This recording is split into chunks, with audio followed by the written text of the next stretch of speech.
Statements by members. Déclaration de député. The Honourable Member from Scarborough North. Mr. Speaker, I rise today to acknowledge the amazing 100th anniversary of the Toronto East Seventh-day Adventist Church. Oldest congregations in Ontario, Toronto East began as a small group gathering in a modest worship hall on Danforth Avenue. As the church grew, it moved several times to a larger space, but staying within Toronto's East End and currently in my riding of Scarborough North. Toronto East remains a beacon of faith, service, and community, a fellowship filled with smiling faces, soulful music, and spirited worship. Congratulations to Pastors Selburn Frey and Nicholas Patrick, Elders Enos, Stuart, and Jean Lazarus, and the wider congregation on this century milestone. May Toronto East continue to inspire faith, love, and hope for many more generations to come. Merci. The Honourable Member from Red Deer, Lacombe. Mr. Speaker, I rise today to pay tribute to Robert Sopuck, former Member of Parliament for Dauphin, Swan River, Neepawa, but more importantly, my friend and mentor. I had already been here 4 years when Bob showed up, and he caught my attention immediately with his keen interest in all matters of hunting, fishing, trapping, and the outdoor way of life, and we became fast friends. It wasn't long before we were organizing the Conservative Hunting and Angling Caucus, wild fish and game potluck meals, and going fishing on the Ottawa River on June evenings. Bob was a fighter. He vigorously defended hunting, farming, ranching, and common sense conservation. He pushed for the Recreational Fisheries Conservation Partnership Program, which has left a lasting legacy of fisheries enhancement across Canada. He fought for us. So much so that he was named 2017 International Legislator of the Year by Safari Club International, just one of his many accolades. Bob, I will miss you. I will miss the daily text messages, phone calls, emails, and words of encouragement. I'm sad that the trips we had planned will be left unfinished, but I will revel in the memories of the ones we took. Bob, I hope there's a trout stream where you are now, and your fly rod is flexing from the tug of a beauty. Rest easy, partner.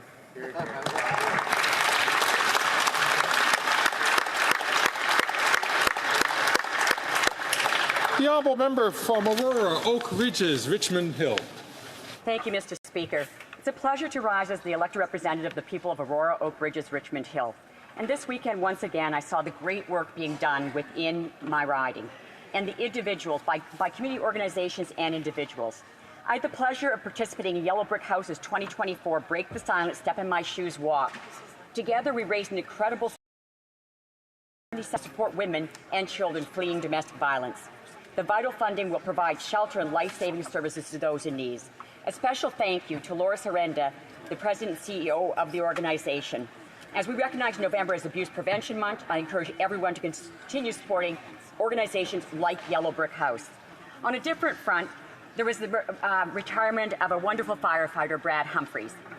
After decades of courageous service to our community, he has retired. His bravery and selfless commitment to our community has made a lasting mark. And also, he and his wife, Sandra, have provided so much to our community in other ways. We wish him a well-deserved and fulfilling retirement. Thank you, Mr. Speaker. The Honourable Member for Saint-Hyacinthe-Bagotte. Mr. Speaker, we are saddened to learn today the death of a poet and rock artist Lucien Francoeur at the age of 76.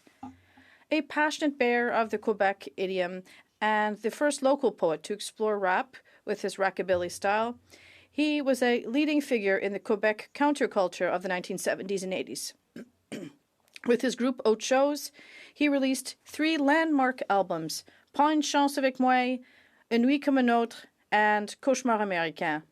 On behalf of the Bloc Québécois, I offer my sincere condolences to his families and friends and to all those who were inspired by his visionary rebel. Lucien, my dear friend, I'll certainly raise a drink to your health on Bernard Street in Montreal, where we had the pleasure of sipping one together, or at Les Haricots in Saint-Hyacinthe, the last place I saw you perform in 2020. Rock was in your blood, in your heart, and in your mind. Goodbye, Lulu.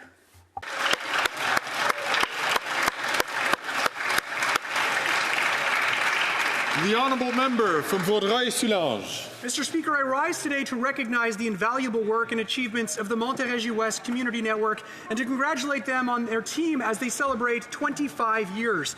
Founded in 1999 as the Chateauguay Focus Group and changed to MWCN in 2016, the organization has been steadfast in organizing and supporting services to the Anglophone community in Quebec. Whether it's bringing people together over coffee or dinner, celebrating the next generation of Anglophone youth through awards and scholarships, mounting important educational campaigns, and being a strong voice when it's needed most. For a quarter century, their dedication and commitment has enriched Vaudreuil-Soulanges and the entire Montérégie region.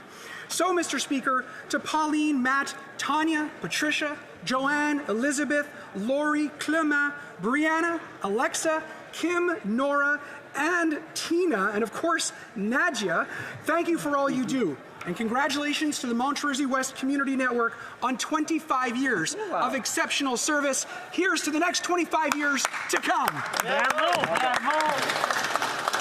The honourable member from Northumberland, Peterborough South. Mr. Speaker, I want to take a moment to recognize the Autonomy South Monaghan Food Cupboard. The Food Cupboard is a small rural food bank in my riding that has seen demand increase exponentially. The number of visitors in February and September of this year, and almost half of the families visiting, well, they had small children. The Food Cupboard has gone from helping hand to absolute necessity for far too many families. I want to express my thanks to the Food Cupboard and make a promise to them all and all food banks across the country. A common sense conservative government will axe the carbon tax, lowering the cost of food, dramatically reducing the number of Canadians who are suffering from food insecurity. Mr. Speaker, it's time. It's time for Canadians to emerge from 9 years of economic malaise by voting for a Conservative government that will turn their hurt into hope and restore the promise of Canada. Well done. The honourable member from Notre-Dame-de-Grâce, Westmount. Today I rise to honour John Little, a pioneer of Canadian urban painting who passed away on October 28th at the age of 96. For over 65 years, Mr. Little captured and chronicled Montreal's neighbourhoods. From Westmount to Little Burgundy, the Plateau to the Mile End, his work celebrates the streetscapes and life in the city's core. His gentle spirit and sense of humour endeared him to many. He was a passionate advocate for preserving Montreal's heritage, famously stating, "If we knock down all our old buildings, we will become a people without a past." His significant body of work on canvas serves as a reminder of the stories within our streets during a time of great change.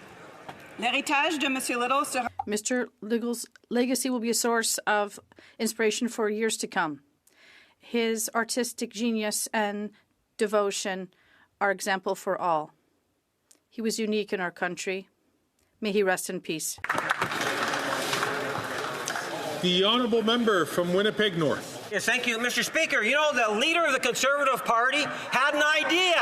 His idea is to actually cut housing social programs, Mr. Speaker. One of the best examples I can cite you is the Housing Accelerator Plan. Many of the Conservatives know about that plan, Mr. Speaker, because many of them have been advocating, saying it's a good plan. Yet the leader of the Conservative Reform Party has made the decision that it's not good for Canadians. How unfortunate that is, Mr. Speaker. He's putting at risk about 500,000 homes, Mr. Speaker. That is serious stuff. That's the type of leadership we're getting from the Conservative right today. It's all about cut, cut, cut. Doesn't care about what's happening in our communities. When housing is a concern, where are the Conservatives, Mr. Speaker? They're cutting away, and that's to the disservice of all Canadians, Mr. Speaker. Just like to remind all members, please, to not take the floor unless recognized by the Speaker. And I'd like to also remind all members there are a number of folks watching us, especially teachers from communities all across the country, and I hope we could show them the proper model. Order. The honourable member from King Vaughan. Mr. Speaker, after 9 years, this NDP Liberal government is not worth the cost of housing. Young Canadians say the current economic environment is impeding their ability to purchase a home. Our common-sense Conservative plan to axe the tax on new homes sold is being praised by Canadians from coast to coast to coast.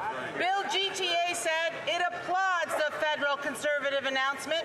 This is a significant step forward in helping housing affordability. Habitat for Humanity said eliminating the GST would reduce cost.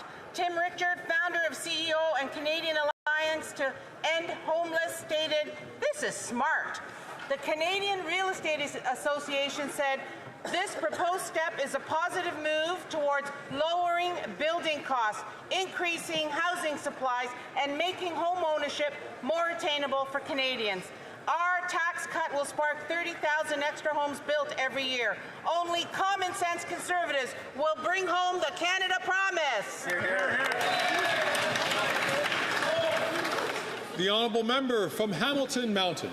Speaker, our government will always stand up for a woman's right to choose what happens to her body, and that's why we've introduced new legislation to ensure that when a woman seeks reproductive care, she is not unwittingly walking into a clinic that tries to dissuade her from options like abortion. According to the Abortion Rights Coalition, about 157 so-called pregnancy crisis centres in Canada are actually fronts for the anti-choice movement, where women tell us they are deceived and made to feel more shame and extra distress at pivotally difficult times in their lives. And more than 90% of these anti-choice centres have enjoyed status in Canada as registered charities. Now they must clearly and fulsomely explain to clients what services they offer, or they will lose their charitable status. Also, according to the Abortion Rights Coalition, there are no pro-choice MPs in all of the Conservative Party. We know one member left to sit as an independent due to the growing anti-choice caucus. When will the Conservatives stop hiding their misogynistic agenda?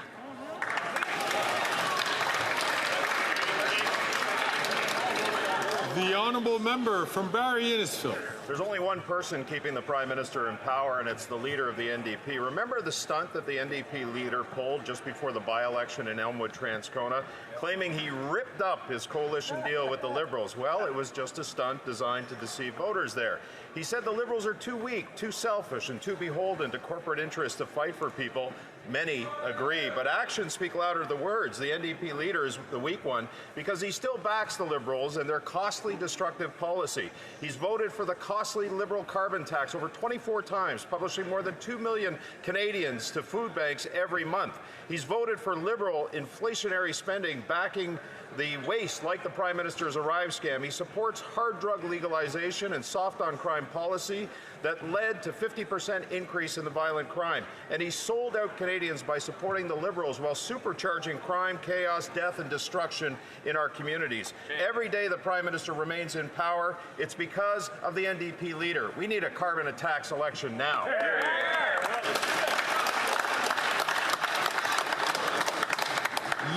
The honourable member for Louis Saint Laurent. Mr. Speaker, the Minister of the Environment and Climate Change has managed to win unanimous support. Both environmental groups and the energy industry have attacked his Liberal plan to cap Canadian energy production. He has won unanimous support for this bad decision, and it's his duty and obligation to demonstrate transparency in the Sustainable Development Technology Fund scandal, which is at the heart of the current paralysis in the House. The minister still holds assets in funds managed by Cycle Capital, the firm that is literally at the heart of the Liberal Green slush fund scandal. Cycle Capital, headed by a former Green Fund board member, has received over $10 million in public funds. We've been raising this issue for weeks in committee, and now, after relevant questions from the Journal de Montréal, the minister's office has refused to provide details of its holdings. Let's not forget, Mr. Speaker, that the Auditor General has concluded that over the past 5 years, this green slush fund paid out $390 million while breaching ethics regulations. The minister must get to the bottom of this. The honourable member from Kings Hants. Speaker, I rise today to proudly recognize and celebrate the contribution of the Harvey family from Hants County, Nova Scotia, specifically 8 brothers who served Canada during World War II. Marvin, Burl, Edmund, Victor, Garnet, Ernest, Irvin, and Avard Harvey all answered the call of duty to fight for democracy and freedom. Marvin and Burl made the ultimate sacrifice and were killed in action during the campaign in Europe. It is believed that the Harvey brothers represent the most siblings from one family to serve in combat during World War II from North America or anywhere in the British Commonwealth. I want to sincerely thank the Hants North Legion, notably Jeff Thurber and others who have worked so hard to dedicate a permanent, beautiful monument to recognize the Harvey brothers and other veterans who have served Canada across the Hants North community. The Harvey brothers represent the epitome of sacrifice to their family and to all those who have served and continue to serve with the Canadian Armed Forces. We as a country are forever grateful. Thank you, Mr. Speaker.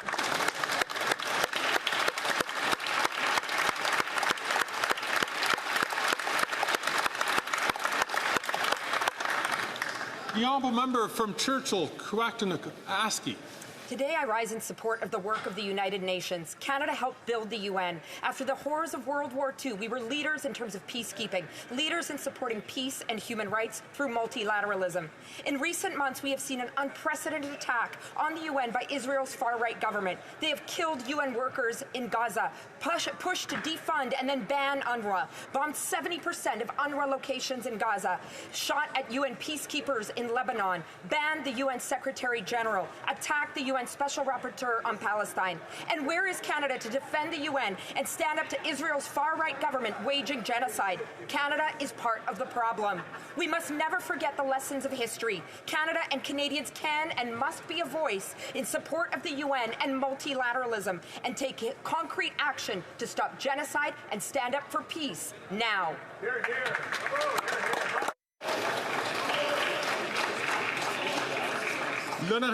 The honourable member for Jonquière. The honourable member for Jonquière. We have been calling on the government since July 2023 to assume its responsibilities with regard to the PFAS-contaminated water at the Bégouville base. Water treatment costs have skyrocketed, and the city of Saguenay will have to spend $70 million a year to provide La Baie residents with a source of drinking water until they find a permanent solution. We need to act quickly to prevent this expense from becoming a tax for Saguenay residents. Municipal taxes should be used to finance the city's infrastructure and not pay for drinking water. Unfortunately, this costly Conservative Liberal coalition doesn't seem to want to take its responsibilities, and the Liberals prefer to drag their feet and pass the buck on to the next government, while the Conservative MP for Chicoutimi-Le-Fjord is afraid to make any commitments.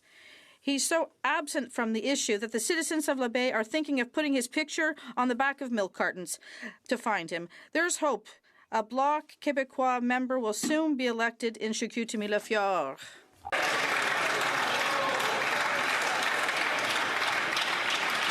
The honourable member from South Shore, St. Margaret's.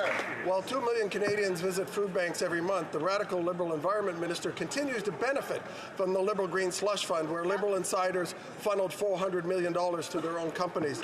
Le Journal de Montréal reports that Cycle Capital companies received $275 million from Canadian taxpayers, while their founder sat on the slush fund board. The radical Liberal Environment Minister was Cycle Capital's lobbyist prior to running for office, lobbying this Liberal government 47 times, including many meetings with the Prime Minister's friend, Jerry Butts. The radical Environment Minister disclosure continues to report that he has a financial interest in Cycle Capital while sitting in cabinet. It pays well to be a friend of this Prime Minister. While the radical Liberal Environment Minister is padding his pockets as Cycle Capital vacuums up taxpayer money, Canadians can no longer afford to heat, feed, and house themselves. Is this minister's financial gain the reason these NDP Liberals won't turn over the documents uncensored to the RCMP?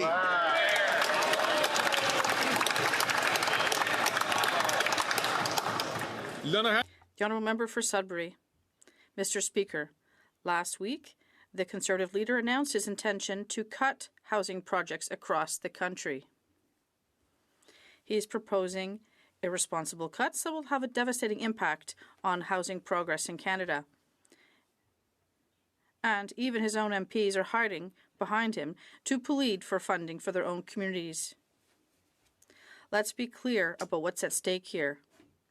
The Conservatives' irresponsible housing cuts could jeopardize up to 750,000 homes over the next decade. Canadians can't afford the Conservatives' reckless cuts to housing. Conservative members must stand up for their communities. Mr. Speaker, it's obvious. We need to build more housing, not less. Oral questions. Questions orales. De l'opposition.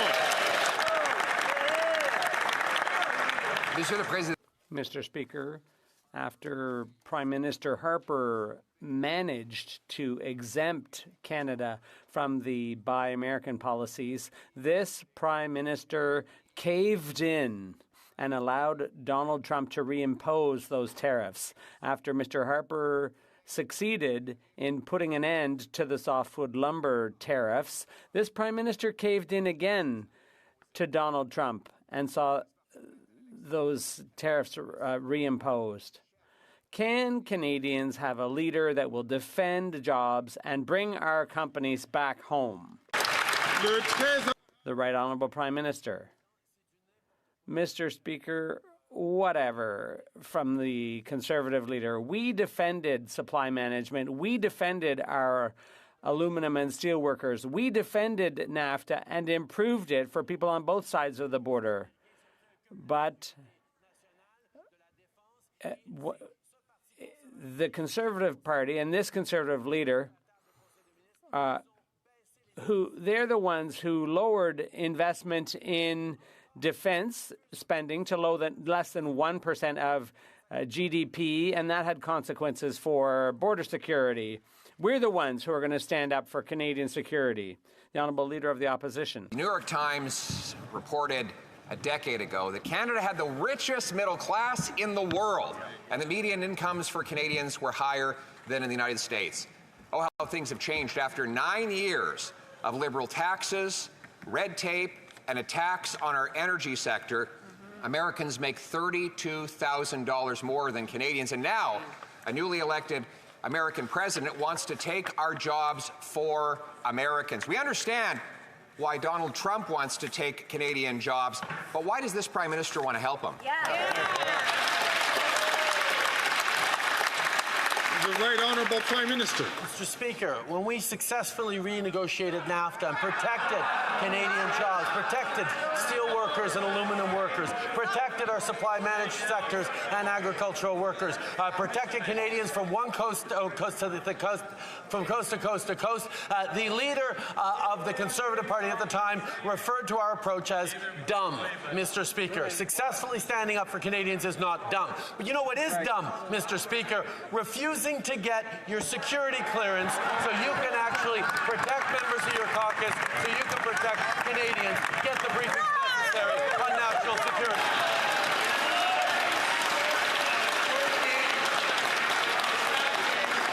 The Honourable Leader of the Opposition. Mr. Speaker, his approach was dumb. It was dumb to let the Americans reimpose Buy America rules that Harper had got lifted. It was dumb to let Trump impose softwood lumber tariffs that Biden has now doubled.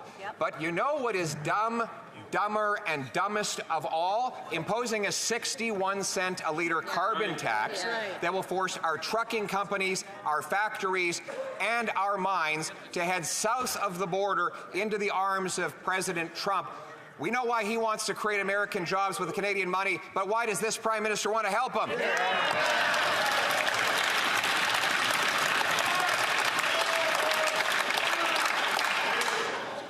The Right Honourable Prime Minister. Mr. Speaker, we stood up and protected Canadian jobs, Canadian industry, and Canadian trade. We know that the American government cares about creating prosperity in North America, and we're going to do it together. But what the American government, and particularly this president, also cares about is defense and national security. Well, the leader of the Conservative Party was sitting around the cabinet table when they dropped spending on defense to below 1%, and the Americans won't understand any more than Canadians do why the leader of the opposition refuses to take national security seriously, refuses to get his...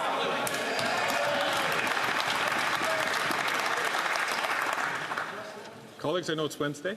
It's really important, though, that we have to only recognize the person who's speaking at the time so that the Speaker can hear what's going on. The Honourable Leader of the Opposition. Mr. Speaker, maybe the reason why Conservatives were able to get rid of Buy America and softwood lumber tariffs is because we helped the Americans crush the Taliban and ISIS, whereas this Prime Minister couldn't even shoot down a Chinese weather balloon over northern Canada. Now he wants to impose a tariff on his own companies, a 61 cent a litre carbon tax, 300% higher than it is right now, where there's a 0% carbon tax south of the border. Why does he want to create an avalanche of Canadian businesses, jobs, and paychecks leaving for America? The Right Honourable Prime Minister. Speaker, we saw it once again right now. The Conservative leader constantly talking down the members of the Canadian Armed Forces, talking down and nickel and diming our veterans. They shuttered 9 veteran services offices, cut thousands of staff from people helping veterans, and made cuts to the Canadian Armed Forces that brought our spending on defense to below 1%. Mr. Speaker, he won't even commit to our timeline to get it up to 2%. And he will not get his security clearance so he can get the briefing necessary to keep all Canadians safe.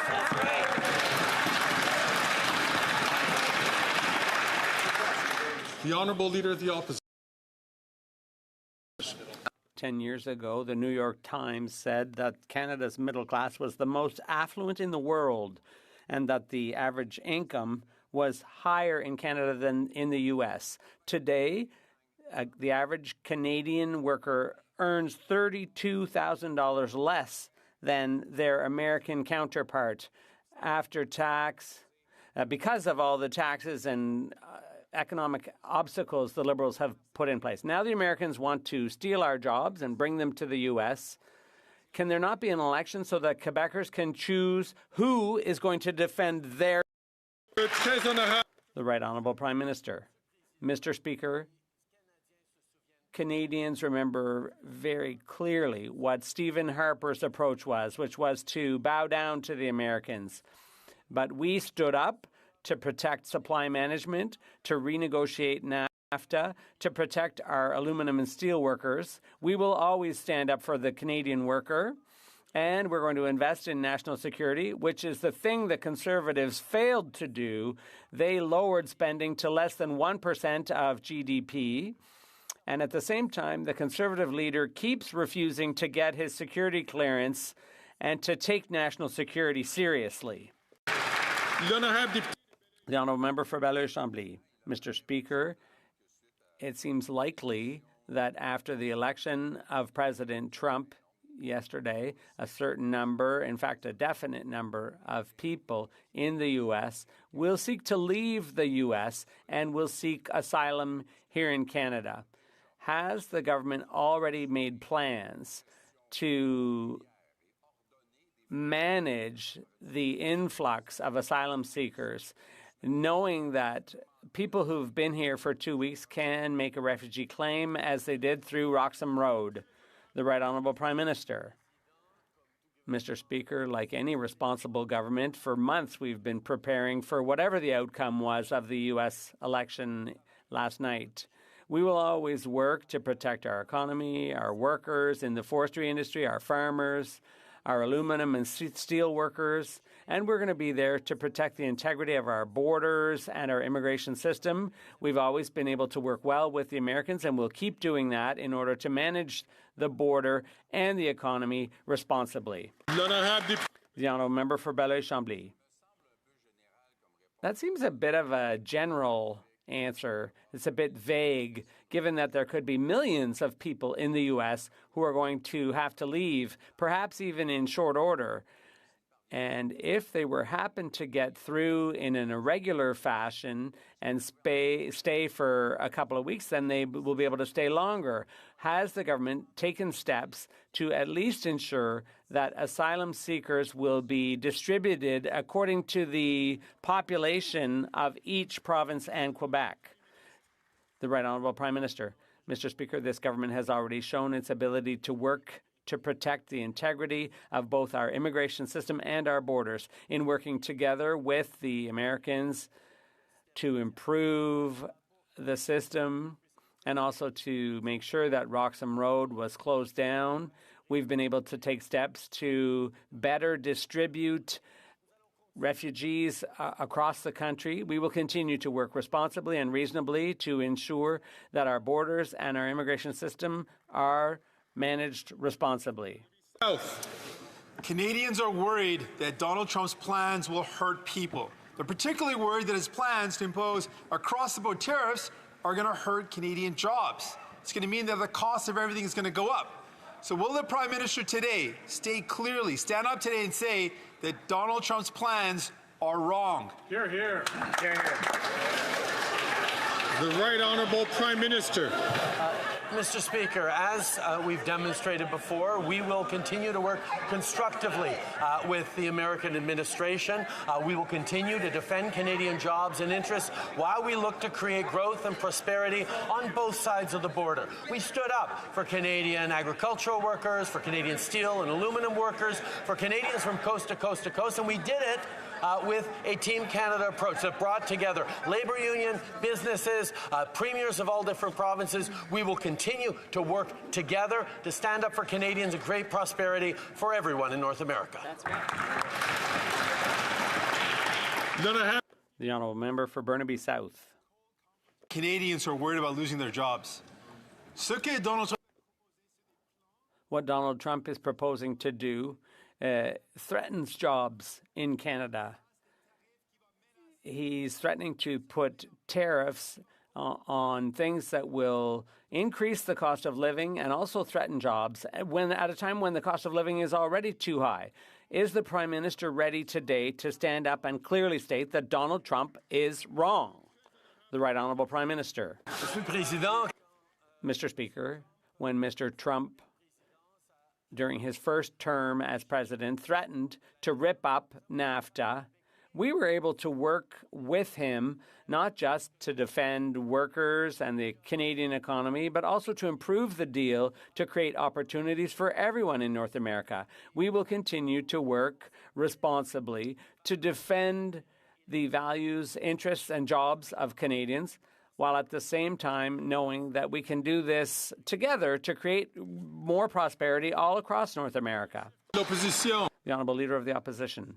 After Mr. Harper managed to get rid of the tariffs on softwood lumber, this Prime Minister caved in and allowed those tariffs to be reimposed, and now they've been doubled by Mr. Biden.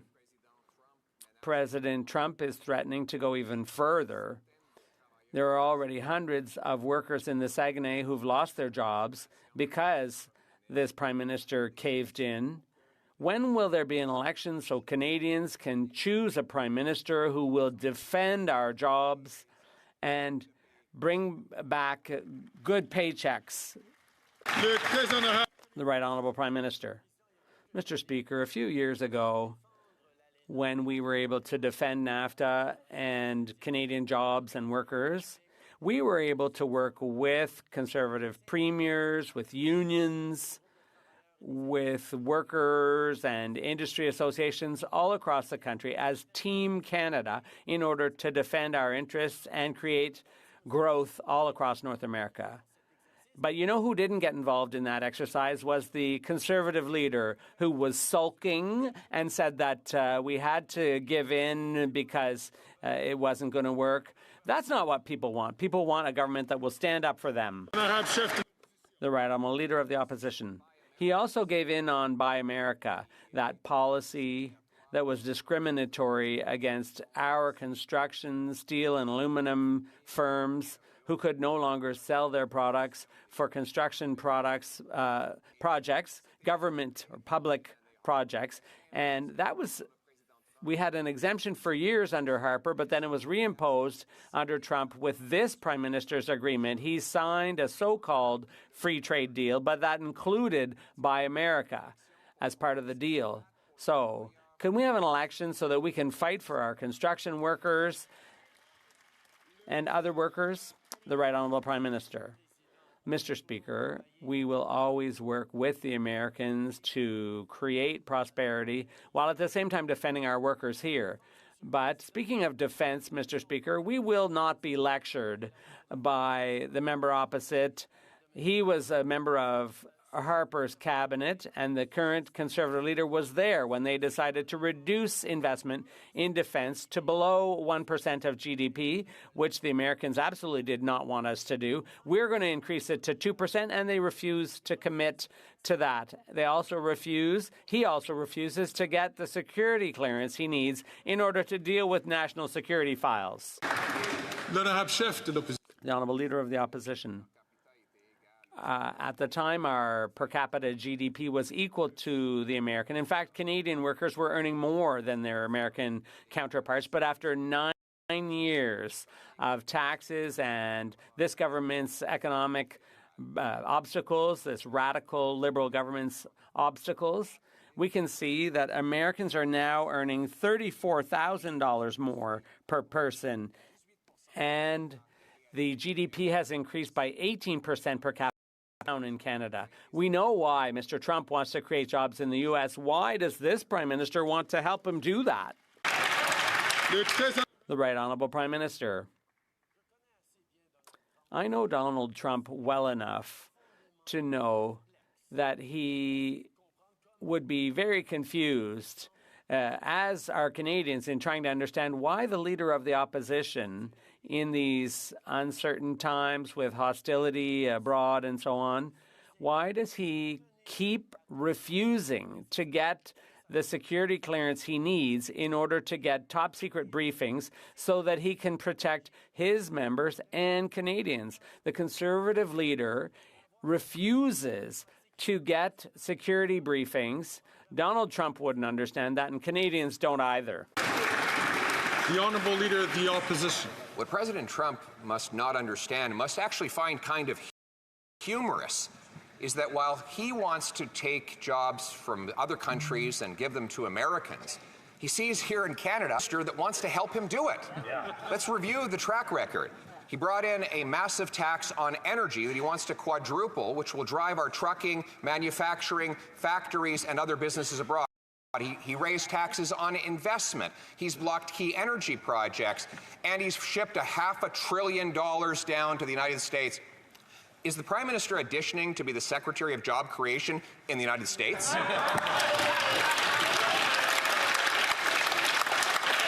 The Right Honourable Prime Minister. Mr. Speaker, once again, the Leader of the Opposition needs to get his facts straight. In the 9 years since we took office, foreign direct investment has increased by 60% in this country, so much so that we are now #1 per capita for foreign direct investment last year in the G20.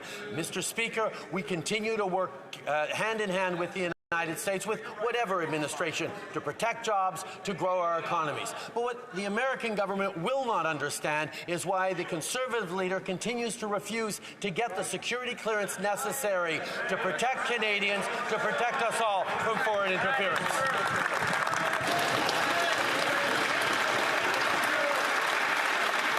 The Honourable Leader of the Opposition. Mr. Speaker, 10 years ago, our per capita GDP, that's income per person, was equal to that in the United States. The New York Times said Canadians were richer and our workers were making more money. But since that time, the American economy has grown by 18% per person. And in Canada, it's actually smaller. We've had the worst per capita GDP decline of any G7 country since the year before COVID, all after this Prime Minister hiked taxes on investment, on work, on business, and unleashed a wicked attack on our energy sector. Again, why is it that he keeps trying to create jobs for Americans? Why don't we bring the jobs home? The Right Honourable Prime Minister. And Mr. Speaker, we see the Conservative leader cherry-picking his numbers. The reality is the IMF predicts Canada to have stronger economic growth next year than the United States. Full stop. What he is trying to do is continue to talk down our economy and pretend that maybe he's going to be able to deal with an American government that will not understand why he dropped defense spending to below 1% of GDP when he was last around the cabinet table, why he continues to refuse to get the necessary security clearance to get the briefings to keep his own caucus safe, much less all Canadians. The Honourable Leader of the Opposition. Mr. Speaker, I can't think of anyone who would more favor quadrupling the carbon tax to 61 cents a litre in Canada than this Prime Minister? Right. Well, maybe there's one person. Right. I think perhaps President Trump wouldn't mind, because of course it will mean our trucking companies, our factories, our mines will all shut down and go south of the border where they will pay zero carbon tax. Mr. Speaker, we have enough to worry about with President Trump potentially imposing tariffs on Canadian companies. Why would our government impose tariffs on ourselves?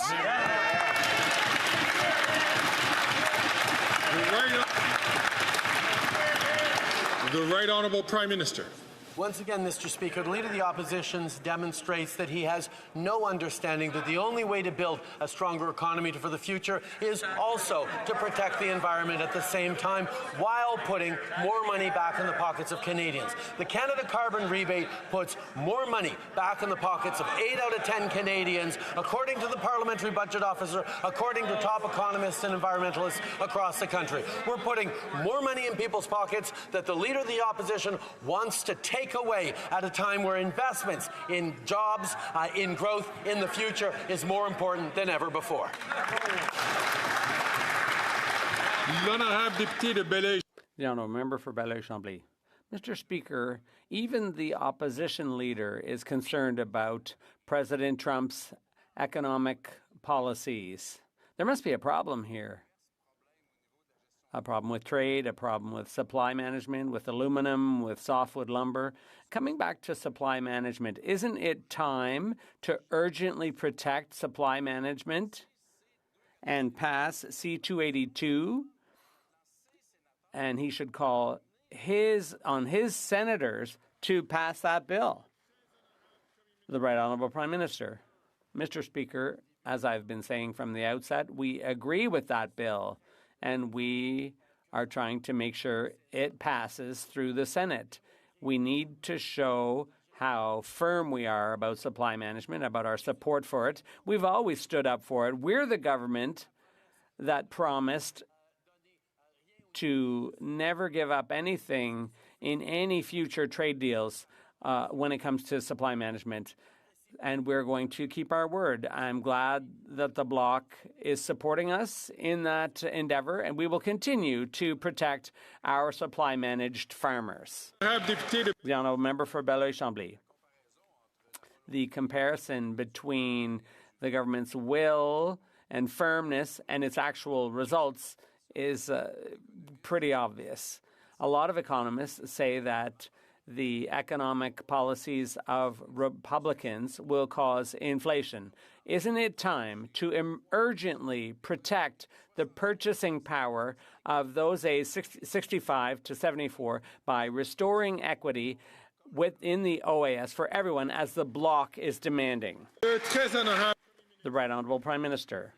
Mr. Speaker, we all know how global inflation has been difficult for Canadians, particularly for seniors, and that's why, as a government, we worked so hard to bring inflation down in Canada faster than in the U.S. and in other parts of the world. And that's also why interest rates have gone down quicker in Quebec than in other parts of the world. We will continue to be a government that manages public finances responsibly in order to make sure that people can continue to enjoy lower interest rates, and we will continue to invest in programs like dental care and pharmacare that will help seniors too. The Honourable Leader of the Opposition. Having capitulated and allowed President Trump to reimpose the softwood lumber tariffs that Stephen Harper had taken off, and now Biden having doubled those tariffs, our softwood industry hemorrhaging jobs. One way to boost the industry is to build some homes. It turns out I've got a common sense plan to cut the wasteful bureaucracy that has built zero homes and use the savings to axe the sales tax and boost home building by 30,000 new homes per year. Will the Prime Minister accept my common sense plan? The Right Honourable Prime Minister. Mr. Speaker, the problem with the Leader of the Opposition's so-called plan is that it actually cuts billions of dollars of investments from municipalities across the country who are counting on it to build hundreds and even thousands of units of housing that Canadians so desperately need. His plan is, once again, cuts and austerity, fights with municipalities, fights with the provinces, not building the homes that matter for Canadians. Once again, he's completely out to lunch, demonstrating an unwillingness to help Canadians, except a willingness to help himself with political attacks. That's right. The Honourable Leader of the Opposition. Mr. Speaker, after 9 years, he's doubled housing costs, and Canada has the fewest homes per capita of any country in the G7. Maybe it's because his housing minister said of these $8 billion of bureaucracies, quote, the Housing Accelerator Fund doesn't go towards the cost of building houses. It actually doesn't lead to the construction of specific homes. The Housing Accelerator doesn't actually fund directly building homes. And it's built 0 homes. 0 homes built with this bureaucracy. So why not follow my common sense plan to axe the sales tax and build the homes? The Right Honourable Prime Minister. Mr. Speaker, 18 Conservative caucus members stood up and asked for housing investments in their municipalities across the country from this Housing Accelerator Fund that he is promising to cut. Mr. Speaker, I'm going to channel my old job as a school teacher. The Leader of the Opposition actually spent a lot of time and effort rooting out which 18 members had asked for this money for their municipalities for housing. If he spent half as much time rooting out foreign interference as he did rooting out people who are asking for more housing, we might be better off as a country.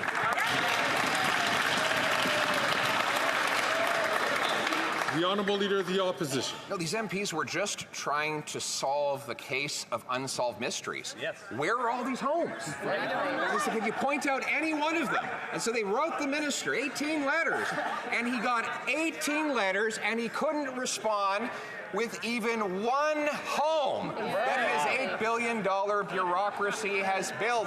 All these 18 MPs tried to help the hopeless minister. So let me try again with a real plan to build the homes. Axe the tax.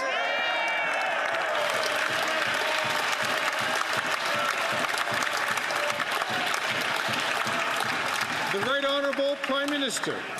Mr. Speaker, the MP for St. Albert Edmonton asked, the requested federal funding is critical to making this needed development a reality, a development that will help address the significant shortage of affordable housing options in the community. At the same time, the mayor of Butternut Valley in New Brunswick pointed out that this is a program we need, and even the local MP had said this funding will provide much needed housing in the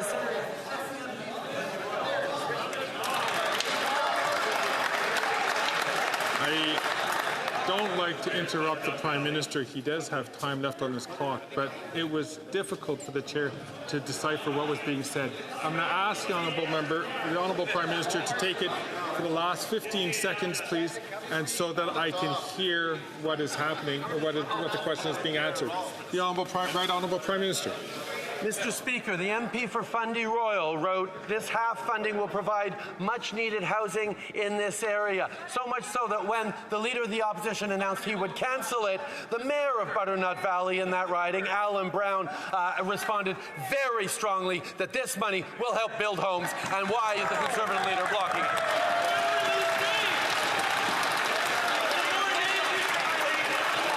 The Honourable Leader of the Opposition. Speaker, he's got lots of politicians that love to receive other people's money, but he doesn't have any homes to show for it. And listen, he's too afraid to have a carbon tax election. That's right. Let's have a compromise here. Why don't we have a housing tax election? Okay? Here's how it would work. The MDP Liberals will campaign on giving the billions more to bureaucracies, and we'll campaign on a plan to axe the tax and build the homes. What do you say? Housing tax?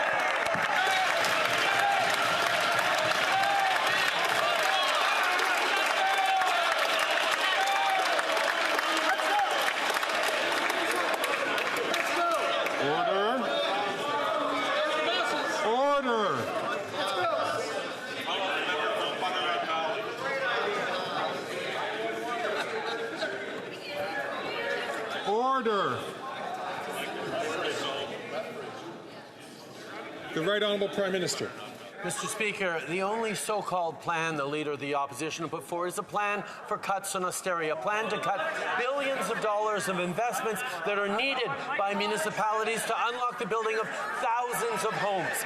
Why doesn't he want to see thousands of homes built across the country? Because he'd rather instrumentalize for his own political gain the sufferings and the challenges facing by Canadians rather than to solve the challenges. Just like he refuses to solve the challenge of foreign interference in his own caucus by refusing to get the necessary security briefings and security clearance that'll keep his caucus and Canadians safe.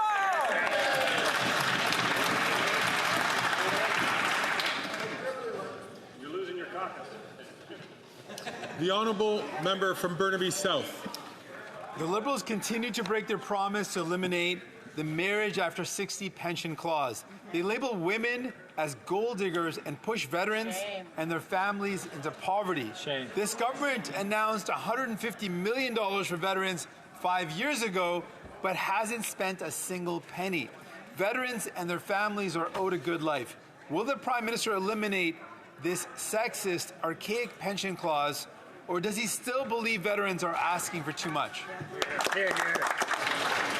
The Right Honourable Prime Minister. Mr. Speaker, we've invested over $11 billion in supports for veterans over the past years after the Conservative government demonstrated that they were nickel-and-diming veterans for photo ops, shuttering 9 veteran service centres, firing thousands of people working to directly support veterans. We've been there for our veterans. We will continue to invest in supports for them. We will continue to protect them from the Conservative cuts. We will be there to honour and recognise their service, not just this week on Veterans Week, but week throughout the year.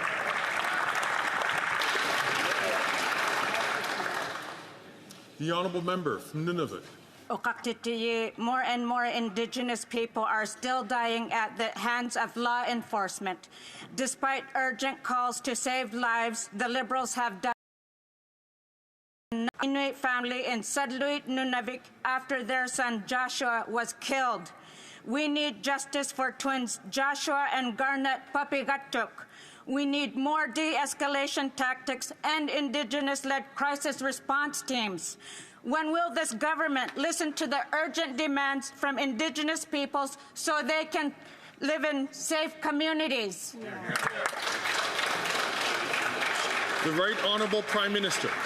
Kuyanamik, for my colleague's question. We know how difficult situations there are in far too many Indigenous communities, including Inuit communities across Nunavut, which is why we've tripled investments into Indigenous communities since 2015, with $32 billion in investments expected in 2024-2025 alone. We know there is much more to do, including even stronger partnerships on Indigenous policing, on community security, community safety, on housing, on supports for young people. There is much more to do. We will continue to work hand in hand, work with local governments and Indigenous governments to get it done.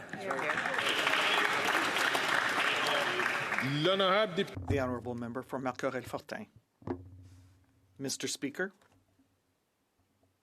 last year we signed an historic agreement with Quebec in order to mobilize joint investments of $1.8 billion in affordable housing.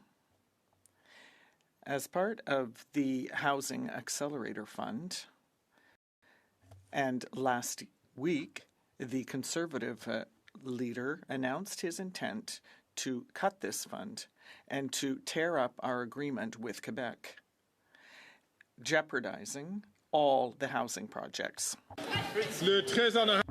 The Right Honourable Prime Minister.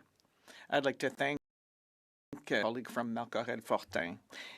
The Conservatives' plan is to cancel housing projects across the country. In Quebec, its solution is to tear up the agreement we signed with that province to the tune of $900 million for affordable housing projects. We're talking about some 8,000 of those projects. Even the Minister of Finance Quebec thinks that this Conservative leader is costly and inefficient. So we can't count on, Quebecers cannot count on the Conservative leader because all he will do is cut, cut, cut. The Honourable Leader of the Opposition. The Prime Minister capitulated and allowed Trump to reimpose tariffs. And there are 3 sawmills in Saguenay that had to shut down. One way of stimulating the demand for Canadian lumber is by building homes. But the Prime Minister is fighting to build bureaucracy. And so they're not building houses at all. I propose the idea of removing the GST on new homes, which would allow for the building of 30,000 some homes. Would he call an election to make sure that the GST can be removed from new homes? The Right Honourable Prime Minister. Mr. Speaker, Quebecers see very clearly what this Conservative Party is trying to do. It is trying to cut everywhere and ensure an austerity plan.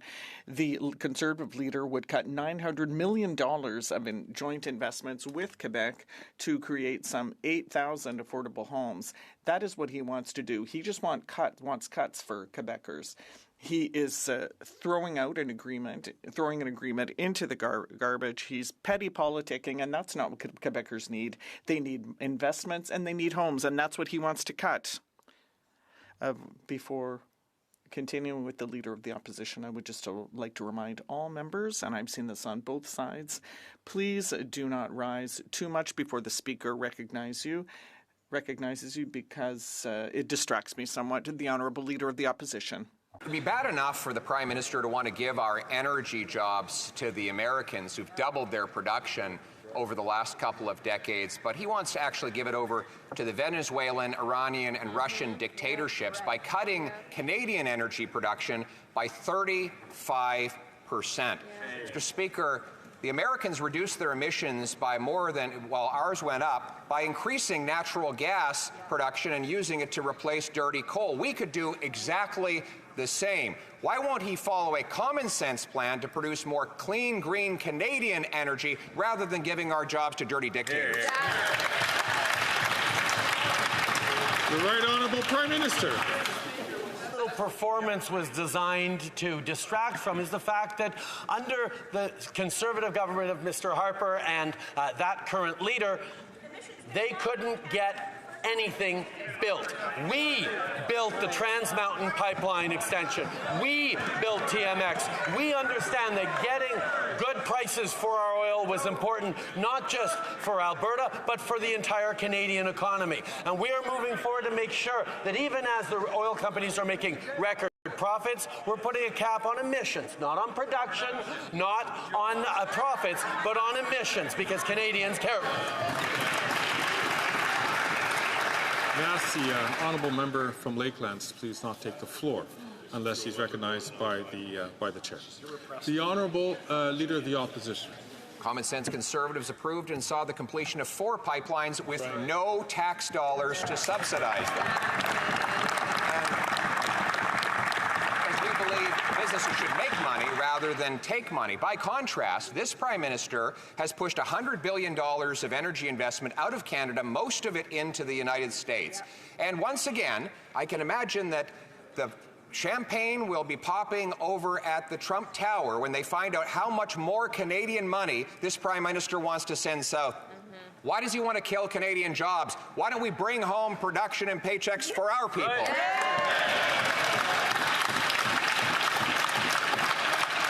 The Right Honourable Prime Minister. The Leader of the Opposition just admitted that he wouldn't have put a penny into TMX. He wouldn't have made it happen. This is something that matters to Alberta. It matters to the oil workers there.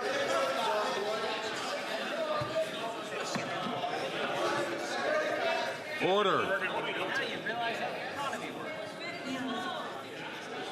Order. The Right Honourable Prime Minister from the top, please.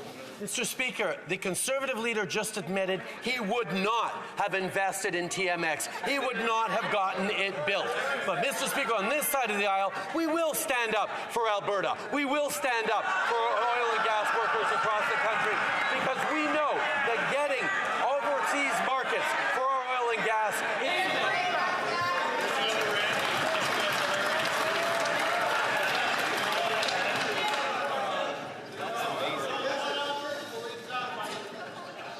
Colleagues, it should be possible for the honourable member from Lakelands, please. The Honourable Prime Minister. 25 seconds left, please. Mr. Speaker, once again, we see that the Conservative leader will not stand up for workers across the country. He won't stand up for Albertan oil workers. We got the TMX pipeline built because we know that getting a better price for our oil by being able to ship it across the Pacific is a way of creating jobs and prosperity that allow us to build strong jobs and economy for the future. The Conservative leader does not understand that we need to invest in workers to build a stronger future, not offer them cuts. That's right. That was hilarious. The Honourable Leader of the Opposition. Mr. Speaker, when we were in government, we didn't have to offer $30 billion bailouts for pipelines because they made money. That's how business works. He wants to create a bailout economy. Let's clarify how this worked. $30 billion. $7 billion of which went to a Texas oil company, which took our tax dollars down to Texas to build American pipelines. Mr. Speaker, all our X's are in Texas. Why don't we bring home those jobs for Canada?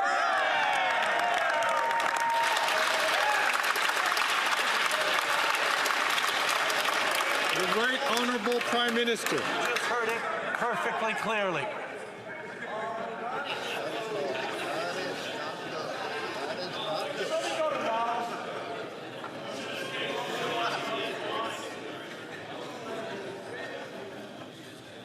The Right Honourable Prime Minister. Mr. Speaker, we just heard it very clearly from the Leader of the Conservative Party. He would not have built the TMX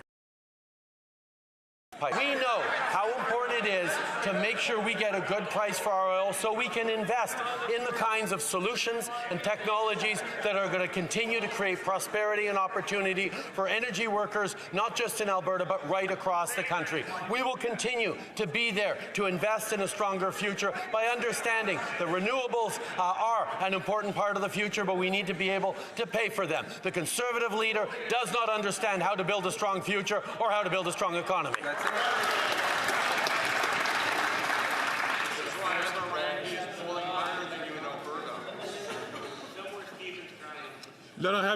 The Honourable Member for Belleuil-Chambly. Mr. Speaker, the votes have not even finished being counting in the United States, and there's already a debate between the Conservative leader and the Prime Minister to see which one will support the oil patch more strongly. That is nonsense. So are they completely turning their back on any consideration of climate change, and that the green economy is being abandoned to give place to the oil patch? The Right Honourable Prime Minister. Mr. Speaker, I can see the irony here when I hear that coming from someone who approved oil drilling in Anticosti. He knows very well that we need to build a greener economy and protect the environment at the same time. And it's possible. That's why we have capped greenhouse gas emissions in the oil industry across the country. We have also put a price on pollution to put more money in the pockets of Canadians. And we have continued to reduce our emissions while creating economic growth, which is a first for Canada. We're going to create jobs and protect the environment. The Honourable Member for Belleuil-Chambly. I might tell the Prime Minister to check his facts because I never approved any such drilling in Anticosti. Now, that being said, let's talk about security because tomorrow I am going to become the other leader in the House who has seen the report that will name the MPs who have been compromised by foreign interference. So there is still one left who doesn't want to clean up his caucus. So will the Prime Minister, will he ensure that he is going to put 2% into defense spending? The Right Honourable Prime Minister. It is clear that I don't always agree with the leader of the Bloc Québécois, but I must end him and thank him for having gotten his security clearance so he can get his security briefings like all other party leaders except for the Conservative leader who does have a responsibility to protect our democracy. The Conservative leader, for unexplainable reasons, I don't know what he has to hide, he refuses to get his security clearance. He refuses to get secret security briefings that would allow him to protect his party and thus democracy. We don't know why, but he refuses to take this seriously, Mr. Speaker. The Honourable Leader of the Opposition. Given that we've just seen an American election, I think I can quote another American president who could aptly describe the Prime Minister's economic policy. If it moves, tax it. If it keeps moving, regulate it. If it stops moving, subsidize it. Instead of doing none of the above, which would allow our entrepreneurs to actually build things on their own without sticking taxpayers with the bill. He wants to know our common sense plan? We will repeal the unconstitutional C-69. We will scrap the cap. We will axe the tax. Why won't he call a carbon tax election so that we can bring home these jobs?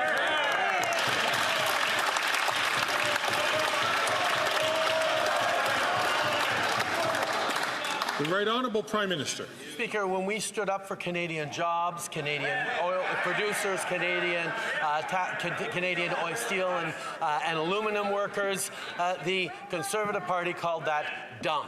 Mr. Speaker, we will always stand up and defend Canadian jobs, as we have in the past, as we create more opportunities for Canadians right across the country. And as we protect our national security. What the Americans will not understand is why the Leader of the Opposition, who desperately wants to become Prime Minister, refuses to get the necessary security clearances so he can keep his party safe. The Honourable Leader of the Opposition. Mr. Speaker, I've already explained how $500 billion of our dollars have left the country since this Prime Minister took office. Canadian investment dollars paying American workers while our people can't afford food and homes. But don't take my word on how uninvestable the country has become. Take the word of carbon tax Carney. The Prime Minister's lead economic advisor has just moved his $100 billion company to New York City. If the Prime Minister's own top economic advisor doesn't have a plan, then why should anyone else? The Right Honourable Prime Minister. Mr. Speaker, what the Leader of the Conservative Party hasn't explained is why he's treating national security like a dodgeball game.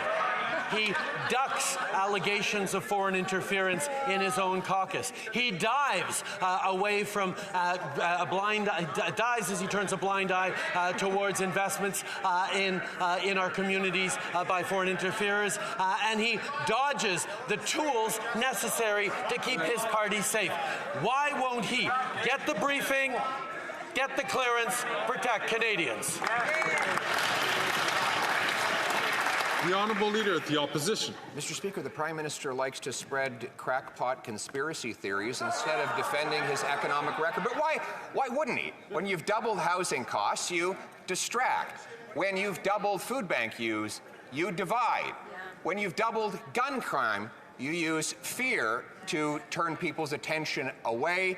And when you've doubled the national debt to a point that even your top economic advisor is fleeing the economic carnage you have created, you do anything possible to change the subject. If he can't defend his economic record, why not have a carbon tax election so that I can take it?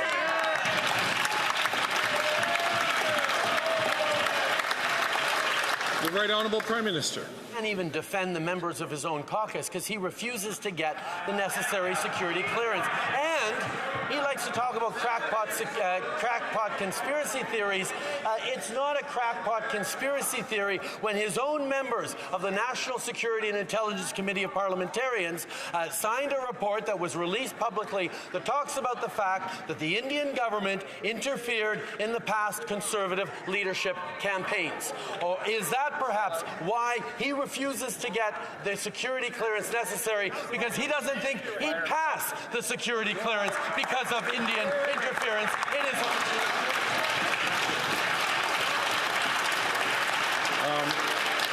Who do you have next?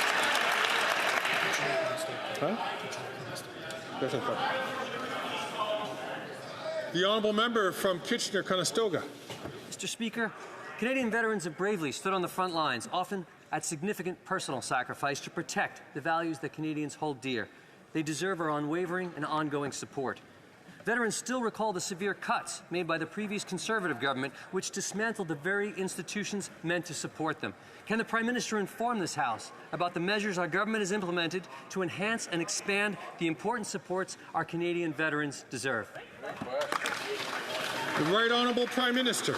Mr. Speaker, I want to thank the member for Kitchener-Conestoga for his hard work and his leadership.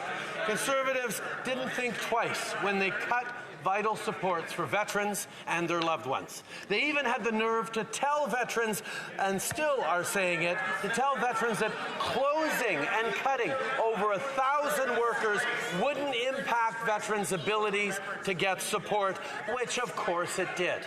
While Conservatives slashed supports for our veterans, this Liberal government has invested more than $11 billion in supports for veterans and their families. That is the right thing to do.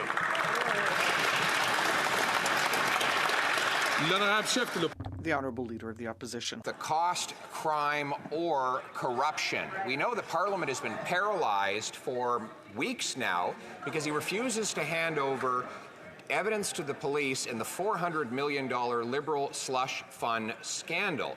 Now we find out what he might be hiding. It turns out that his radical environment minister has a stake in one of the companies that got $10 million of those dollars.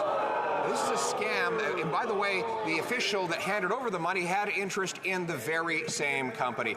Is the Prime Minister covering this up because he's worried about the questions the police might have for his minister?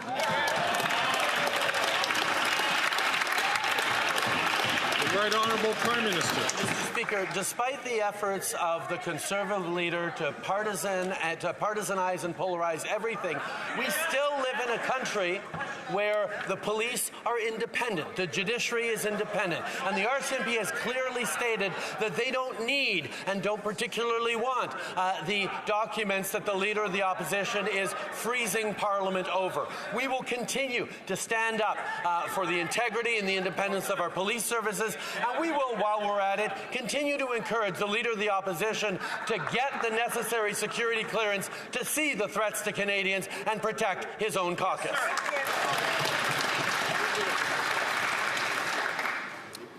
The Honourable Leader of the Opposition. The Journal de Montréal revealed this morning that Cycle Capital Business received $10 million from the Green Fund that is at the heart of the major scandal, which involves $400 million.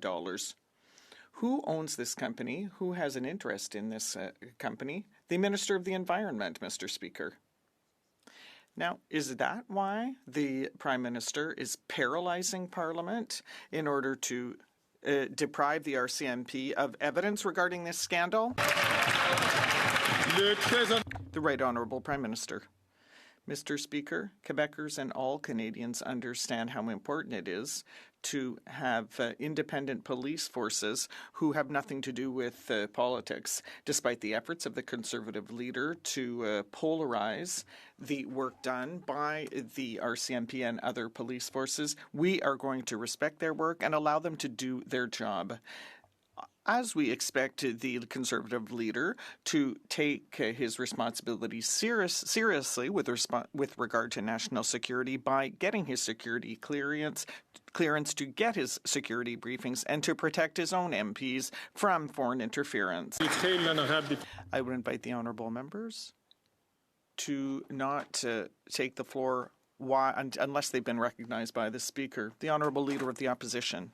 The Prime Minister was caught paying $9 million tax dollars to buy a luxury, super exclusive condo on Billionaires Row for his media pal and diplomat in New York. Tom Clark, the diplomat in question, denied he had any involvement in it. Well, now we have documents showing that he said, and I quote, his housing required immediate replacement. It wasn't suitable for hosting or for living. Wow. Wait till he finds out about the 1,400 homeless encampments in Ontario, Mr. Speaker. Why, while Canadians live through housing hell, must they spend their tax dollars on a $9 million palace in the sky? The Right Honourable Prime Minister. Mr. Speaker, at the same time as the Leader of the Opposition is playing silly games around partisanship and choosing to attack our hardworking diplomats and use people in homeless encampments as props while offering nothing but cuts of billions of dollars worth of investments, he is refusing to take seriously allegations made by the National Security and Intelligence Committee of Parliamentarians that his very leadership, the leadership in which that diplomat, as a former journalist, moderated, was interfered with by the Indian government.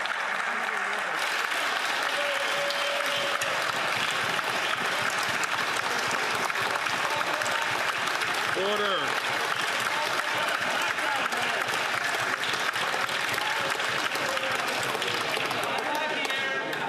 Order.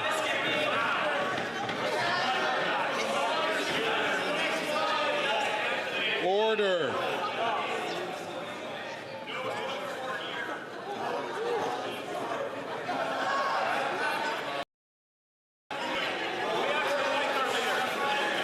Colleagues.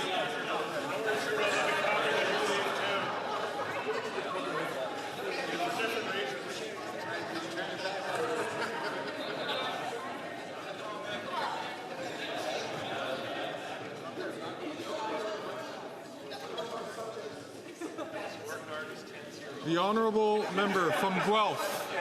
Mr. Speaker, foreign interference poses a real threat to democracies around the world. Bad actors like Russia, China, and India use shady tactics to sow division and to further their own goals in countries like Canada.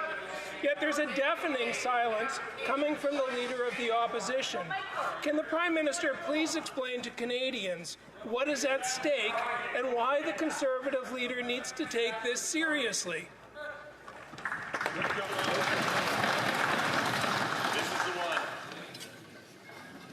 Colleagues, it is important so that people who do not speak the other official language have the opportunity to hear the questions.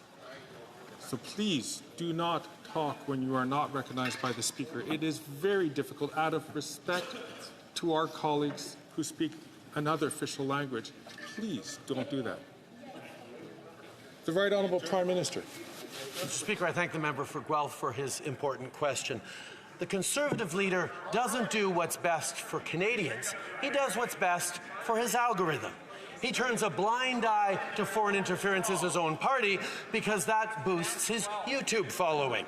Now he's dodging his security clearance because he's worried that that won't play well in his echo chamber. Mr. Speaker, the leader of the Conservative Party needs to take care and focus on Canadians instead of worrying about his own troll farm.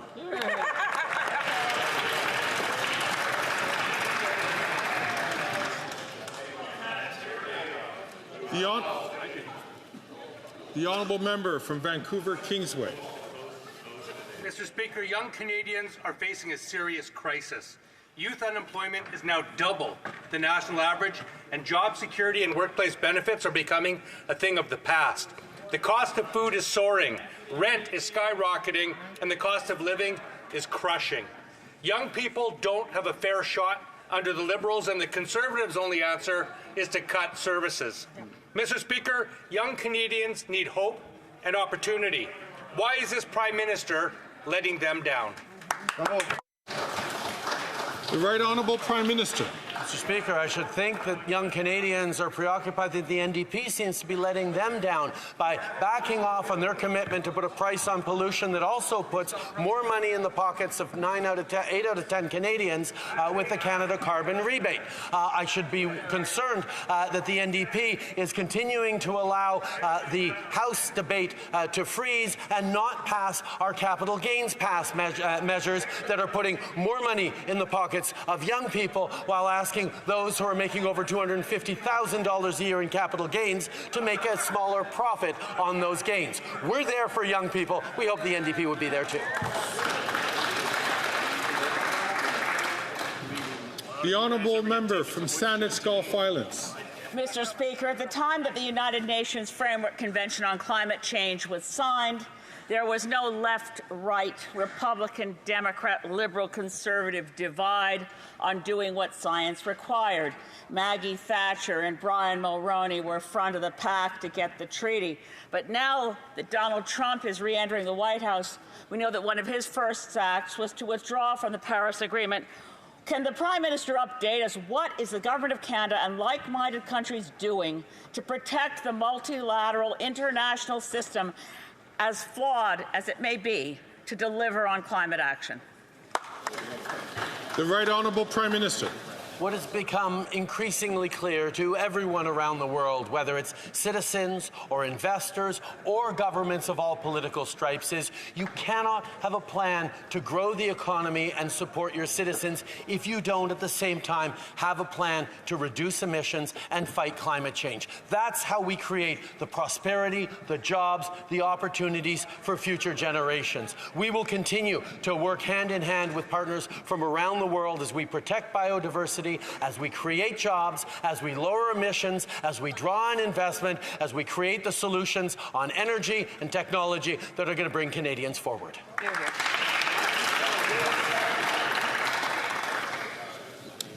I wish to draw to the attention of members to the presence in the gallery of our former colleague and current Minister of Energy and Minerals for the province of Alberta, the Honourable Brian Jean.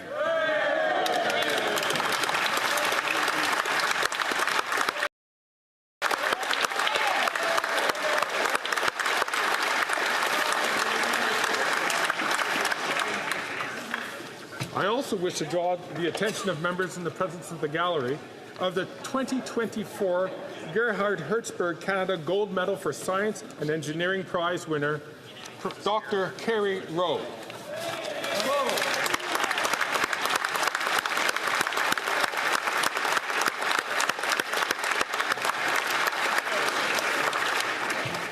Also with us are the winners of the Natural Sciences and Engineering Research Council's John C. Poliani Award, the Brockhouse Canada Prize for Interdisciplinary Research in Science and Engineering, and the Donna Strickland Prize. Et nous accueillons aussi. And we also have the winners of the Sergi Prize for Innovation and the Arthur B. MacDonald Bursary.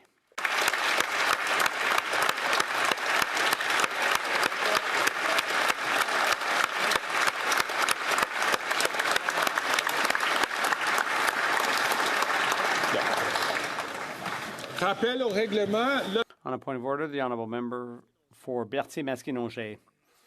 Mr. Speaker, there have been consultations among the parties, and I think you will find that there's unanimous consent for the following motion, which is also supported by the member for Humber River Black Creek, that given that Canada has close economic, cultural, and interpersonal ties, unofficially but growing, with Taiwan, based on fruitful cooperation in trade and investment, science and technology, education and youth exchanges, industry, arts and culture, and Indigenous affairs, all in keeping with Canada's foreign policy.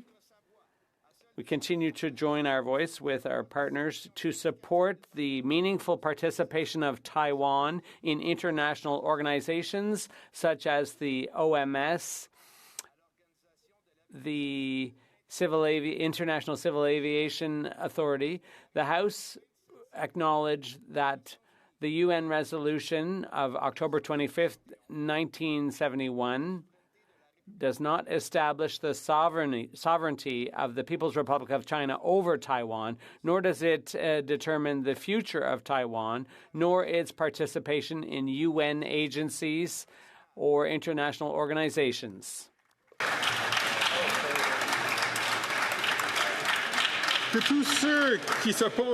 All those opposed to what the Honourable Member is proposing will please say nay. Agreed. The House has heard the terms of the motion. All those opposed to the motion will please say nay. Adopted. Carried. Also rising on a point of order, the Honourable Member from Skeena Bulkley Valley. Thank you, Mr. Speaker. Mr. Speaker, There have been discussions between the parties, and I believe if you seek it, you will find unanimous consent for the following motion. That notwithstanding any standing order, special order, or usual practice of the House, Bill S-16, an act respecting the recognition of the Haida Nation and the Council of the Haida Nation, shall be deemed concurred in at report stage and deemed read a third time and passed. All those opposed to the honourable member moving the motion will please say nay. Agreed. The House has heard the terms of the motion. All those opposed to the motion will please say nay. Adopted.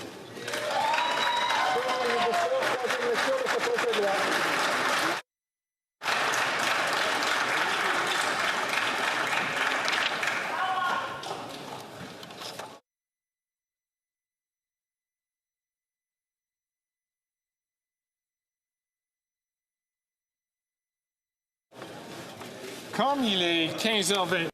It being 3:29, the House will now proceed to the taking of the deferred recorded division on the motion to concur in the 6th report of the Standing Committee on Access to Information, Privacy and Ethics. Convoquez les députés. Call in the members.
La question est la suivante. The question is as follows. Mr. Villemur, seconded by Mrs. Vignola, moved that the 6th report of the Standing Committee on Access to Information, Privacy and Ethics, presented on Tuesday, October 4th, 2022, be concurred in. Agree. La période de 10 minutes. The 10-minute period for members voting electronically has started, and the House will now proceed to the vote for members participating in person. Those in favor of the motion will please rise. Ms. Gould. Monsieur McKenna-Gatineau. Monsieur Champagne. Monsieur Champagne. Monsieur Guilbeault. Monsieur Guilbeault. Mr. Varani. Mr. Varani. Ms. Sachs. Ms. Sachs.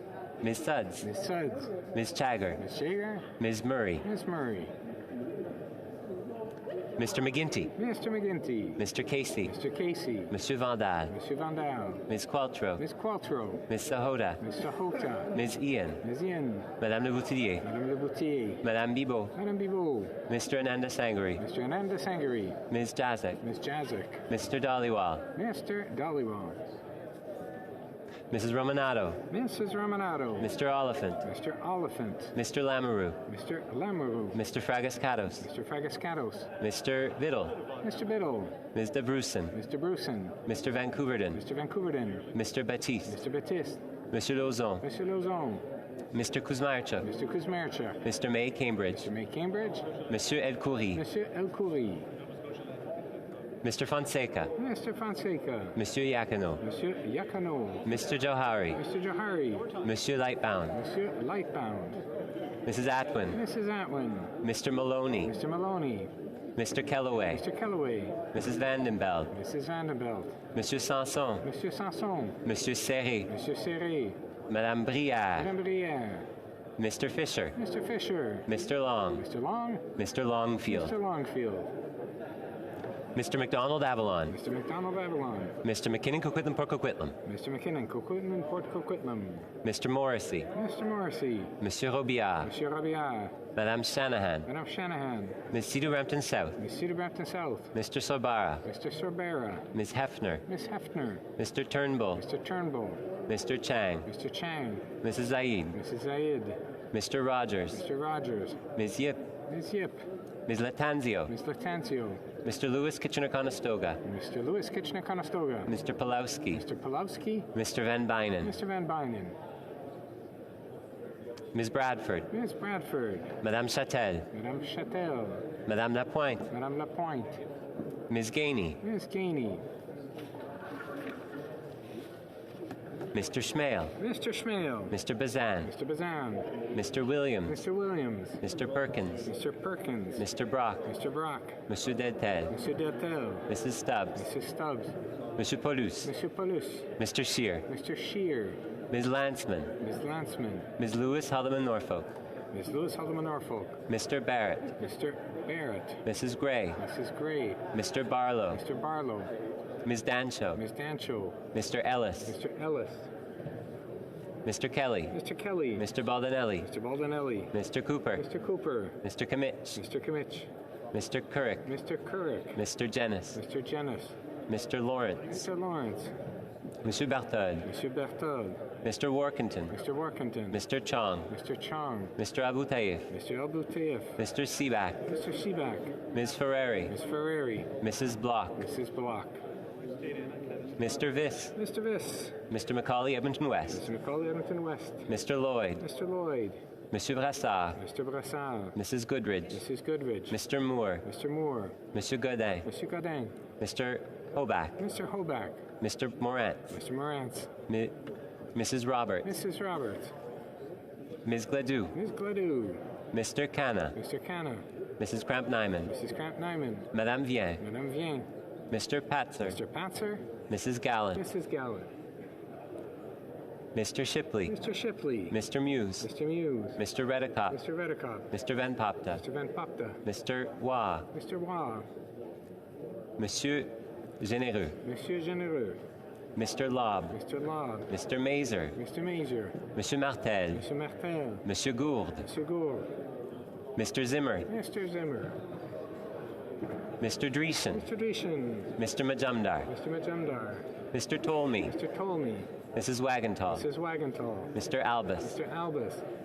Mr. Bragdon. Mr. Bragdon. Mr. Nader. Mr. Nader. Mrs. Falk, Battleford Lloydminster. Mrs. Falk, Battleford Lloydminster. Mr. McLean. Mr. McLean.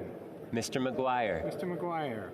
Mr. Reed. Mr. Reed. Mr. Shields. Mr. Shields. Mr. Falk Provencher. Mr. Falk Provencher. Mr. Mott. Mr. Motts. Mr. Soroka. Mr. Soroka. Mr. Carey. Mr. Carey. Mr. Dowdle. Mr. Dowdle. Mr. Fast. Mr. Fast. Monsieur Sainte-Marie. Monsieur Sainte-Marie. Madame de Bellefeuille. Madame de Bellefeuille. Madame Michaud. Madame Michaud. Monsieur Brunel-Duceppe. Monsieur Brunel-Duceppe. Monsieur Villemur. Monsieur Villemur. Villemur. Monsieur Villemur. Madame Larouche. Madame Larouche. Monsieur Perron. Monsieur Perron. Monsieur Desilets. Monsieur Desilets. Mr. Massey. Mr. Julian. Mr. Julian. Mr. Julian. Mr. Massey. Mr. Massey. Ms. Matheson. Miss Matheson. Ms. Idlout. Ms. Idlout. Mr. McGregor. Ms. Gazan. Ms. Gazan. Mr. McGregor. Mr. McGregor. Ms. Dance. Ms. Dance. Ms. Blaney. Ms. Blaney. Madame Hughes. Madame Hughes. Monsieur Bouleris. Monsieur Bouleris. Ms. Barron. Ms. Barron. Ms. Kwan. Ms. Kwan.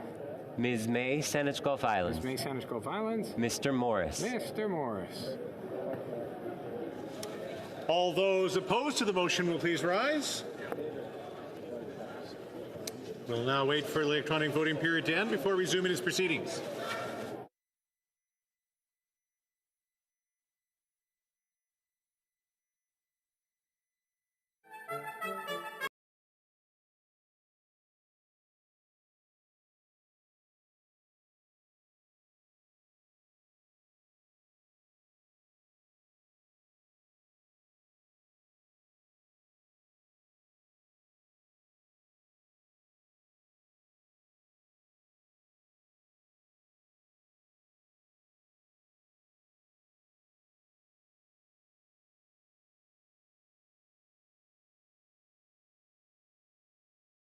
Reforms that would secure predictability and access to labor for sectors struggling with chronic worker shortages. Unfortunately, the final report fell short, failing to include key recommendations that would benefit workers, businesses, and the broader economy. In our dissenting report, we emphasized that the Temporary Foreign Worker Program should continue to address specific labour gaps, supporting rural and agricultural communities where Canadian workers are unavailable, while resisting an open work permit model that would undermine this goal. Additionally, we strongly condemn the baseless comments made by the UN Special Rapporteur, who referred to the Temporary Foreign Worker Program's agricultural stream as a breeding ground for slavery. These inflammatory statements ignore the facts and undermine the hard work and ethical standards of Canadian farmers and businesses who strive to provide safe, respectable workplaces. The Conservative Party will continue to advocate for solutions that safeguard worker rights and secure Canada's food and economic security. Thank you. Dépôt de projet de loi émanant. Tabling introduction of private members' bill. First reading of Senate public bills. Motions. Seeing petitions. Présentation pétition. The Honourable Member for Saanich Gulf Islands. Mr. Speaker, on behalf of many constituents in Saanich Gulf Islands, it's an honour to rise to present a petition dealing with the intersecting issues of the importance of old-growth forests for biodiversity, for climate action, and indeed for their integral role in the traditional cultural, spiritual wisdom of the Indigenous peoples of this area, as well as looking at the threat to old-growth forests, specifically on Vancouver Island. There are the last unprotected intact old-growth valley on southern Vancouver Island is slated for logging.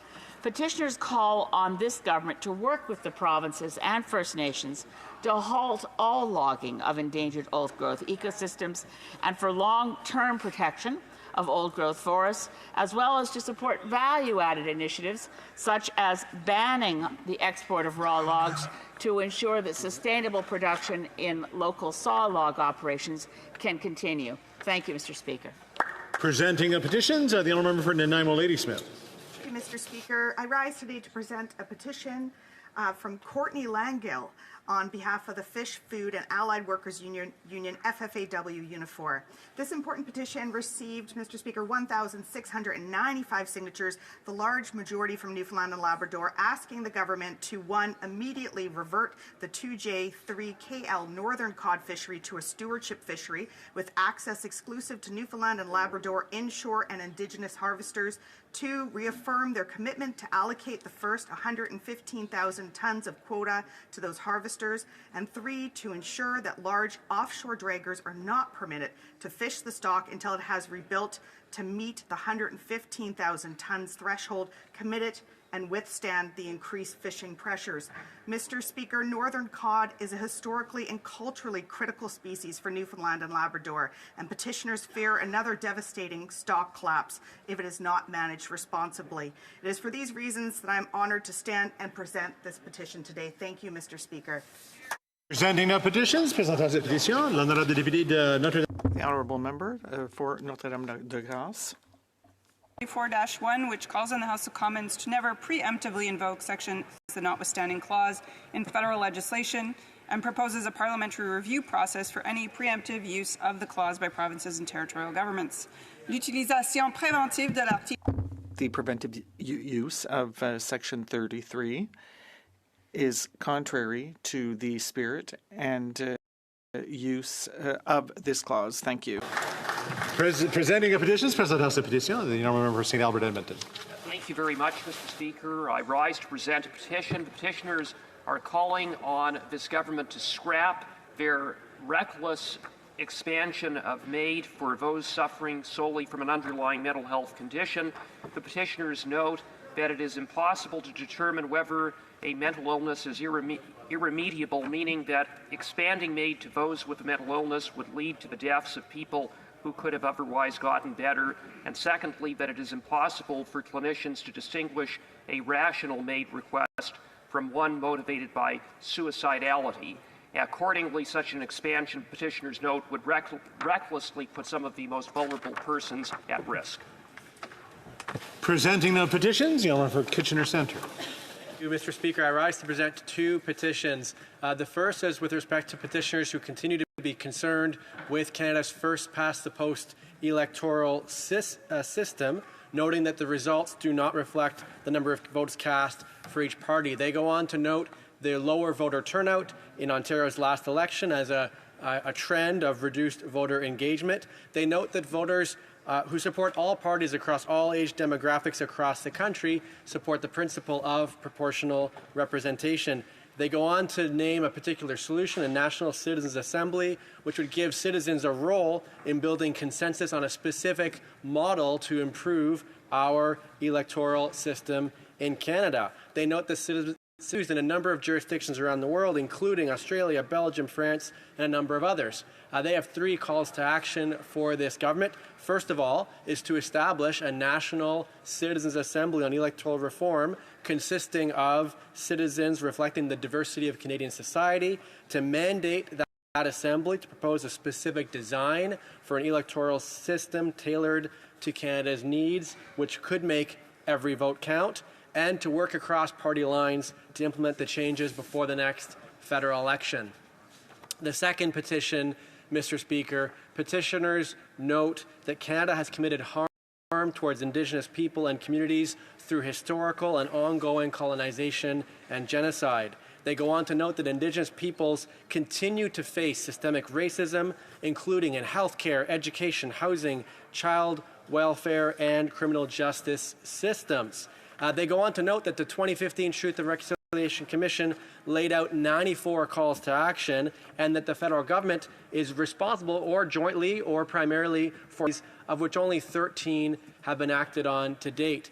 They have 4 direct calls for this government. These calls include implementing all 94 calls to action of the TRC. They go on to urgently call for all 231 calls for justice of the National Inquiry into Missing and Murdered Indigenous Women and Girls to be adopted, as well as to prioritize funding and policies that advance the process of Canadian reconciliation and justice. Thank you, Mr. Speaker. Présentation de pétition, the honourable Mission Mascou Fraser Cain. Thank you, Mr. Speaker. Intoxication as a legal defense. Amendments were made to the Criminal Code on June 23, 2022, allowing for extreme intoxication to act as a defense for assault and sexual assault where a reasonable person would not have foreseen the risk of a violent loss of control, end quote. The National Inquiry into Missing and Murdered Indigenous Women and Girls found that rates of violence against Indigenous women and girls to be alarmingly higher than any other demographic.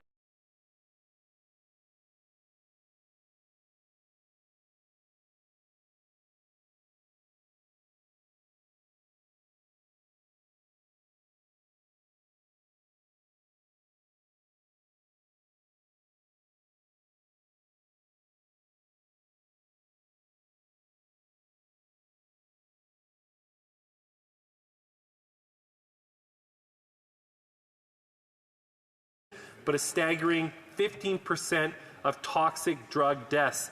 Therefore, the undersigned Indigenous citizens of Mission Mascou Fraser Canyon call upon the federal government to remove their amendments to the Criminal Code related to extreme intoxication, their commitment to protecting First Nation women.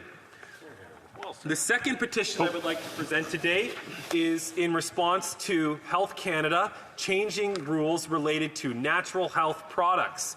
Health Canada recently proposed new and significant fees to import, manufacture, and sell NHPs, along with new labeling laws, which means consumer prices will rise and consumer choice will decline. Many Canadians rely on NHPs, which include basic everyday products such as toothpaste, vitamins, probiotics, and fiber. And Canada's current standards on natural health products already keep people safe. Therefore, the undersigned citizens of Mission Mascou Fraser Canyon call upon the Minister of Health to scrap new regulations for natural health products. Thank you, Mr. Speaker. Presenting petitions, the honourable member for New Westminster Burnaby. Thank you very much, Mr. Speaker. I'm pleased to rise and present a petition on behalf of the Burnaby Firefighters IFF Local 323 where there are 80 signatures that are added to the thousands of signatures we've seen over the last few days coming in from across the country. This petition is calling on the government to have immediate action to ban PFAS in firefighter gear and firefighting foam. And as you know, Mr. Speaker, PFAS are man-made chemicals that are resistant to heat, water, and oil. And with their durability comes at a very significant cost. Scientific evidence links these substances to severe health risks, including cancer, putting firefighters who already face incredibly hazardous conditions at greater risk. Research also shows that PFAS can accumulate in the body, leading to serious health issues. Alarmingly, firefighters in Canada face a higher cancer risk than the general population, and we can mitigate these risks by regulating what we can control in their working conditions. Several other countries, Mr. Speaker, have restricted PFAS use. Canada must follow suit. Our firefighters deserve gear free from toxic chemicals. Let's protect those who risk their lives for us. Thank you, Mr. Speaker. Presenting petitions, the honourable member for Winnipeg North. Thank you, Mr. Speaker. It's with pleasure I table today a petition that highlights the universal public health care is a core part of our Canadian identity. Free, accessible, equity and fairness in quality medical care across Canada is a necessary part of our universal public health. Mental health is a real and important factor of an individual's well-being that is insufficiently provided for in the current system. Long-term care and prescribed medications also need to be taken into consideration as part of our national health care system, and that health care investments in quality care should be transparent and accountable through the data and sciences. And they're in essence calling for, Mr. Speaker, the different provinces working with the federal government to protect our Canadian identity, that being in part our health care system. Thank you, Mr. Speaker. Presenting petitions, the honourable member for Calgary Centre. Thank you, Mr. Speaker. And I rise today to table a petition on behalf of concerned citizens and residents of Calgary regarding the ongoing persecution of Falun Gong practitioners. Falun Gong is a spiritual discipline rooted in truth, compassion, and tolerance, and is practiced by diverse communities across our nation. Since 1999, practitioners of Falun Gong have endured a brutal campaign against them, resulting in torture, imprisonment, and death, with victims subjected to forced organ harvesting. This includes Canadian citizen Ms. Sun Chan, who is sentenced to 8 years in prison. We call upon the Government of Canada to demand an end to the persecution, ensure the release of all prisoners of conscience, explicitly address Falun Gong persecution in our foreign policies, and sanction the perpetrators under the Magnitsky Act. Thank you. Presenting petitions, the honourable from Vancouver Kingsway. Thank you, Mr. Speaker. Today I rise to table a petition on behalf of Vancouver Firefighters IAFF Local 18, addressing an urgent issue impacting the health and safety of firefighters across Canada. This petition, sponsored by my great colleague, the NDP MP for New Westminster Burnaby, calls for immediate action to ban per- and polyfluoroalkyl substances, PFAS, in firefighter gear and firefighting foam. These are man-made chemicals resistant to heat, water, and oil, but their durability comes at a significant cost. Scientific evidence now conclusively links these substances to severe health risks, including cancer, putting firefighters who already face hazard risk.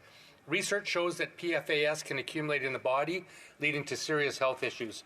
Alarmingly, firefighters face a higher cancer risk than the general population. We can mitigate these risks by regulating what we control in their working conditions. Several countries have restricted PFAS use. Canada must follow suit. Our firefighters deserve gear free from toxic chemicals. Let us protect those who risk their lives for us. Thank you, Mr. Speaker. Presenting petitions, the honourable for Battle River Crowfoot. Thank you very much, Mr. Speaker, and it is once again an honour to be able to present petitions signed by many Canadians, and in particular, testimony that was heard before a parliamentary committee in regard to expanding euthanasia, where a representative from the Quebec College of Physicians recommended that it should be expanded, MAID should be expanded to include babies from birth to 1 year of age who come into the world with severe deformities and very serious syndromes. Mr. Speaker, these petitioners are very concerned about the proposal for the legalized killing of infants, and it's deeply disturbing to Canadians and the values that Canadians hold dear, and emphasize that infanticide is always wrong. So, Mr. Speaker, I am proud to present this petition in the House here today. Presenting the petitions, President House petition, the honourable member for Sherwood Park, Fort Saskatchewan. Thank you, Mr. Speaker. The first petition I'm tabling is from a constituent concerned about the penalties associated with paper filings of tax returns. Petitioner notes that tax filing is a requirement for most Canadian citizens, regardless of their ability to use or access online platforms. The paper filing has been available for decades, and the recent decision that CRA will no longer print line-by-line instructions in the paper package and will impose financial penalties for paper filing of certain taxes, including business filing, HST returns, unequally disadvantages vulnerable Canadians. Petitioners call on the Government of Canada to remove all penalties associated with paper filing and to make available print copies of the line-by-line instructions for tax filing for anyone who requests it. Mr. Speaker, I suspect I have time for maybe one more petition. And I know this is a source of great disappointment to members. But the final petition that I'll table today is similar to that presented by a colleague. It raises concerns about proposals for the radical further expansion of what is already the most extreme, most liberal euthanasia regime on the planet. Petitioners are deeply concerned about a proposal to allow involuntary euthanasia for infants. They believe that killing children is always wrong, and they call on the House to reject these dangerous, violent, extreme proposals for further expansion of the already most liberal euthanasia regime on the planet. And that's the time for that. Questions on the order paper. The Honourable Parliamentary Secretary to the Government House Leader. Yes, thank you, Mr. Speaker. The following questions will be answered today, 2986, 2988, and 2991. Furthermore, Mr. Speaker, if the questions number 2987, 2989, 2990, 2992, and 2993 could be made orders for return, these returns would be tabled in an electronic format immediately. The pleasure of the House that the aforementioned questions be made orders for return and that they be tabled immediately. Agreed and so ordered. The Honourable Parliamentary Secretary. And then, Mr. Speaker, I would ask that all remaining questions be allowed to stand at this time, please. Thank you. And the notice of motion for the production of papers. The Honourable Parliamentary Secretary, Government House Leader. Thank you again, Mr. Speaker. I would ask that all notices of our motions for the production of papers also be allowed to stand at this time, please. Okay. I wish to inform the House that the volume of earpieces will now be reset.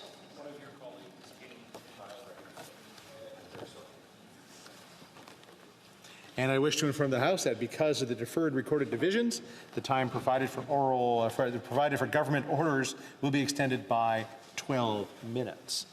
Orders of the day.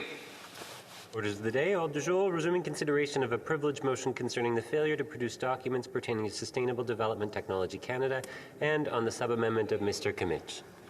The floor is free, so the Honourable Member for Langley-Aldergrove has the floor now. Thank you, Mr. Speaker. I have the honour of rising in Canada's Parliament to join in the debate about the privilege question relating to the Liberal government's latest scandal, the Green Slush Fund. But before I do that, Mr. Speaker, I just want to take a moment to mark this historic day and congratulate our neighbours to the south for a very decisive election, and congratulate Mr. Trump for regaining the White House.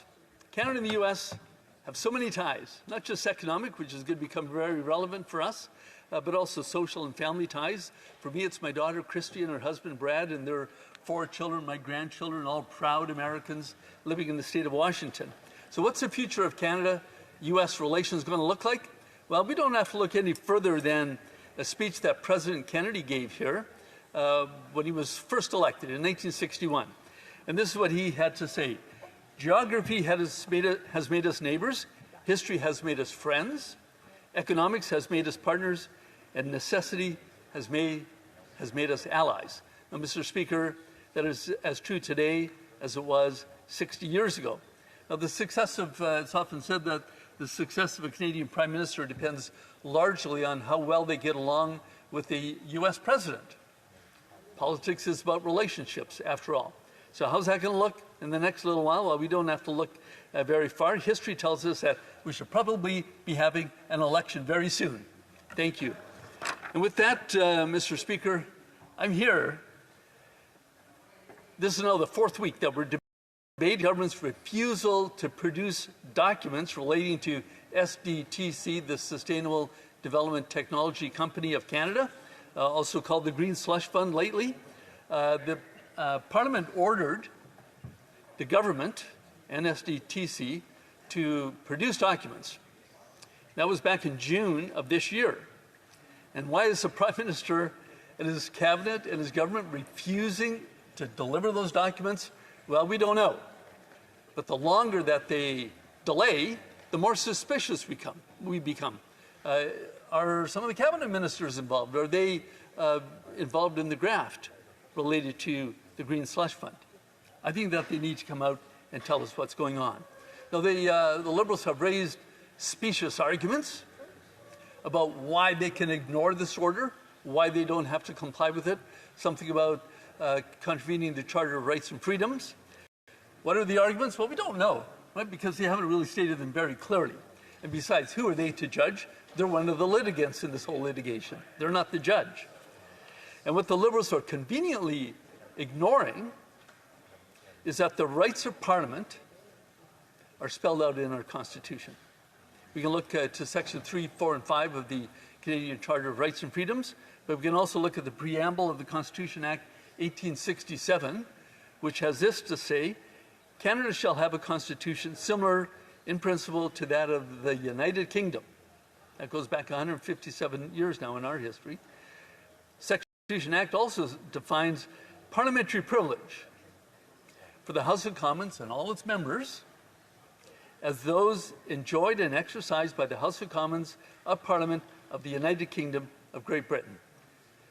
Those privileges as they existed the day that Canada became a nation, July 1st, 1867. Now, that latter point is very important because with that comes 650 years of parliamentary tradition and history coming out of the mother of all parliaments in Westminster. One of those traditions is, of course, the principle of parliamentary sovereignty, that Parliament can make or unmake any law that it deems just and appropriate.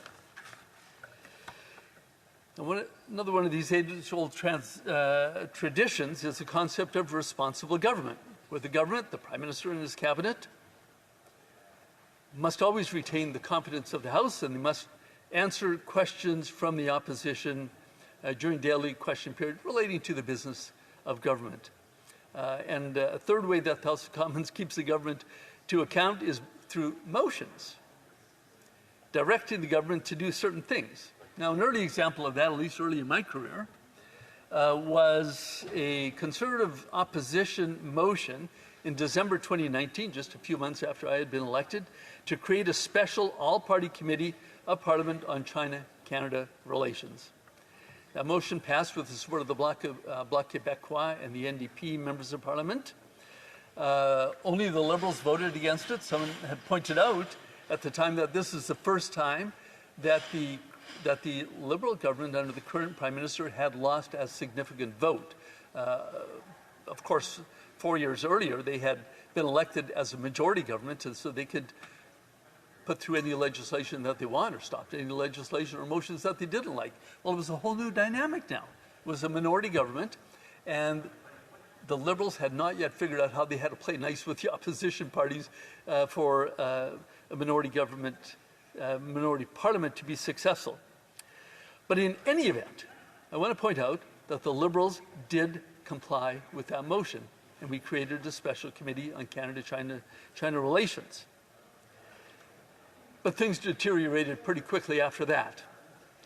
And we saw time and again that these Liberals, under the current Prime Minister, are holding Parliament in contempt. I'm going to raise 3 examples of when that happened. And of course, just to anticipate the end of my speech, the third example is going to be the Green Slush Fund that we're talking about, that is the subject of the day.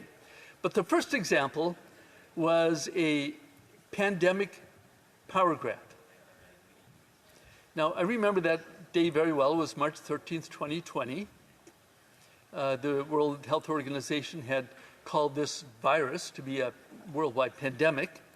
The parties consulted, and we agreed that we would suspend Parliament for 5 weeks, hoping that perhaps the worse by then. But then the Liberals tried to pull a fast one on us. Just a couple of weeks later, they put forward a proposal that Parliament would be suspended for a long period of time and that they, the Liberals, would be given all the power that they want to tax as they please, to spend as they pleased, without parliamentary oversight, which we found just unbelievable. You know, Parliament has worked very effectively during other times of crisis, so what was so different this time? We put a quick stop to this insanity, and the Liberals had to back down. The second example of this government holding Parliament in contempt was with the Winnipeg lab affair. The Special Committee on China Relations, which we know that the Liberals didn't like very much, was investigating rumors that 2 employees of the Public Health Agency of Canada had been fired because of their direct ties to the Beijing communist regime. The committee ordered the production of documents, similarly to what we're doing with the Green Slush Fund, and on June 2nd, Parliament voted to confirm that order. The Liberals voted no, of course. Now, the government agency, PHAC, Public Health Agency Canada, didn't comply with this order, so on June 17, 2022, the House declared the agency to be in contempt of Parliament, and ordered that the President appear here in Parliament, in the House of Commons, to be reprimanded in public and to be ordered to produce the documents. The Speaker of the Day, Mr. Anthony Rhoda, supported the majority of the House, of course. He was doing his job. So the honourable member is still a sitting member of the House, so I would say the honourable member for Timiskaming would be probably more appropriate. The honourable member for Langley Aldergrove. Yes, of course. I have the greatest respect for the member of, I forget the name of the riding, but the former Speaker of the House. He supported us, of course. He was doing his job. That's what the Speaker is supposed to do. Now, we know the Liberals didn't like this committee, the Special Committee on China-Canada Relations, right from the start. We know that they didn't like the makeup of the 43rd Parliament, a divided House, and we knew that they wouldn't like this order for the production of documents because they wanted to keep all this ugly business that was going on in the Winnipeg labs and the relationship with the Wuhan lab in China. We wanted to keep all that ugly business under cover. But what we did not know, Mr. Speaker, was the degree of contempt that this Liberal Party held for Parliament. But we found that out when the Attorney General, the Liberal Attorney General, sued the Speaker of the House, who is a member of the Liberal Party.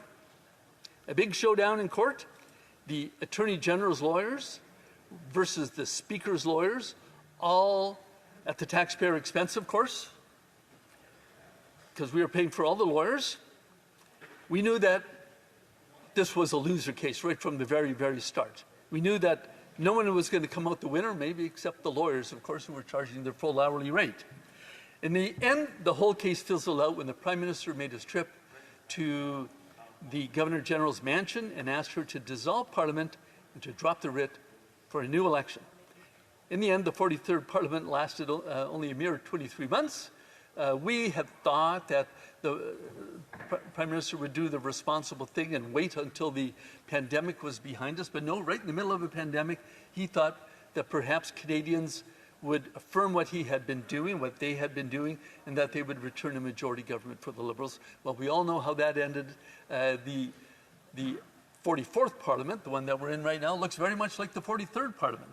$600 million in expenses to run that election campaign. And the House looks almost exactly as it did before. Roughly the same number of Liberals and Conservatives and NDP and the Bloc Québécois. We lost some of our colleagues. We gained a few others. Same with the other parties. But in the end, the Liberal government, even though they lost the popular vote, had the most seats, so they got to form government. The Conservatives were the official opposition, and the Bloc Québécois and the NDP looked pretty much like that they did before. And that brings me to the current issue of the day, the Green Slush Fund. The third example of this Liberal government holding Parliament in contempt. contempt. The scandal started with some whistleblowers who worked at Sustainable Development Technology Canada, who smelled a rat and called in the Auditor General.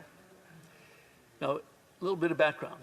SDTC is a federally owned and created company with a mandate to promote public and private investment in green technology. A laudable goal, I would say. And if the Prime Minister had just left things alone, SDTC today would still be functioning and fulfilling its mandate. But he could not resist putting his fingerprints all over that company. He fired the then current board, Mr. Jim Balsillie, who was very capable at his job, but had some different disagreements with the Prime Minister, and the Prime Minister put in all his own people, friends of the Liberal Party. We know all of this from the Independent Auditor's report, which he tabled with Parliament on June 4, 2024. Now, just a couple of examples from the report, and I'm not going to list all of them because many of the other speakers have already done so. But $390 million misallocated to insiders, board members that the Prime Minister had appointed, so $390 million to those or to non-qualifying projects that didn't even meet the criteria. Also, 186 instances of conflict of interest, board directors voting money for their own companies. Hey, please vote for my, I'm going to step out of the room, please vote for my application of a couple of $1 million, and then I'll return the favor to you when it's your turn to step out. So it was just friends distributing taxpayer money amongst themselves. This is what one of the whistleblowers said after the report, the auditor's report, came out. Just as I always was confident that the Auditor General would confirm the financial mismanagement of SDTC, I remain equally confident that the RCMP will substantiate criminal activities that occurred within the organization. Now, these are very serious words. So not just mismanagement, but criminal activity. So the official opposition did what we are supposed to do, hold this government to account, and we put forward a motion for the production of documents. The NDP and the Bloc Québécois voted with us, doing their job as fellow opposition members. It's also their job to hold the government to account. That motion passed on June 10th, 6 days after the Auditor General's report came out. The Liberals, of course, were not happy that the motion passed, but this is the reality of a minority house, where they need to get the support of at least one of the parties to get their way. They failed. They did not do that. The order was made. Parliament is supreme. Parliament has the authority to do this. This is definitely within our jurisdiction to do so, but the Liberals just refuse. They think that they have some arguments to say that they don't have to comply with the order, which they didn't. They ignored it. And so we came back here to Ottawa, to Parliament in September, and things got ugly. We appealed to the Speaker and asked him to rule on the question of privilege. We argued, based on the age-old rules, that Parliament has the right, the privilege of demanding the production of documents when they see fit to do so. The Speaker ruled in our favor, and I'm just going to read one sentence from the Speaker's ruling. The Chair cannot come to any other conclusion but to find that a prima facie case of privilege, question of privilege has been established. Now, Mr. Speaker, you'd think that that would be the end of the story. It was pretty clear. But we know what these Liberals think about speakers who make rulings that they disagree with.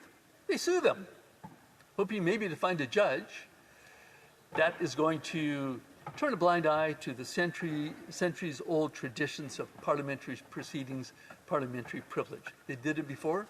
Will they do it again?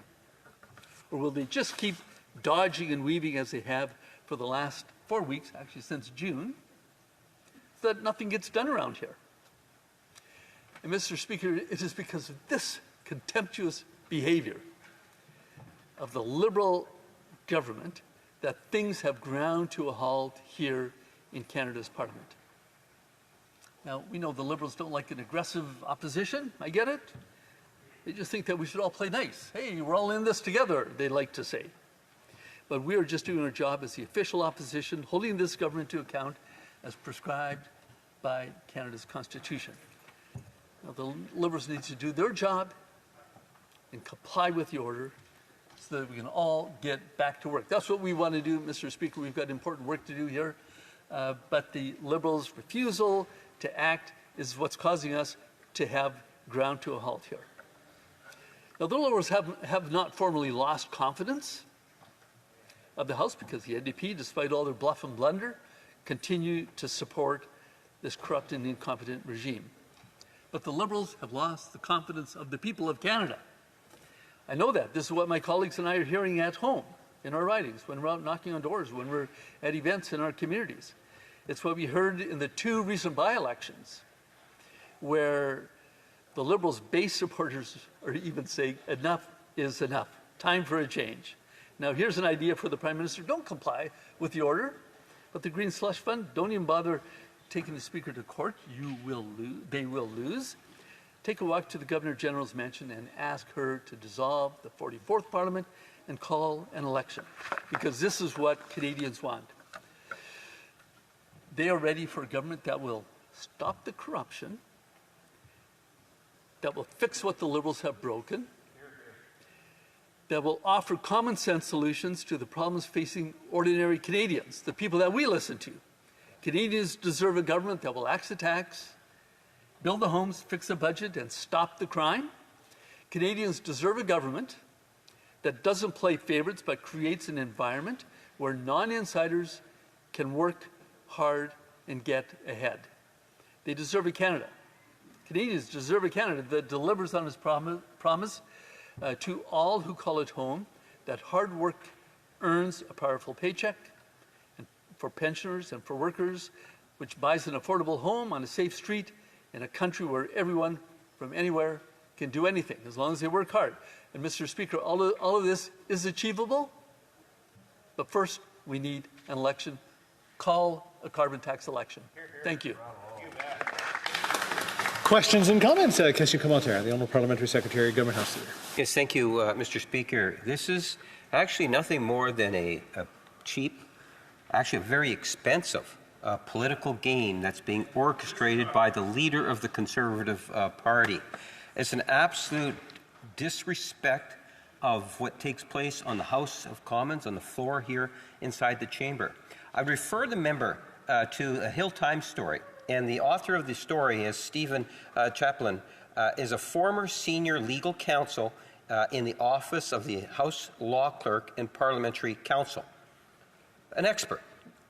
And he gives a very stark warning to all members of the House because of this game that the official opposition is playing. And this, I quote, "It is time for the House to admit its overreach before the matter inevitably finds its way to the courts, which do have the ability to determine and limit the House's powers, often beyond what the House may like. The game that the Conservatives are playing is borderline contempt in itself, and it's coming from the office of the Conservative leader." I'm wondering if the member has actually read the story, and if he hasn't read the story, would he commit to read the story and maybe share some of those conclusions with his leader? Member for Langley Aldergrove. Well, Mr. Speaker, the only conclusion we care about is the conclusion that this House of Commons came to, ordering the government to produce the documents. Parliament is supreme. This is completely within our wheelhouse to be able to order, to make that order for the production of documents. This is an age-old tradition, and the government should respect it. If they don't, they should call an election. Go to the people. Let them judge. If they want to take the Speaker to court, well, they can try that too. But I would suggest call the election and let the people decide. Questions and comments? Question commentaire. The Honourable for New Westminster Burnaby. Thanks very much, Mr. Speaker. I appreciate the member and enjoyed his speech. I'm glad that he raised the issue of the by-elections. Of course, Mr. Speaker, as you know, we had 2 by-elections recently. Elmwood Transcona, the Conservatives were badly defeated by the NDP. In the Salle Maud Verdun, the Conservatives finished 4th. The Liberals were defeated in the Salle Maud Verdun, and the Liberals finished with 5% of the vote in Elmwood Transcona. Now, we know about the Liberal scandals, and the NDP has been pivotal in getting to the bottom of each of those scandals. SNC, Lavalin, We Charity, and now the STDC. And we're supporting the motion. The reason why the Conservatives did so badly in the by-elections, of course, is because people are aware of the legacy of the Conservative scandals. And I just have to refer back to the period of the Harper regime. The ATS scandal, which was $400 million, the G8 scandal, which was $1 billion, the Phoenix Pay scandal, $2.2 billion, the anti-terrorism funding, $3.1 billion. Conservatives were even worse, if you talk in monetary terms, with their corruption and their failures and their scandals. They didn't allow Parliament to get to the bottom of it. Does the member agree with me that that was a mistake and the Conservatives owe Canadians an apology? Well, Mr. Speaker, I guess I'm not surprised to hear a member of the NDP party who continues to support the Liberal Party preventing an election that so many Canadians want. I'm not surprised to hear him now looking back in history for other scandals, to divert the Canadians' attention from what is going on in Canada right now with the Green Slush Fund. This is what is our focus right now. We want to get to the bottom of it. There's corruption. There's allegations of criminal activity. We need to get to the bottom of that. And I hope that the NDP will support us in the next non-confidence vote to defeat this government to force a carbon tax election. Thank you. Questions and comments? Question commentaire, the honourable member for Prince Albert. Speaker, Mr. Speaker, I'd like to ask for you the question in regards to respect to the House and what involves respect to the House. This Liberal government has showed zero respect to this House. They've showed zero disregard to the rules of Parliament. I'd like to ask the member if he would maybe talk a little bit about what his constituents tell him in regards to this Liberal government and their lack of respect for parliamentary procedure, their lack of respect for their tax dollars, their lack of respect for respecting the will of Parliament in this situation, and how they want to see this solved. The honourable member for Langley Aldergrove. Oh, yeah, thank you. That's a answer it quoting directly from my constituents, but that would probably be real unparliamentary. People in my home community are fed up with this Liberal government. They want so desperately for there to be an election. They ask me so many people ask me when they see me, why aren't the Conservatives putting forward a non-confidence vote? I go, well, we do it all the time, but with the support of the NDP, this government continues to stand. They want an election. They realize the lack of respect that the Liberals have for this Parliament after 9 years. It's time for an election. It's time for them to make room for a Conservative government. Question et commentaire, l'honorable député de Thérèse de Blainville. The honourable member for Thérèse de Blainville. Thank you, Mr. Speaker. This is a rather long debate. Week after week, it's a bit like a TV series. So this issue keeps going on.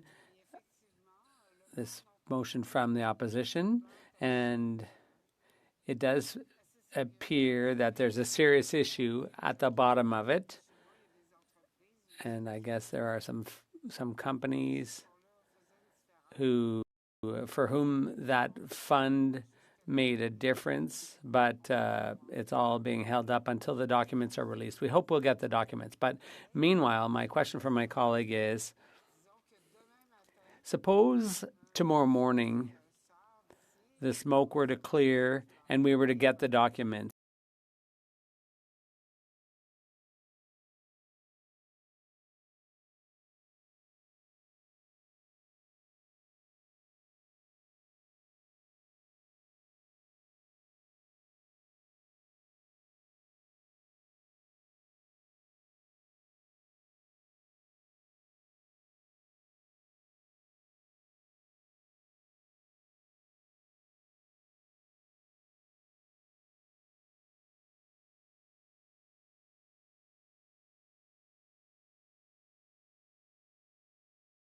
Very good lawyers on staff there. They'll figure out what to do, what the next steps are. Thank you. Questions and comments? Question commentaire, the honourable parliamentary secretary, Government House Leader. Yes, thank you, Mr. Speaker. The member made reference, as in one of the questioners from the Conservatives, about a lack of respect. Let me highlight the fact that the lack of respect is rooted within the Conservative leadership today. The current leader of the Conservative Party was the parliamentary secretary to Stephen Harper, who is the only prime minister in the entire Commonwealth that has been found in contempt of Parliament. And fast forward it to today, where you have a leader of the official opposition virtually being in contempt of the process here on the floor of the House of Commons, no matter what it is that they actually say, Mr. Speaker. I ask the member to recognize, if he was someone from the outside of the Ottawa bubble, would he be following the Conservative Party, or would he be following the recommendations of the RCMP, the Auditor General of Canada, the former law clerk here in the House of Commons, who are saying that this game that the Conservatives are playing is in essence wrong? It's the Conservatives that are wrong, no matter how much they chirp from their seats. The honourable member for Langley-Aldergrove. Well, Mr. Speaker, Parliament has the authority, the unfettered authority to be able to do exactly what it has done. The Liberals keep trying to divert and get people's attention on something else. But the real issue of the day is, why is this government refusing to produce the documents that it has been ordered to produce? What do they have to hide? Who are they protecting? Canadians want to know. Questions and comments? The honourable member for Vancouver Kingsway. Thank you, Mr. Speaker. My honourable colleague continues to speak about calling an election. 1 million Canadians have now accessed the NDP's Canadian Dental Care Plan. I'm wondering, would he support the elimination of the Canadian Dental Care Plan were he to form government? Is that the position of the Conservative Party? The honourable member for Langley-Aldergrove. The Conservative Party is going to put out its platform in due course, and I'm not going to, answer that question directly, other than to say that we are sensitive to the needs of Canadians. We are, I believe, well attuned to the issues of the day, and we will have a platform that is going to be a winner in the next election. Thank you. Reprise du débat. Resuming debate. The honourable member for Calgary Centre. Thank you, Mr. Speaker. I rise today and I follow on with a great speech from my colleague from Aldergrove in British Columbia. That member is a lawyer with a great deal of input, a great deal of sophisticated input into this debate we're having here in this House over the last number of weeks, and I am very appreciative of what he brings to the table here as far as the legal input. Because what's happening here, Mr. Speaker, is that we have to make sure that we follow the rules of Parliament. Now, my party and some members of the other parties around this House have tried to hold this government to account for weeks now in actually performing its role that it is required to do for Parliament. This is the executive. We are Parliament. Parliament does have its responsibilities here, and we're here to fulfill those roles as parliamentarians. This government is trying not to fulfill its roles, is trying to make Parliament as dumbed down as possible. And the problem with that, of course, is that Canada is a parliamentary democracy.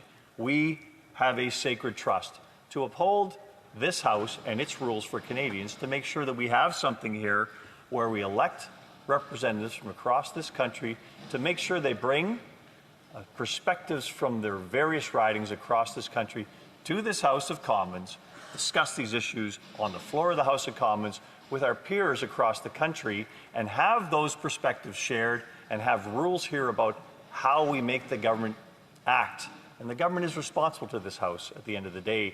Mr. Speaker, you know that, and I appreciate the ruling that the main speaker here in this House of Commons came to, that the government cannot avoid disclosing the facts around the $400 million scam at SDTC, Sustainable Development Technologies Canada, that it had to actually provide that information to this House of Commons, that the Auditor General exposed was money misspent through that program. So we've called for that documents. There was a vote in this House of Commons. Majority said, yes, we want those documents tabled on the floor of House of Commons, as is the rule in this House. Let's get back to the core of this discussion here and look at the amendments. Right now, we want to extend the time through this amendment to make sure we get those documents, because Time is obviously being ignored here by this government. We want those documents. Parliament is due those documents by its very rules. To ignore that rule at this point in time is tantamount to saying Parliament doesn't matter. And that's where this government is trying to get us to at some point in time, is that this is just a place where we get to walk over. It's a hurdle we have to get through as this executive branch of government. It's not a hurdle.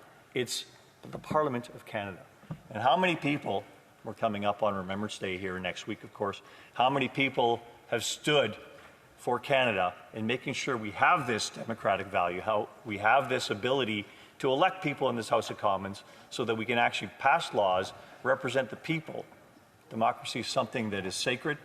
It's something that we will not, if we lose it, we will miss it in its entirety, and it will be very difficult to get back at the end of the day. Every sovereign nation around this world is envious of the democratic countries around the world. The democratic countries are the most prosperous. We're the ones that actually involve our citizens. We're the ones that actually impact the world the most in what we do. And what this government's trying to do is trying to turn us into less of a democracy through this measure. And they think it's half measure by half measure.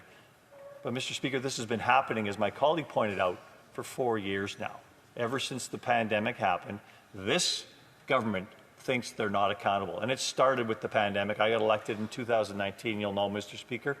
2020 came along very quickly, and this government decided that they wanted all this money control, they called them special warrants, to actually just have a whole bunch of money and have us authorize that, so we wouldn't have to even sit in this House of Commons, and they could do whatever they wanted. Well, one of the main roles of this House is to make sure we oversee the spending of the government of the House of Commons, and they bring back those estimates, bring back those plans to us, and we have to approve them.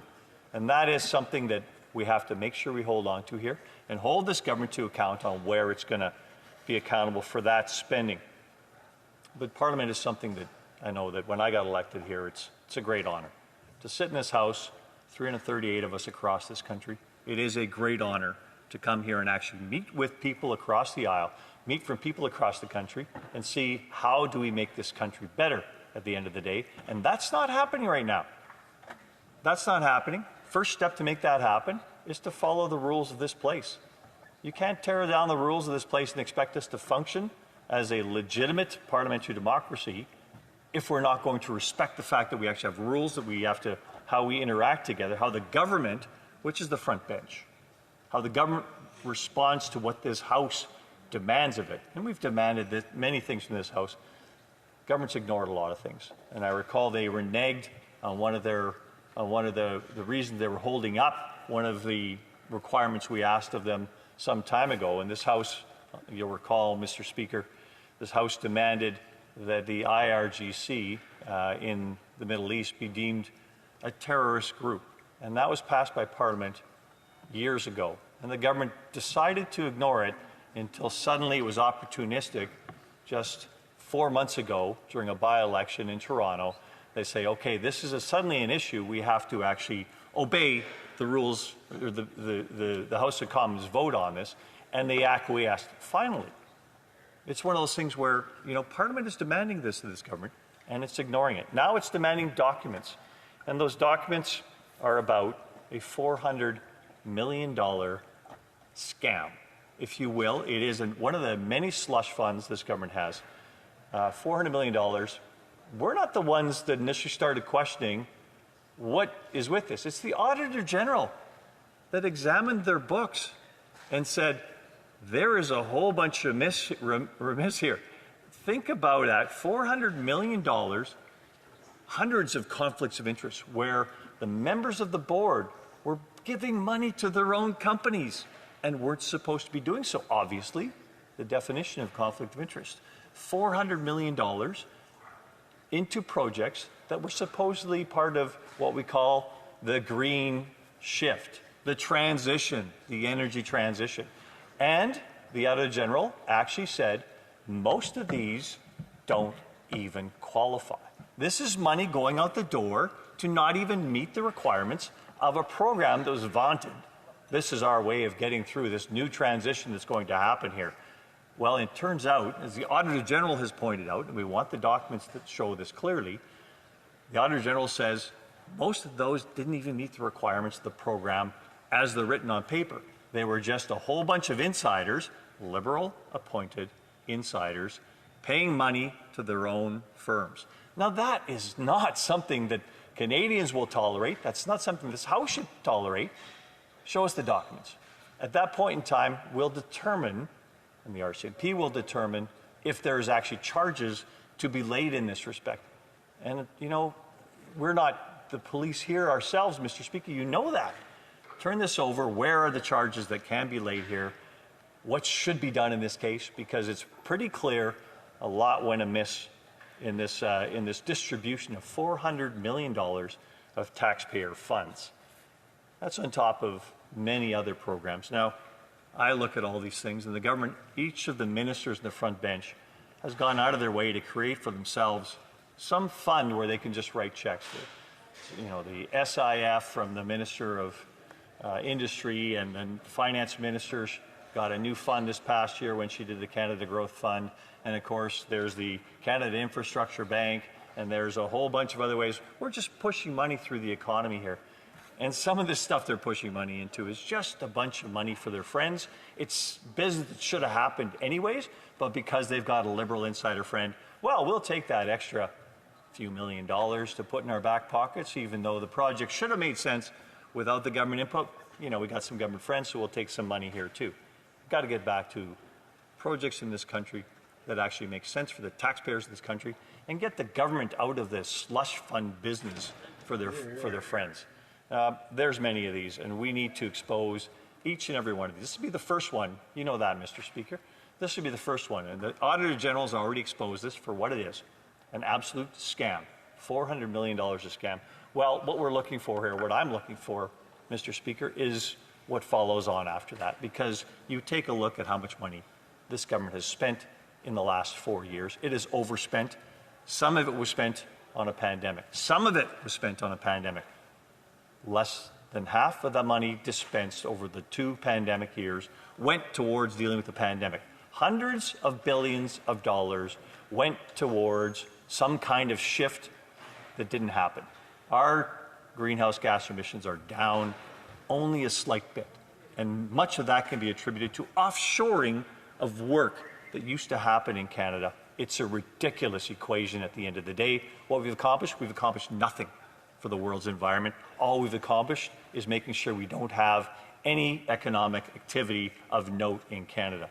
And I will speak about misinformation from my colleague from Winnipeg, Transcona, or pardon me, Winnipeg North, that he provides in this, thank you, on this floor over and over again, because he stands up and he'll challenge us and he'll speak on the Liberal notes of the day. And sometimes I cringe. I cringe because we're here representing something of a higher purpose. What's good for this country? What is good for this country? What is good for this country, of course, is making sure we arrive at good decisions. Those decisions only arrive if we do the right thing here and we speak the truth all the way through this. And the misinformation we're having, of course, this whole notion about this is something that the Charter of Rights, if we get these documents that we're entitled to as Parliament, it will contravene the Charter of Rights. I will challenge anybody here. 1982, you go back and you say, when the Charter of Rights was legitimized as part of the Canadian Constitution, if any of those drafters of that Constitution would say, we anticipate that some documents will not be able to be provided to parliamentarians because somebody some lawyer with an opinion that might be trashed out there somewhere is going to say, this will contravene somebody's Charter of Rights. This is the Parliament of Canada. It is supreme. We're demanding documents. We're due those documents. Those documents should arrive here, and we are standing here upholding democracy, making sure they do arrive here. There is nothing further here that has to occur. How this actually resolves itself is the documents get delivered in their entirety, and then we investigate what happens from there. Step one, get those documents to the table here.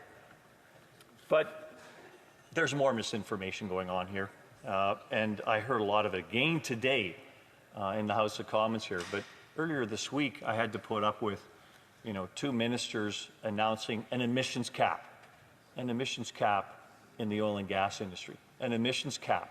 How does an emissions cap work? Emissions cap works because you're going to shut down production in Canada. That's the only way, and they've been shown that so many times by industry, by all the scientists involved. If you want to shut in 1 million barrels a day of Canadian oil production, that will be quickly replaced around the world by other suppliers. End of story. Everybody knows that. We are producing some of the most environmentally beneficial barrels of oil for the world economy, particularly for our partners south of the border, here in Canada right now. To penalize one industry for a vanity approach at this point in time on what they think they're doing for the environment, accomplishing nothing but offshoring, then I think that's something that has to be challenged in its utmost. And I will stand up for those people that are adding value throughout the energy supply in Canada, but also for the amount of technology that's being developed that deals with Canadian energy production to make it the most efficient and environmentally friendly oil in the world. That advancement has happened significantly. I need to raise this, Mr. Speaker, because I'm not sure everybody remembers this. Canada is not a cheap place to produce oil. The reason we produce oil in North America, but in Canada in particular, is because of the security involved in making sure we have our energy sources provided here. Otherwise, those energy sources would be supplied by other places around the world where actually oil is much less expensive and much less environmentally friendly, believe it or not. And that energy molecule is still the most important energy molecule in the world, and we continue to kind of move that along so that we've got other sources, because putting all our apples in one basket is not a good strategy.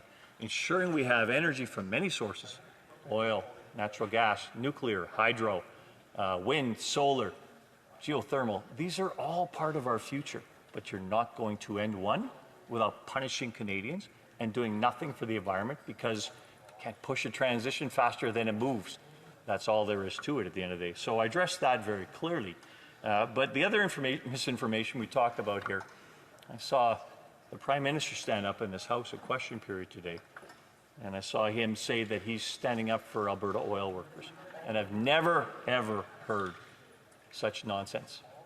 This Prime Minister and this government and this front bench are doing everything they can to punish this sector and to try and make it seem like it's the sector that's responsible for the emissions around the world.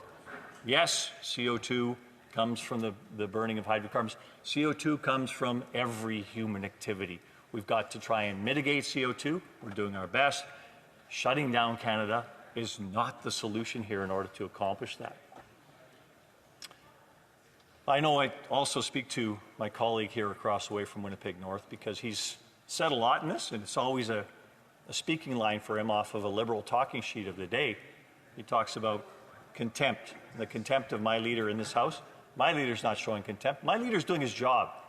His actual role as His Majesty's leader, His Majesty's loyal opposition, as opposed to the government's mouthpiece. So he's actually sitting there holding the government to account. So therefore, taking this, and we've talked about this many times, taking this whole notion of I need to have a security clearance in order to get this, that's the government's job. His job is to hold the government to account on what they're actually supposed to provide here. And he cannot usurp that role, or he is defying his main role as the leader of His Majesty's loyal opposition. But I'm going to move on here to a few things there, Mr. Speaker, you'll appreciate. I've got some issues here around what this country is going to look like going forward, because this country is being torn apart by this government. This budget is out of control. 1.3 trillion in debt in this country. Another 50 billion going into debt this year. How much debt do you think Canadians can assume from this public government? It's doubled since this government came into power, and it's not turning around. It's this notion that government debt can continue to accumulate and Canadians can continue to bear the burden of that. All this is doing, Mr. Speaker, is kicking the can down the road about where programs don't get delivered to Canadians that are going to need those funds going forward. Debt to GDP ratios, it's a ridiculous notion. Frankly, how much money are we spending on servicing that debt? $50 billion plus per year. That's about $3,000 plus per Canadian household just in servicing the debt. So $3,000 worth of government services don't arrive because we're servicing a debt that has gotten far out of control. We need to address that. We need to make sure that we fix this budget and stop spending money willy-nilly, and including on a $400 million slush fund that went to a bunch of insiders here. I'll bring that back home. But we've got also, you know, think about a $1.3 plus trillion deficit. That's about $100,000 per household. You tell that to every household in Canada, your federal debt adds an extra $100,000 onto your actual debt, and you're paying the interest on that debt all the time, and there's nothing you can do about it. Don't worry, everything's free in Canada. We'll get you some more free programs. Don't worry about it, because that debt, nobody's going to worry about it, while your kids are going to worry about it, because somebody's going to have to deal with this. Kicking the can down the road is no way to address what we need to deliver to Canadians. And I beseech you, Mr. Speaker, that dealing with debt is something that we have to focus Canadians on and make sure that focus this government on, because it thinks that it just has to continue spending more and it's going to make its way up. It's make facts up as it goes along here. I didn't mention something here, and that's on the emissions cap they talked about, because it does tie in with the debt situation here. The emissions cap is going to harm a sector that provides $45 billion in the year 2022 to Canadians through taxes, taxes that supply services like healthcare, education, social services across this country. $45 billion. I'm asking you where it's going to replace that $45 billion as it does its utmost to try and shut in an industry that is the envy of the world, an asset that is the envy of the world. And yet it seems to be bent on destroying that. We don't know what we've got until we've thrown it away, Mr. Speaker. You know that this is something we've got to try and hang on to. Thank you very much. I look forward to any questions I have on this speech. Order, it's my duty, pursuant to Standing Order 38, to inform the House that the questions we raise tonight at the time of adjournment are as follows. The Honourable Member for Sherwood Park, Fort Saskatchewan, on Public Services and Procurement. The Honourable Member for Calgary-Shepherd, Immigration, Refugees and Citizenship. Minster on carbon pricing. Questions and comments. The Honourable Member for Winnipeg South Centre. Thanks very much, Mr. Speaker. I listened with interest as my colleague across the way talked about respecting the will of the majority of Parliament. The majority of Parliament believes in $10 a day daycare. The majority of Parliament believes in a national school food program. The majority of Parliament believes in putting money into investments for housing towards municipalities, which, so it turns out, so do 18 Conservative members of Parliament. My question, Mr. Speaker, would be, if the honourable colleague across the way believes in respecting the majority will of Parliament, does he also support these programs, which are, in fact, supported by the majority of parliamentarians? Thank you, Mr. Speaker. Member for Calgary Centre. Well, that's a good question. And I thank my colleague for that question. I know that everybody in this House wants to do well for the Canadians that they represent. Whatever program that is, I'm certain they want to deliver it. I will put on the table, and I'll push back to my colleague across the way, that if you tell Canadians that, okay, you've got this new free program, but, you know, your kids are going to pay for it 20 years down the road with interest along the way, that their kids might have something to say about it right now, you know, first and foremost. We have to get back to that space where the programs we offer are the for. We're not asking others to pay for that for us. And those others, of course, the next generation in Canada, they're going to have tougher choices to make because we've constrained them so badly. So build the country of the future. Don't sit there and just shovel out your cash today. We've got choices to make. Nothing is free. Nothing can just happen. You've got to make sure that you look at your costing here and your payments and ensure that you get the right things done for Canadians, so we've got a viable country going forward. A commentaire, l'honorable député de... The Honourable Member for Beauport-Limoilou. Thank you, Mr. Speaker.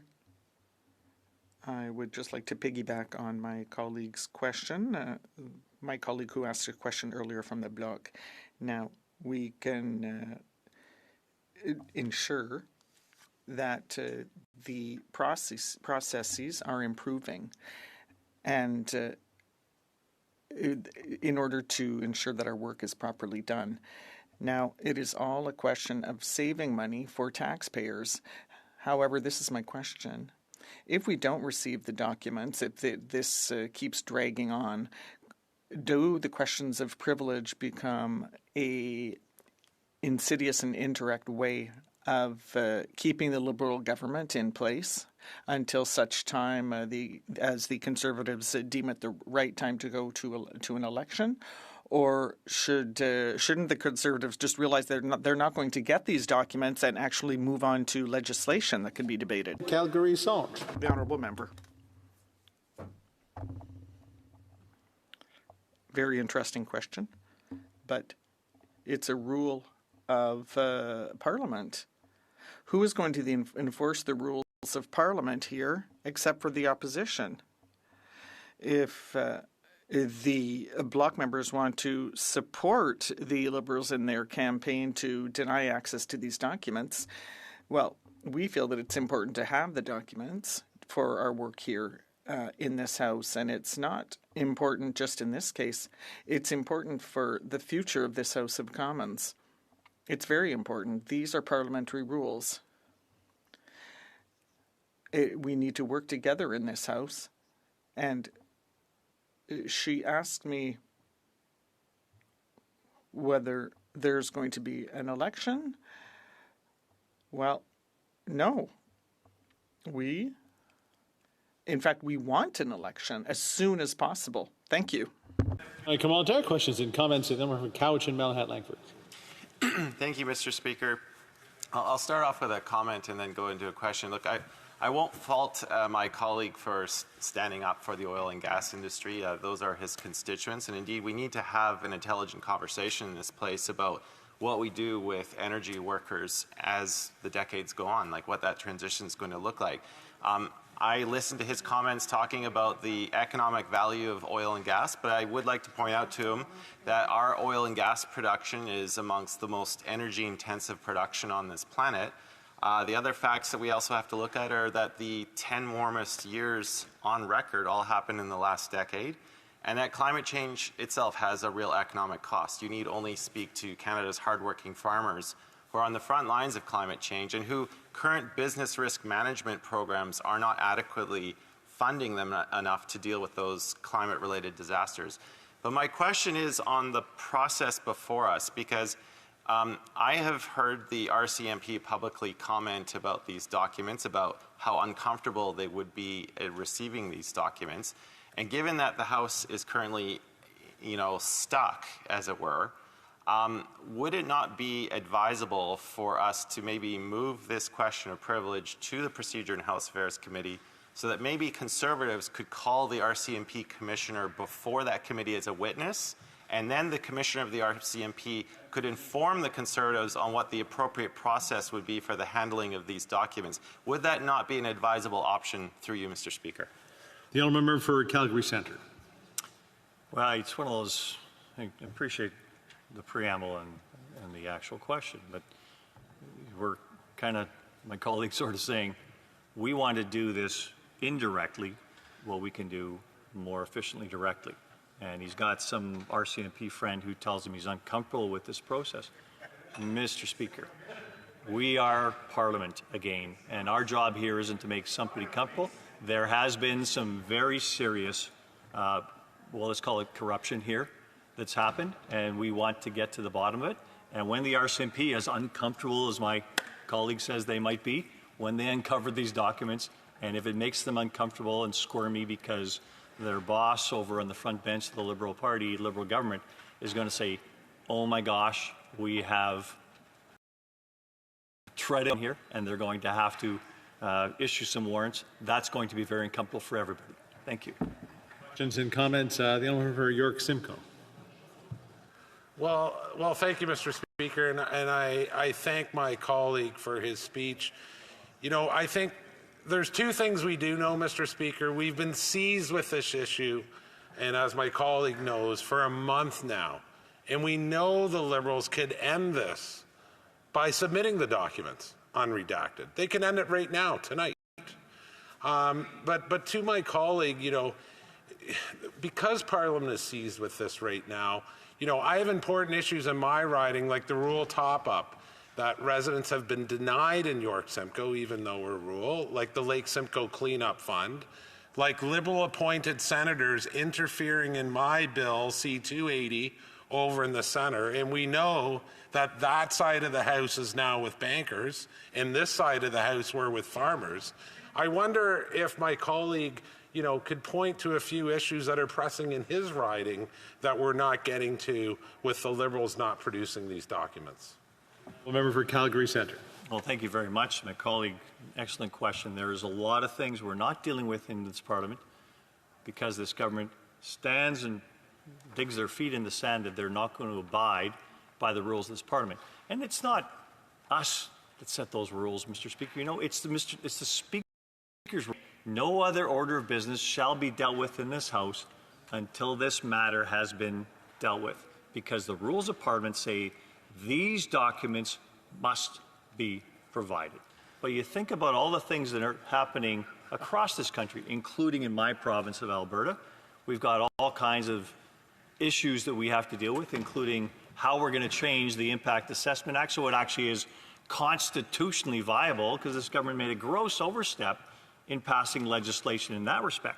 And they're stalled on that. I don't think they're stalled just because of this procedure, but they're stalled because they don't actually want to perform their actual job in this Parliament. So there's much to be done here, Mr. Speaker, and I thank my colleague for the question. Questions and comments? Question and commentaire, the Honourable Member for Winnipeg South Centre. Thank you very much, Mr. Speaker. Just to clarify here, so the honourable colleague put in quotation marks that the commissioner, not a close personal friend of my colleague from British Columbia, but the commissioner of the RCMP said that they would be uncomfortable. No quotations needed because that's fact. But Mr. Speaker, I do want to go back for a moment to something my colleague said in a previous response to my question. He talked about burdening future generations. I'm guessing he owns a house. I'm guessing he didn't pay cash for that house. He probably took out a mortgage. And what did he do? He borrowed money. Why did he borrow money? Or presumably, why do Canadians borrow money? They do it to invest. Our government is investing in people. So my question for him is whether or not he believes that a national school food program and childcare is mere bureaucracy, as the leader of the opposition is so fond of saying. So I'll repeat that because I know he was getting some advice here, Mr. Speaker. Is the National School Food Program and $10 a day daycare bureaucracy in his mind? A simple yes or no would be helpful. Thank you, Mr. Speaker. In 30 seconds or so, the Honourable Member for Calgary Centre. Thank all my colleagues for the financial advice they'll give me in this House. I appreciate it. But the issue about what's investing and what's spending is nonsense. Governments are not investing right now. Governments are spending like crazy. It's not an investment to say we're spending everybody's money today, but don't worry about it in the future. It is gross overspending, and they've got to start making choices for Canadians. All Thank spending you. is taxation. Please do débat. Continuing debate, the Honourable Member for Cumberland Colchester. You're here. Thank you very much, Speaker. Appreciate it. Thank you. It's always a pleasure to rise in this House and have your say about certain topics, and certainly the SDTC scandal is one that has rocked this chamber for a long time now, and rightly so. But Speaker, before we get to that, if I might, I want to just speak a little bit about Lloyd Cody, who's a veteran in my riding. Lloyd Cody will turn 100 years old on November the 16th. And I can remember clearly when I had the opportunity to be the honorary colonel for the Nova Scotia Highlanders. Lloyd and I, one Remembrance Day, were standing on the dais, and you know, I can remember him asking me if he wanted to have a push-up contest, and I politely declined. And then as we stepped down off the dais, Lloyd then wanted to have a running race, and once again I thought that would be rather impolite to do so. But that being said, needless to say, Lloyd is in incredible shape and certainly an incredible guy. He was a medic during World War II. And God bless you, Lloyd, and many more. And I hope to see you before Remembrance Day this year, and of course on Remembrance Day as well. So Lloyd Cody, what a guy. That being said, I suspect Lloyd would be aghast with the details of the Sustainable Development Technology Canada Fund. When you begin to look at this, a whistleblower testified before the Industry Committee in the fall of 2023. And I can remember my great friend from South Shore St. Margaret's telling me about this scandal day after day after day and building this case, which he's been so successful at, and understanding that $400 million of money has been actually given to Liberal insiders. But this whistleblower in the fall of 2023 accused the federal government of having carried out an egregious cover-up. And of course, that's part of the reason why we are here today. Doug McConaughey, at the time the Assistant Deputy Minister at ISED, was recorded by whistleblowers saying the following about the SDTC, and I quote, "There is a lot of sloppiness and laziness. There's some outright incompetence, and the situation is just kind of untenable at this point," end of quote. The Auditor General's report on SDTC was damning, and it found that SDTC had not set clear guidance to support staff and the Project Review Committee to determine whether a project met all the eligibility criteria set out in the contribution agreements. And of course, it goes on and on and on. And we know that when this was further investigated, there were 186 conflicts of interest. And as I mentioned at the outset, at least $400 million of government money has been given to Liberal insiders. And that is why we're here. It's interesting. I've heard much of this debate, and it fascinates me that it's okay to give some of the information in terms of redacted documents, but the NDP Liberal government doesn't think it's okay to give all of the information in terms of unredacted documents.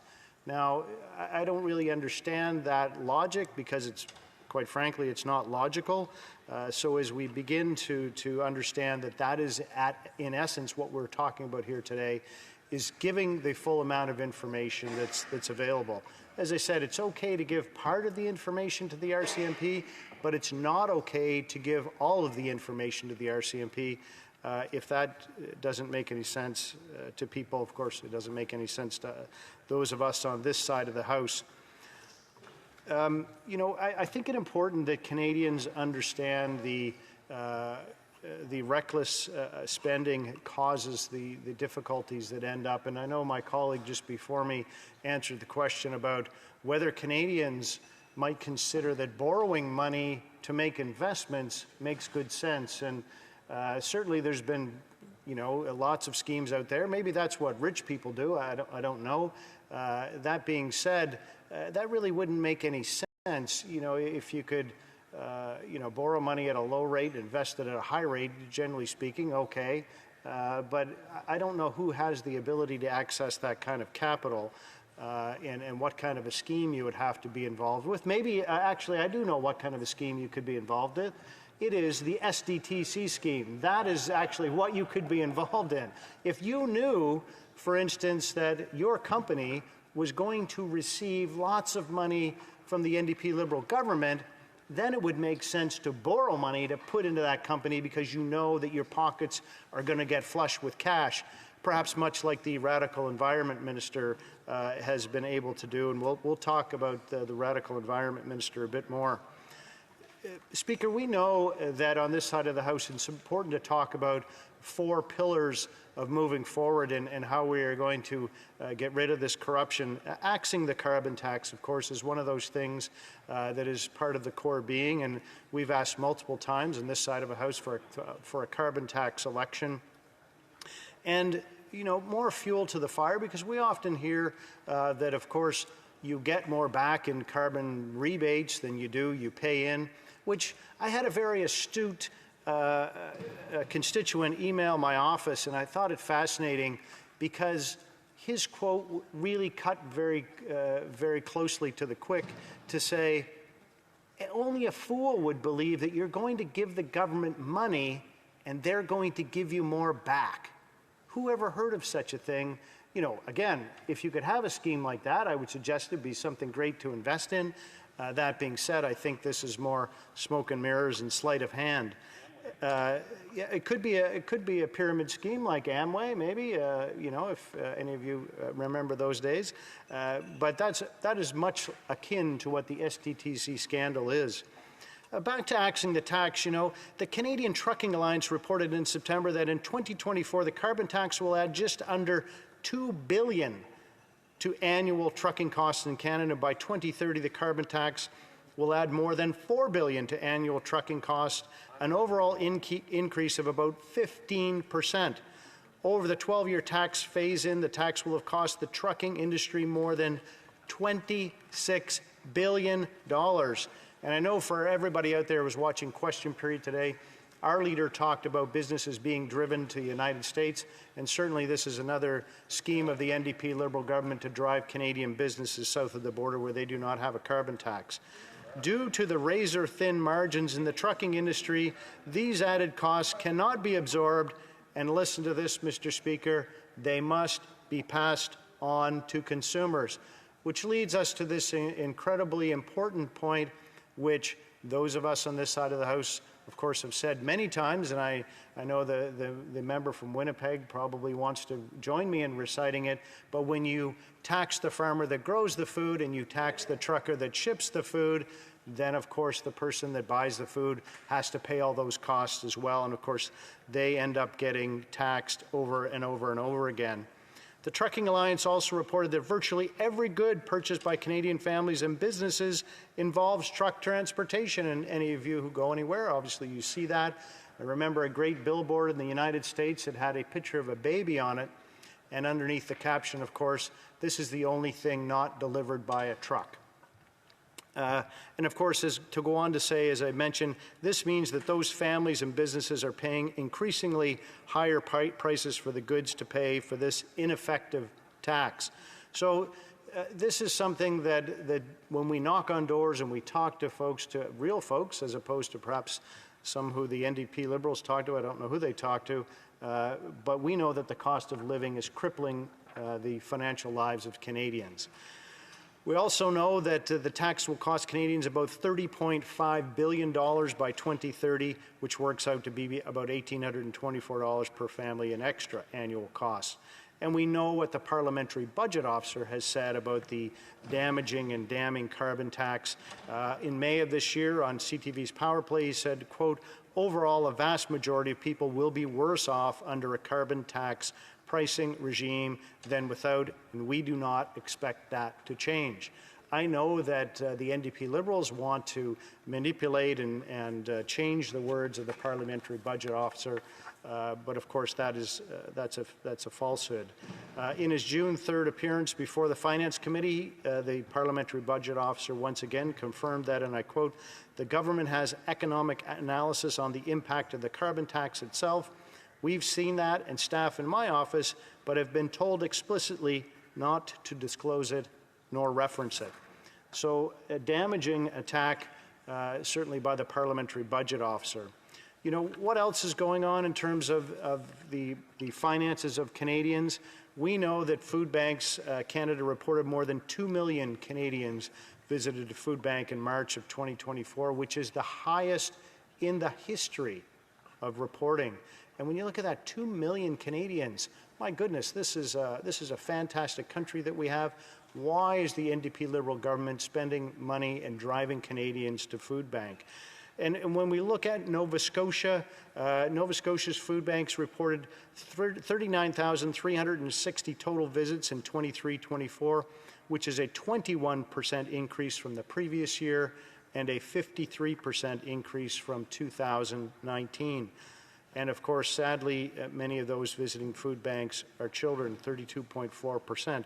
And you know, I'll interrupt my own self and talk about the school food program, because of course this is a problem that the NDP Liberals have created, and now on behalf of Canada and Canadians, they want to spend some more money to solve a problem that they created by their vanity projects and their spending with abandon. And nearly 30% of food banks across Canada report that they are running out of food.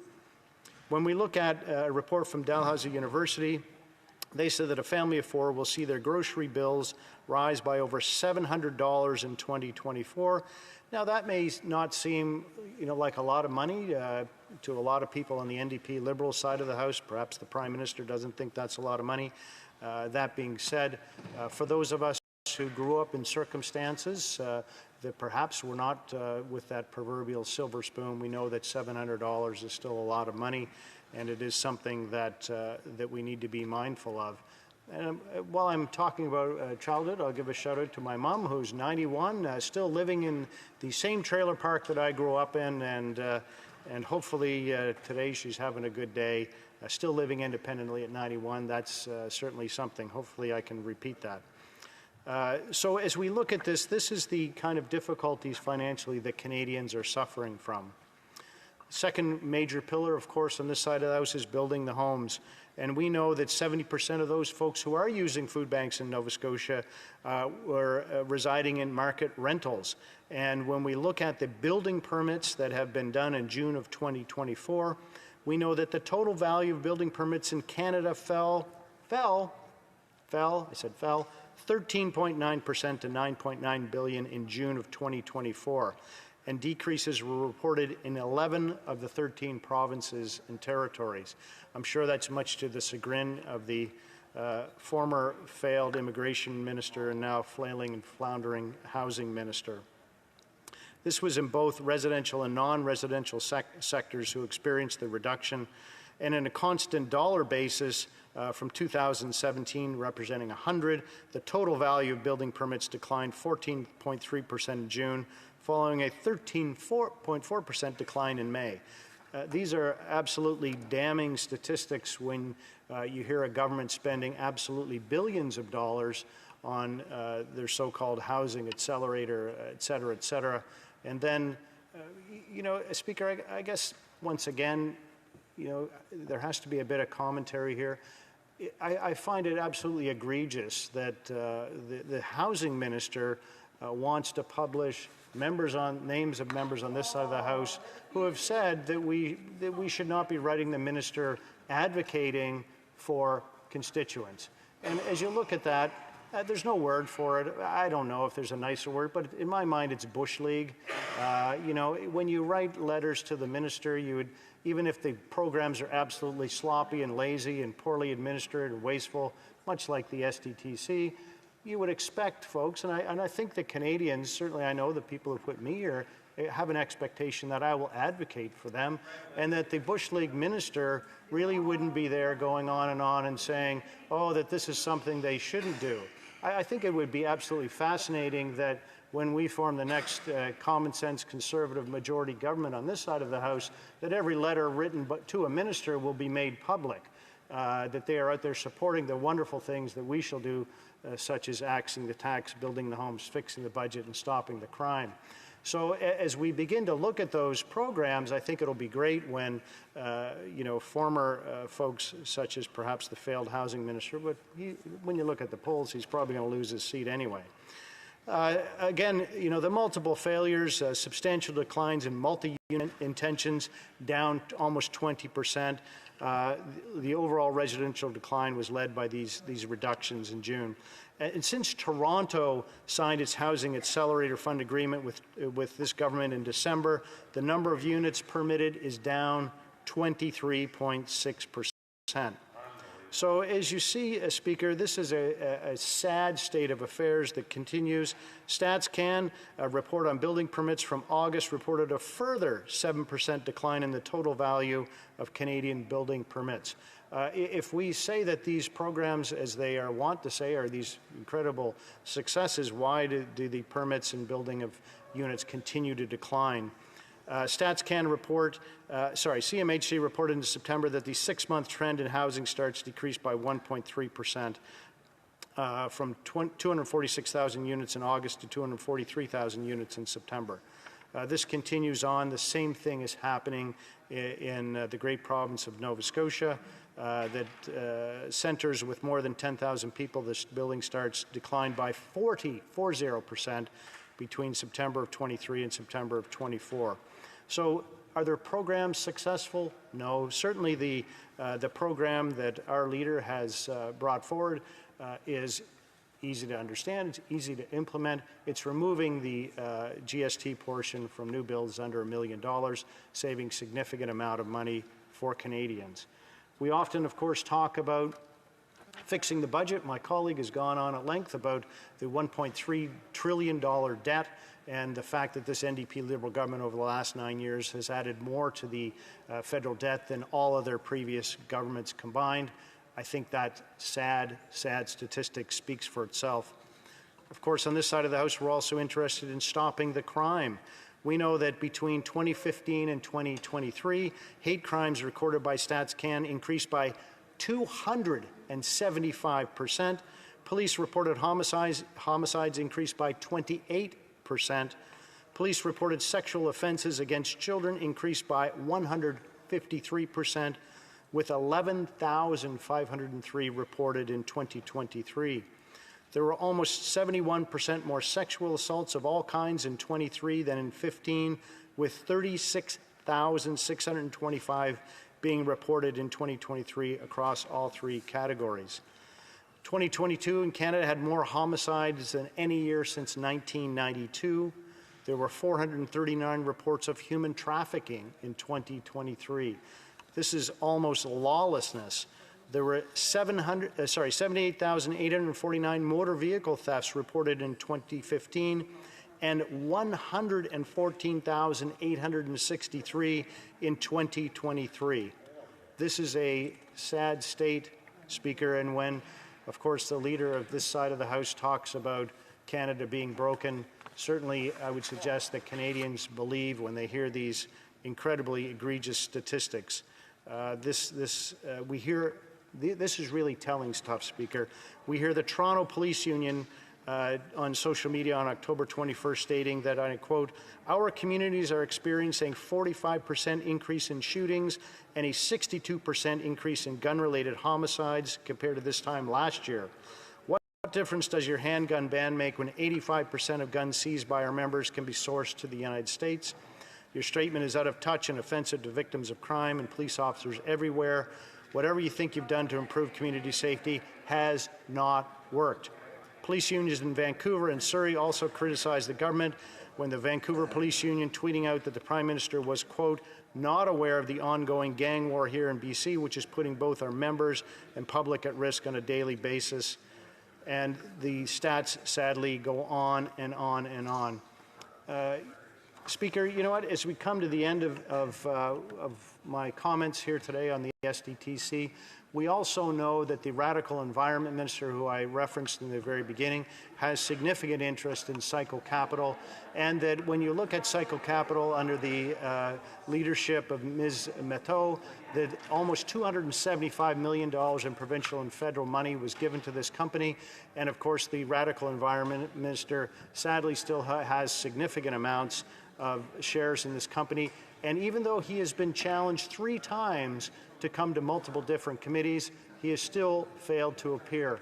And I guess the question remains, Speaker, with this privileged debate ongoing and with the minister failing to appear at committee, Conservatives on this side of the House want to know what is so damning inside those redacted documents, what is there to hide, and when can this Parliament expect to see these documents and be able to debate this further and get back to the business at hand. Thank you very much. Questions and comments. Question commentaire. The honourable member for Winnipeg South Centre.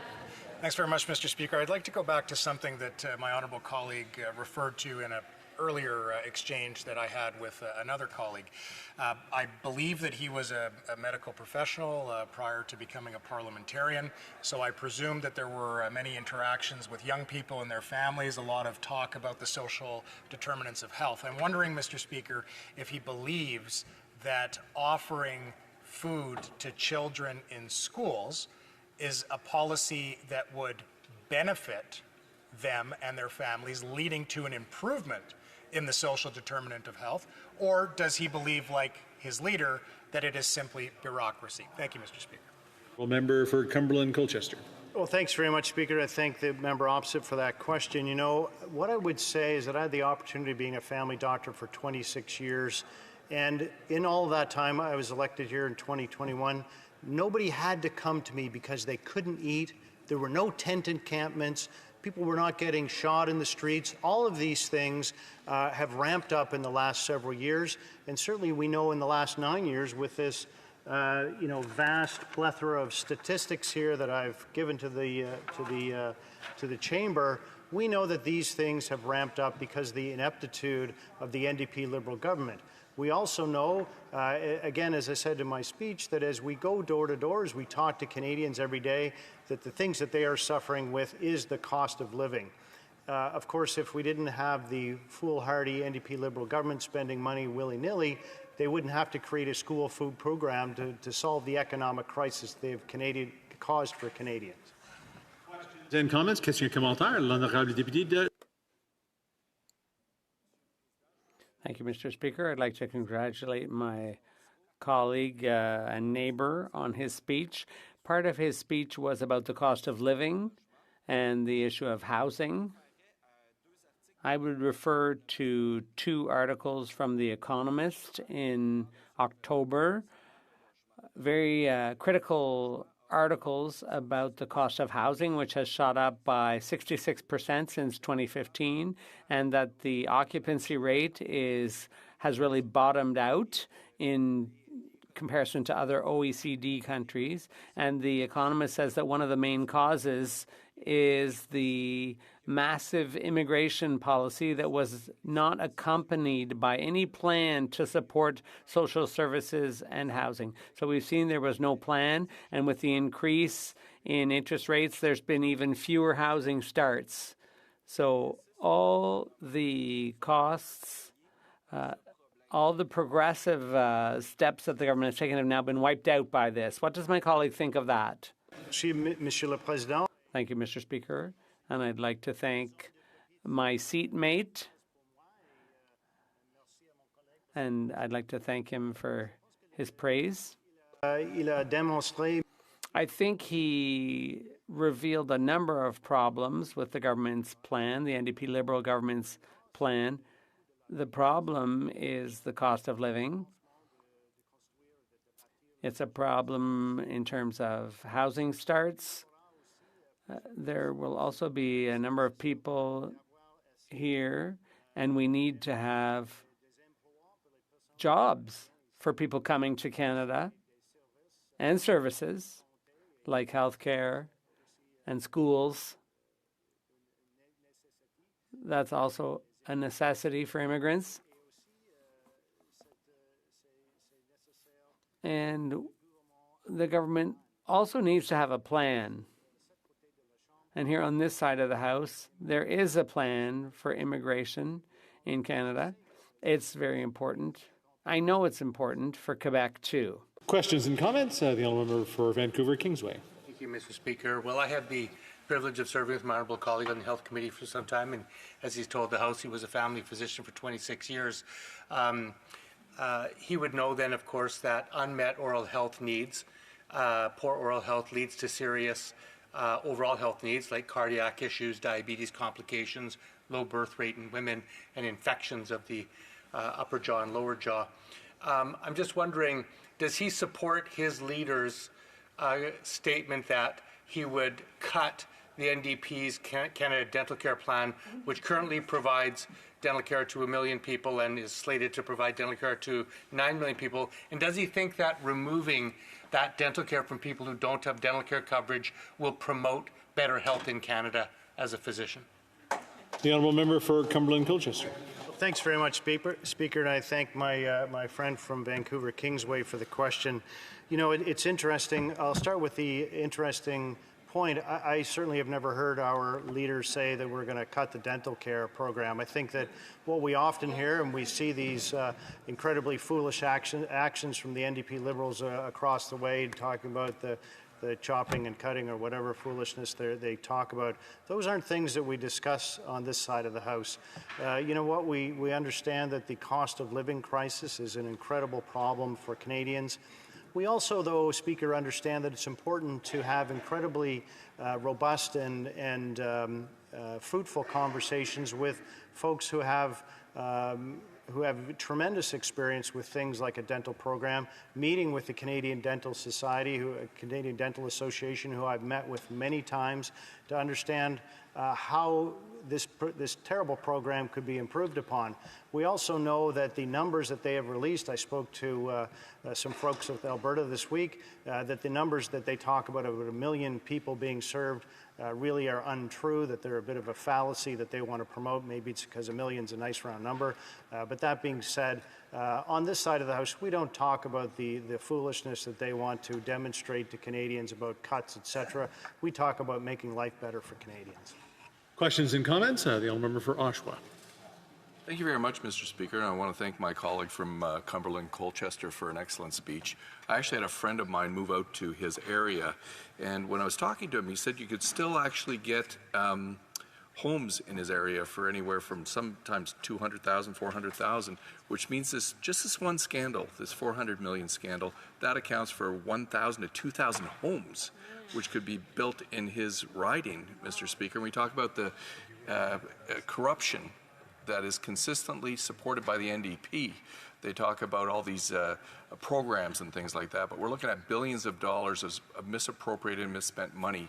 And as a physician, about beds in hospitals that could have been built permanently for this amount of money. Could he comment on his own community and how much good could have been made with these funds if it wasn't so misappropriated and given to Liberal friends? The Honourable Member for Cumberland Colchester. Well, I thank my colleague from Oshawa for that question. You know, certainly after the pandemic, we saw lots of people, maybe some from Oshawa even, who decided that they wanted to come and experience the great province of Nova Scotia and access housing and build housing there. We also know, of course, that an influx of people, often from Ontario, has caused housing prices to increase. I would say to my colleague that I'm a little now gun-shy to want to say that I would support money from any project on the NDP Liberal side of the House, that I would support that because, of course, as I said, the Bush League tactics of the failing housing minister would say that the next headline in the paper will be that the member from Cumberland Colchester is quite happy to support the SDTC $400 million coming to Nova Scotia, and that their failed programs should be something that I would be supporting. So as I look at that and the ridiculous nature of these things that they want to disclose, again, it's nothing but Bush League.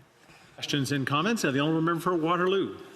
Thank you, Mr. Speaker. Mr. Speaker, we're talking today on privilege, and we're talking about documents that should be provided, as the Speaker has ruled, to the Procedure and House Affairs Committee.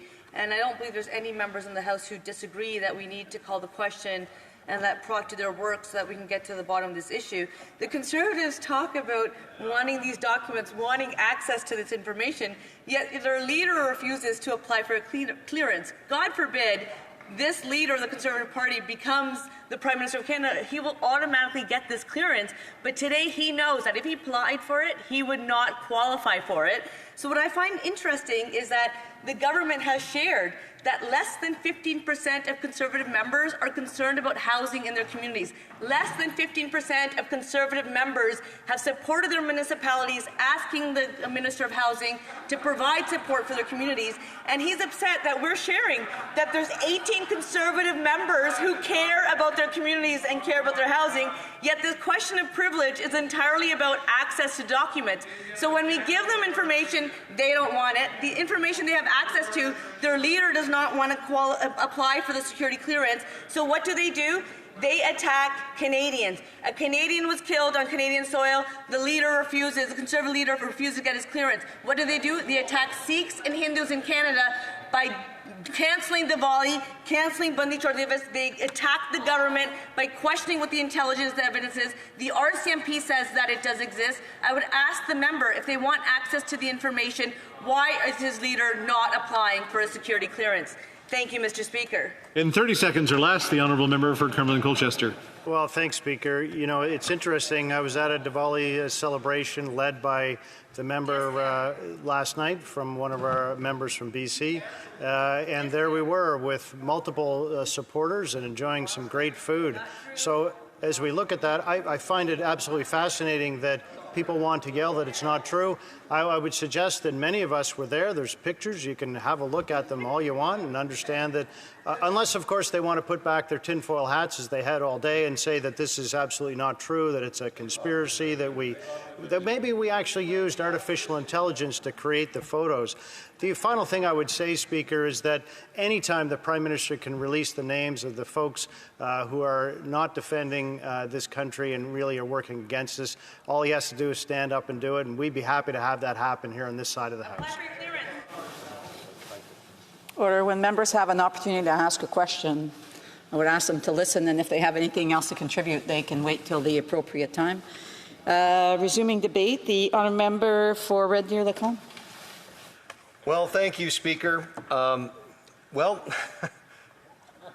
here we are again discussing this privilege motion dealing with Liberal corruption at Sustainable Development Technology Canada, or SDTC. And so for those who are watching at home who are asking, why are we here? And the answer is simple. The Liberal government simply refuses to comply with an order from this House to produce unredacted documents in regards to the $400 million Greens Slush Fund scandal at SDTC Canada.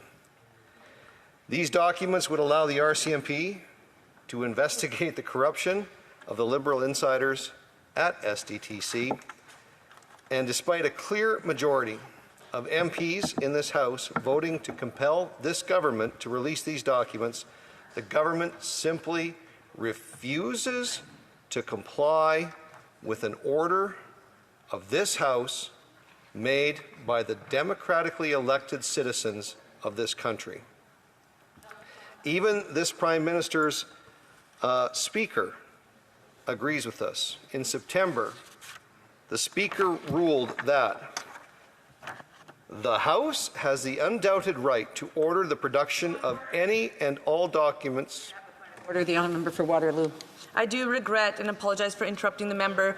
It was always already determined in this House that when the Speaker is elected, it does not belong to the government or the opposition. The Speaker represents all members in this place. The member should... Again, I appreciate the honourable member's point of order. I do want to remind members, though, that when the Speaker is elected, the Speaker is impartial and doesn't belong to parties. The honourable member for Red Deer Lacombe. Let me rephrase, Madam Speaker.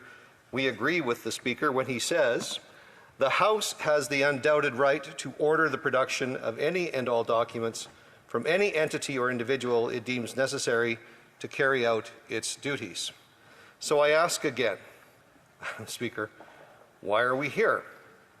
We're here to hold this government accountable for its mess, its corruption, and wrongdoings. So what does this motion do?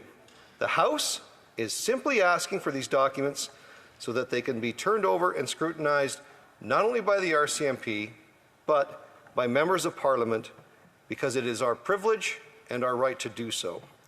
Nothing in our motion calls for the RCMP to conduct any type of investigation, and this is not an abnormal request, as the House enjoys the absolute and unfettered power to order the production of documents that is not limited by any statute whatsoever.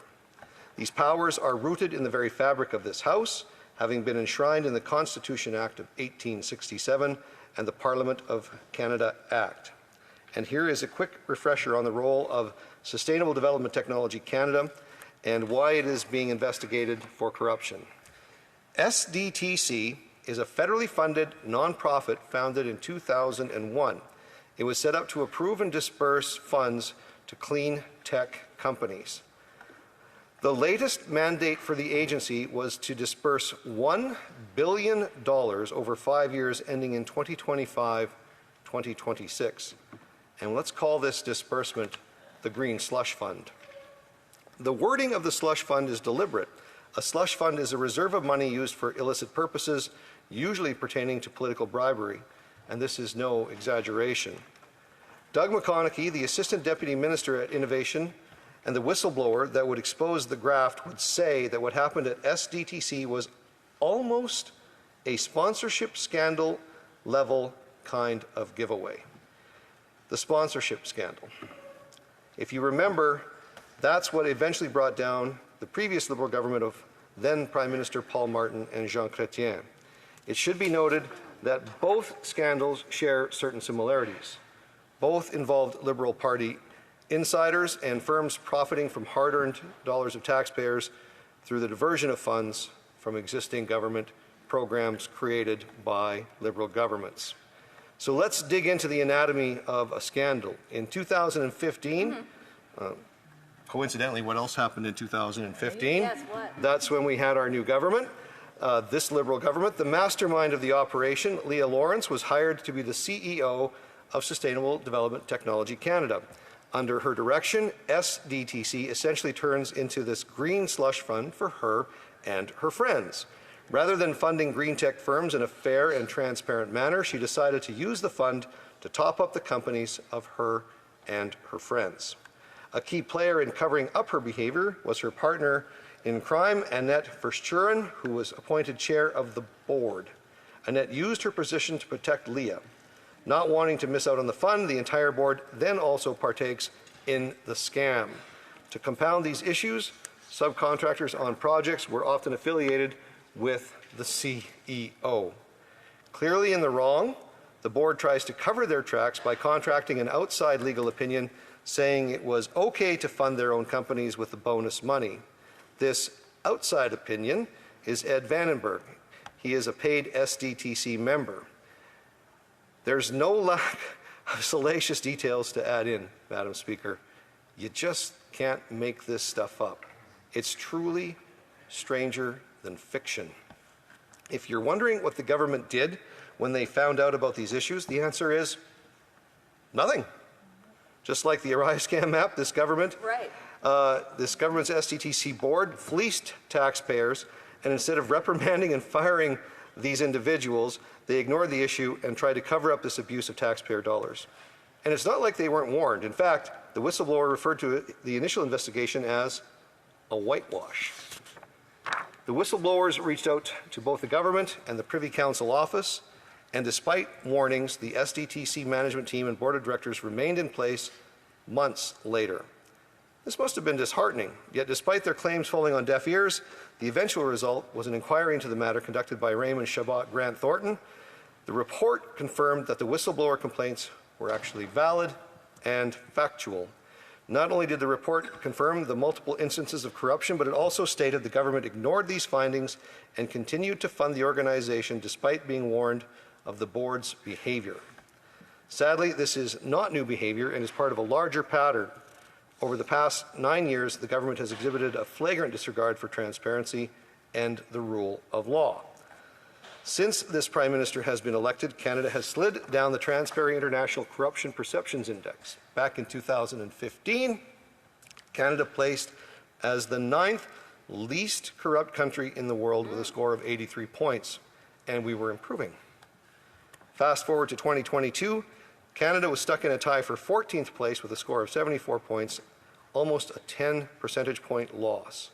In 2022, Transparency International Canada Executive Director James Cohen stated that the problem of money laundering in Canada and other corruption scandals have been headline news in recent years, dragging down the perception of Canada as a clean country. This year's disappointing results show the need to take concrete action to restore Canada's reputation. Not exactly glowing words, Madam Speaker, and it certainly confirms what Conservatives have been saying all along. And suffice to say that this government did nothing to rectify this perception of corruption in Canada, corruption that they have created, corruption that they have condoned, Madam Speaker, and it is damaging our international reputation.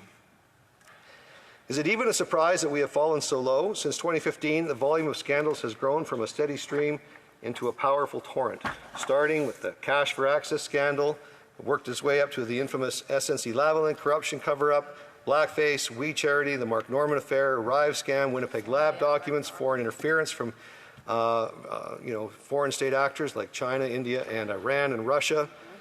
The list, Madam Speaker, of major scandals under the direction of this Prime Minister is too long to list in a 20-minute speech. and of the sickening levels of graft at SDTC, one of the whistleblowers had this to say. The true failure of the situation stands at the feet of our current government, whose decision to protect wrongdoers and cover up their findings over the last 12 months is a serious indictment of how our democratic systems and institutions are being corrupted by political interference. It should never have taken 2 years for the issues to reach this point, and what should have been a straightforward process turned into a bureaucratic nightmare that allowed SDTC to continue wasting millions of dollars and abusing countless employees over the last year. And let's remember, Madam Speaker, earlier on in my speech, I said that it was a $1 billion fund. And of that $1 billion, almost half of it, $400 million, is what's in question of being handed out inappropriately. The whistleblowers also claim that the current government is more interested in protecting themselves and protecting the situation being a public nightmare, and they would rather protect wrongdoers and financial mismanagement than have to deal with a situation like this SDTC in the public sphere. Cover up. They don't want to be honest. They don't want to be transparent. And that's why we're here. They don't even want to be transparent. This government doesn't want to be transparent, even now, in direct contravention of an order to produce documents passed by a majority of MPs in this place. So clearly the government knew of the scandal, and they tried. It's really a testament to the moral integrity of whistleblowers that we have this information in front of us today, and I thank them for it. For years they had to toil in what they referred to as a toxic work environment, being a place of work with high turnover and a culture in which loyalties were constantly tested by petty executives. So, what is the scale of the scandal? On June 13th, 2024, my colleague from South Shore St. Margaret's requested a breakdown of the approved funding by the SDTC board. The Auditor General found that the government officials sent nearly $400 million in taxpayer funds to their own companies through inappropriately awarded contracts. And to quote myself, I can't use anybody else's names, but a great speech by Blaine Calkins, Madam Speaker. In doing so, they were responsible for not 1, not 2, not 10, not 50, not 100, but 186 conflicts of interest. Unbelievable. Unreal. 186. Unreal. Conflicts of interest. Truly an extraordinary number, Madam Speaker.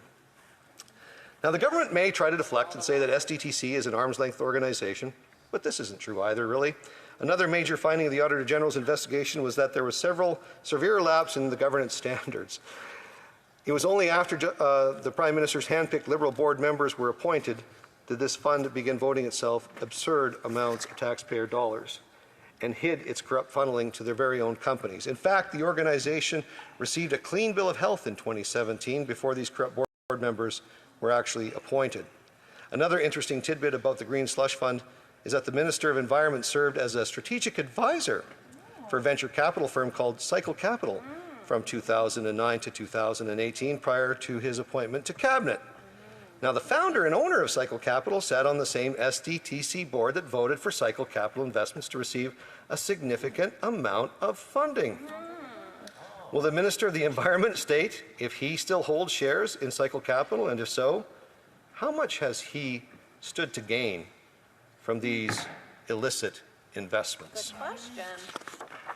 Now, Madam Speaker, if you're still unconvinced of the need for these documents, please consider the words of our whistleblower who told the Public Accounts Committee that, and I quote, just as I was always confident that the Auditor General would confirm the financial mismanagement at SDTC, I remain equally confident that the RCMP will substantiate the criminal activities that happened within the organization.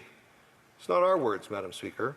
Clearly, the whistleblower believes that this work is important, and we as Conservatives stand in solidarity with them. In summary, we on the Conservative bench just want the government to turn over the SDTC Green Slush Fund documents so that those responsible can be held accountable, so that taxpayers know where their money went, and hopefully, Madam Speaker, we can recover some of those tax dollars for them. SDTC's board was appointed by this government, and they were informed of the conflicts of interest held by the executives that they chose. Yet this government did not act for years. Because of this, we are saddled with another corruption scandal. The Auditor General's investigation has uncovered that $400 million in SDTC funding was awarded to projects in which board members were conflicted during the 5-year audit period. That sum of money is nothing to laugh at, especially at a time where so many Canadians are struggling with everyday bills and affordability. These are funds that could have gone into building infrastructure, feeding the needy, tackling crime, dealing with the housing crisis that plagues our nation. Instead, this NDP Liberal coalition government has paralyzed Parliament and made it impossible to address the serious issues facing Canadians. It's time for this Prime Minister to take accountability and provide the documents outlining the conflicts of interest in the Green Slush Fund. It is equally true that the MP from St. Maurice Champlain, the Minister for Industry, should have done a better job of monitoring at SDTC. The blame lies squarely at the feet of this Prime Minister and that Minister. I would like to leave you with a thought before I complete my speech here. The Prime Minister once said, "One of the most important things in any leader or in any successful approach is to focus on connecting with people and really listening to them." Sounds like something he'd say. So I'll just say to the Prime Minister, if he won't release the documents, will he at least take stock of his own words and listen to the voice of Canadians, the great multitudes that are fed up with the corruption? They are telling him that it is time. Taxes are up, costs are up, crime is up, and his time is up. It's time to heed the call of Canadians and to put Canada on a path for a carbon tax election. Let's get to it, Madam Speaker. Let's. Questions and comments? The Honourable Parliamentary Secretary of the Government House Leader. Yes, Madam Speaker, let's be perfectly clear. The Conservatives are, in fact, playing a multi-million-dollar political game that is full of misinformation and completely off the topic of the motion that the Conservatives has actually brought forward.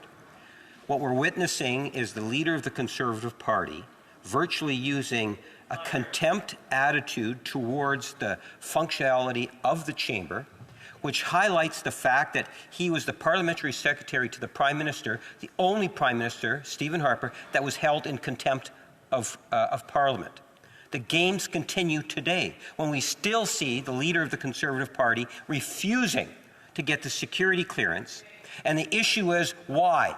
What's in the background of the leader of the Conservative Party today that he is so scared to get the security clearance? We know he's hiding something. The question is what, and why won't the Conservative Party stop the multi-million-dollar game they're playing today and get down to telling Canadians why it is the leader of the Conservative Party is so scared to tell Canadians about his past? I remember for Red Deer Lacombe. I'm not sure, Madam Speaker, but I'm pretty sure that the tinfoil hat being worn by the Parliamentary Secretary could still pull up analog television. Look, this is about $400 million that has been misappropriated and used inappropriately. The House has spoken. The House has said that the government is to produce the documents related to the Green Slush Fund at SDTC. If the Parliamentary Secretary wants to do something useful, wants to do something constructive, and wants to get his government's agenda back on track, he should listen to the will of the elected members of Parliament of this House who have said that we want these documents in the form where they're not redacted, full disclosure, tabled before this House. As soon as he does that, this will end and they can carry on with their destructive agenda, which they have done for the last 9 years. Questions et commentaires? Questions and comments? The Honourable Member for Beauport, Limoilou. Thank you, Madam Speaker. We all want those documents so that we can study them thoroughly and to make recommendations to improve the processes. That's part of our work as parliamentarians, not for ourselves, but for the Canadian public. And we need to see what we're done with these funds. Now, we've been asking for these documents for some 5 weeks, and perhaps we just have to resign ourselves to not getting them. But if, so we know that means that the government is not transparent and we can't trust it. So if we can already come to that conclusion, then why doesn't the Conservative government want to call elections unless it has some kind of agenda to prop up the government until that party decides that it's time. So why, if the Conservatives don't trust the government, why don't they call an election? The honourable member. The intimation that the Conservative Party is somehow propping up and extending this Parliament is simply absurd. We've already had 2 direct motions of non-confidence that were brought forward when we reconvened here in the fall, and if I remember correctly, the member that asked me the question, her political party continued to support the continuation of this Parliament and the continuation of this Liberal government. Now, they didn't get what they asked for, so one can only assume that they're people of their word, and they will vote non-confidence at the next opportunity. But suffice to say, in the meantime, Madam Speaker, it is our job, and it behooves us all as members of Parliament to get to the root of the matter. And the root of the matter is $400 million of taxpayers' money was inappropriately used at SDTC and the Green Slush Fund. That's money from my constituents' pockets. That's money from her constituents' pockets in Quebec. We deserve to know what those funds are. We have made a direct order as members of Parliament. We have that privilege and that entitlement to do so in this House. The House has supremacy when it comes to the order of the production of documents, and it's not the first time that this government has failed to turn these documents over.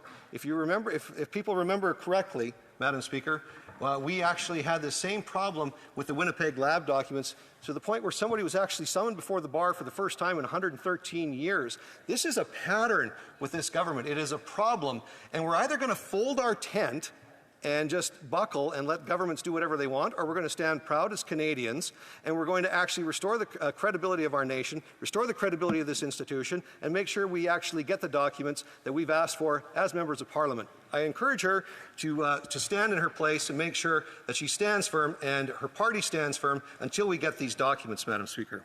Questions and comments? The honourable from New Westminster, Burnaby. Thanks very much, Madam Speaker. I like the member. He's been elected and re-elected numerous times. I appreciated his work most recently on natural health food products. The reality is he knows full well that the NDP and NDP MPs, We Charity scandal got into the bottom of the SNC-Lavalin scandal and are pushing to get to the bottom of the STDC scandal. That's why we're supporting the motion.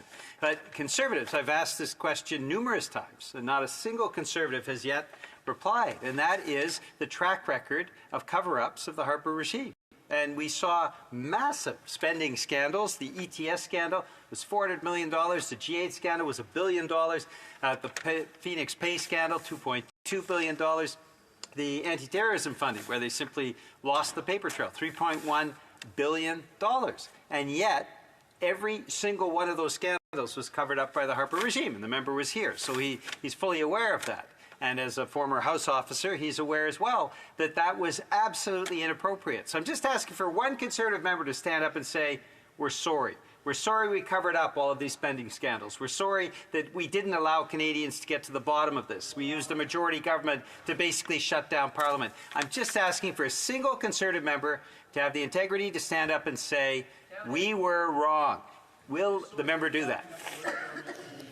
The honourable member for Red Deer Lacombe. Madam Speaker, in the time that I was here with the Right Honourable Stephen Harper as the Prime Minister of Canada, I can tell Canadians unequivocally that the Government of Canada was never run more clean, more efficient, and I am proud of the track record of the previous Conservative government, and I am going to be even more proud of the track record of a future Conservative government once we end the entitlement, the corruption, and the absolute profligacy of this government, which has doubled our national debt in 9. This government, I'll say to the member, has actually doubled our national debt. The amount that we are spending just to service the debt consumes the entirety of the GST alone. And he, the member that asked me this question, and his party have propped this government up through the worst parts of that spending and the worst accrual of that debt. And we've seen scandal after scandal, including this one. And we wouldn't be here right now if it wasn't for this member's leader, and this member's party, because this Parliament would have ended a long time ago. We're in a dystopian situation right now because the Liberals and the NDP have agreed and conspired to keep this Parliament going well beyond its past due date. He needs to look in the mirror, Madam Speaker. Questions and comments? Questions et commentaires. The honourable for Flamborough-Glanbrook. Thank you, Madam Speaker, and thank you to my colleague from Red Deer Lacombe for an excellent speech. A lot of common sense there. He mentioned, or he read a quote from the Prime Minister about listening, or at least the pretense of listening. And He also talked about the whistleblowers that have come forward and obviously at some risk to themselves and their careers. And so maybe a question I would ask is, if the Prime Minister is not willing to listen to us, should he and his government listen to the whistleblowers who are bringing forward this information? The honourable member for Red Deer Lacombe.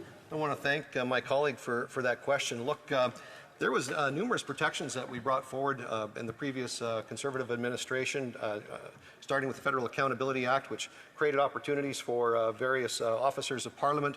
We wouldn't even know some of these things if it wasn't for the hard work that Federal Accountability did. The first piece of legislation that Stephen Harper brought forward, Bill C-2, back in 2006, if my memory serves me correctly.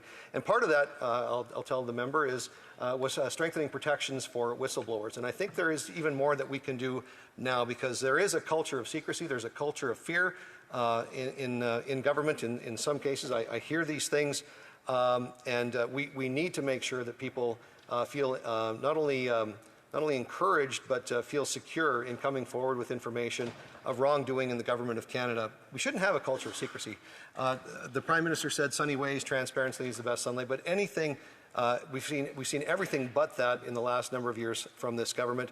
The amount of money that's been spent, the money that's gone out the door, we don't even know about some of the hundreds of millions and billions of dollars that were spent during COVID. There's no traceability or accountability on that. We actually do need to strengthen whistleblower protection, and I thank the whistleblowers for it. And now what we need, Madam Speaker, is if the Prime Minister is not going to listen to the whistleblowers, maybe the Prime Minister should listen to Canadians. I'm sure they're ready to pass judgment on his performance. Point of order, Madam Speaker. I have a point of order. The honourable member for Mission Matsky Fraser Canyon. The fourth party, the New Democratic Party, has missed 26 shifts. Not a point of order. The honourable member. The next time the honourable member rises, he might want to quote the point of order that he make reference to the procedure or that he's wanting to raise. Resuming debate. Reprise de débat. The honourable member for Foothills. Thank you very much, Madam Speaker. And it's unfortunate that I have to rise to speak to this issue. This could have ended days ago had the Liberal government capitulated and shown the documents that they are obviously very frightened to show Canadians of the level of scandal that is in those documents. Because what we are now facing as parliamentarians is a Parliament and a House of Commons and a government that's in complete crisis. That the lengths of this Prime Minister will go and his office will go to cover up this latest scandal is incredible. To basically shut down Parliament and not have any government business happening just to protect your own hide, I think is very disingenuous to the members who are here, as we are here representing our constituents, but certainly every Canadian who is expecting better of their government. Now, for all of us as parliamentarians, we represent those constituents who elected us, those families in our ridings who put their trust in us to be here to represent them, and it is their privilege that we are demanding be honored. The Speaker has ruled that the Liberal government should be handing over the documents to show that Canadians can make that decision for themselves and determine the level of, if there should be accountability, if there is scandal, that it certainly seems that the whistleblowers and those who have highlighted $400 million in misappropriated taxpayers' funds, Canadians have the right to see those documents, and Canadians, those who elected us to be here, have the right to make that determination. Because what's at stake here, Madam Speaker, is accountability in this House. The House of Commons, where transparency and trust for all of us should be paramount, not just for the government in power. And they are wielding that power as a sledgehammer over this House of Commons and certainly over Canadians. Because oversight and transparency, I would think all of us would agree, in Parliament is paramount to ensure that trust in Canadians and what we do here is upheld. And certainly I don't think that that's happening right now as the Prime Minister and the Prime Minister's office is refusing to comply with a decision by the House of Commons and certainly the Speaker to produce those documents, and that the government is doing everything they can to hide that from Canadians. And this comes at a time, Madam Speaker, when Canadians are frustrated, they're angry, They are struggling to make ends meet every single day when you have more than 2 million Canadians visiting a food bank in a single month. Food insecurity in Canada up 111%. Food inflation in Canada 36% higher than it is in Canada or in the United States. While Canadians are struggling, the Prime Minister and the Liberal NDP government is taking Canadians' tax dollars and lining the pockets of their friends and insiders. While we have hundreds, if not thousands, of homeless encampments popping up all across Canada, where I know in Alberta the food bank use is up more than 35%. That's in Alberta. And I've heard similar stories right across Canada. We saw a report the other day in Mississauga, food bank use is up 60%. So while Canadians are struggling just to put food on the table, the Liberal government is lining the pockets of themselves and their friends with Canadian taxpayers, the dollars of Canadian taxpayers. The level of this scandal is like something I don't know many of us have ever seen before in Canada. Because the RCMP Commissioner has confirmed that the Prime Minister's hand-picked directors in what we call the Green Slush Fund are already under criminal investigation. 9 Green Slush Fund appointees have been implicated in funneling this $400 million to their own companies. And the chair of the Green Slush Fund was chosen hand-picked by the Prime Minister, even though he was warned multiple times of a conflict of interest. But once again, the Prime Minister gets his own way and doesn't care about a conflict of interest or the integrity of his government. And the Prime Minister's hand-picked board of directors was funneling $400 million of taxpayer money to their own companies. Like, that is unbelievable. And it didn't happen a couple of times. It happened more than 180 times. Like, the blatant disregard for conflict of interest, for ethics, for integrity, but for the sanctity of a taxpayer dollars is just unreal. That it's one thing maybe to do it once or twice and like, okay, we made a mistake. But to say, oh, we did it once or twice, we got away with it, let's just keep going. Let's see how far we can get with this. And they did it more than 180 times. And what we have now is the Liberal government not only defying an order of this House to produce those required documents and turn them over to the RCMP, but they're now obstructing justice by refusing to cooperate with that RCMP investigation. The Liberals are deliberately trying to distract and delay by wanting to send this to committee, wasting more time and more energy instead of giving Canadians the transparency they deserve right now by tabling those documents. Madam Speaker, as I said when I spoke on this previously, you know, when I'm robbed or my home is robbed, I call the police.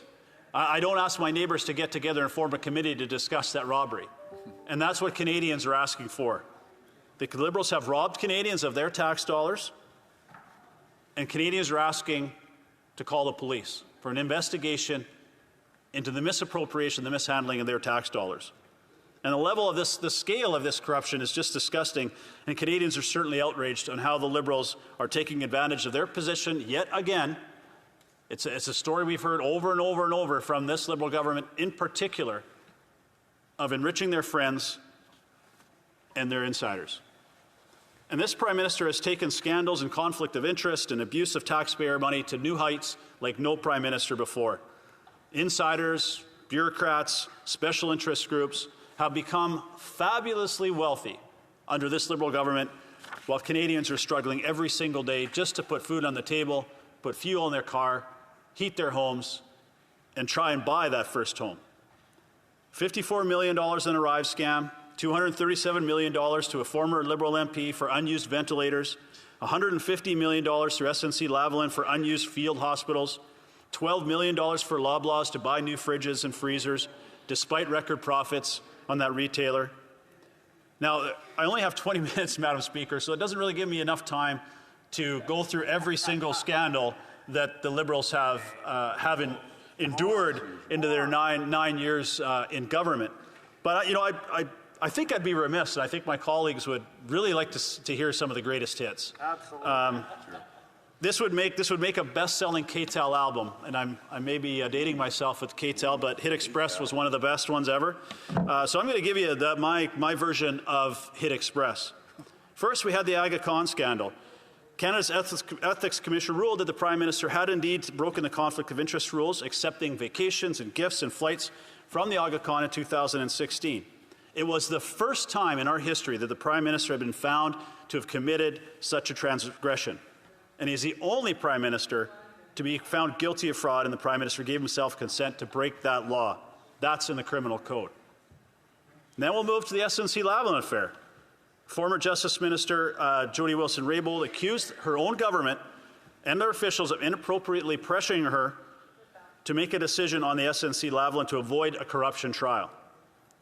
That affair led to the resignation of the Prime Minister's top aide, Gerald Butts, the minister herself, Ms. Wilson-Raybould, and Michael Wernick, the head of the federal bureaucracy at that time, and Public Works Minister Jane Philpott quit, citing that her loss of confidence in the Prime Minister. That the Prime Minister did indeed politically interfere with his own Justice Minister and to try and save his friends at SNC-Lavalin. Then once again, when Canadians were at their most anxious and most stressed in the midst of a pandemic, the Prime Minister found yet another opportunity to try and enrich his friends. When Canadians were struggling, businesses were closing, kids weren't in school, the Prime Minister, instead of helping Canadians, he finds a way to help his friends. With the We Charity scandal, which had previously paid nearly $500,000 to his close family friends to appear at their events, despite claims to the contrary. But the Liberals continued to double down with We, trying to give them tens of millions of Canadian taxpayer dollars to run some programs through the pandemic. And they had defied the order once again in Parliament and blocked key players from We to testify at the Ethics Commission and the Ethics Committee. We'll go back a little bit further to an illegal casino magnate. You know, I don't want people to forget about these, so I want to kind of bring back some blasts from the past. In 2016 and 2017, the Prime Minister participated in fundraising events in Toronto and Vancouver that featured wealthy entrepreneurs. The architect of a heavily armed illegal casino operation in Markham was twice had FaceTimes with the Prime Minister, and surprise, he also has ties to the Chinese Communist Party. Also at those meetings was Chinese billionaire and a member of the Chinese People Consultative Conference who made a $1 million donation to the Pierre Elliott Foundation, which was reported in the Globe and Mail. Then in 2016, one of several additional scandals, all the way back when one of his first scandals with newly elected government surrounded the Prime Minister's attendance at these pay-for-play fundraisers featuring billionaires with connections to the communist regime in China. But perhaps the most concerning is the Liberal government openly ignored warnings from the House of Commons about attempts by communist Beijing to swing the results of 2 federal by-elections. And then in early 2023, most of the board of directors resigned from the Pierre Elliott Trudeau Foundation in light of a $200,000 donation from political strategists and a billionaire with connections once again to the communist regime in China. The foundation misled Canadians when it said the controversial donation was made by 2 Chinese businessmen qualified as a Canadian donation. However, not surprisingly, emails revealed the foundation corresponded with the Chinese Cultural Industry Association, an arm of the Communist Party in Beijing. They told the foundation name, which was listed on the tax receipts for that donation, and where they were to be sent. And again, I don't know who does the oversight with the Liberal government, but I'm hoping. Is there any? Yeah, perhaps there isn't any, and that's obvious with the number of scandals we've had, including Jasper Otwald. Photographs surfaced of Mr. Atwal posing with Canadian officials, and he obtained a travel visa and secured invitations to formal events with the Prime Minister on the official tour to India.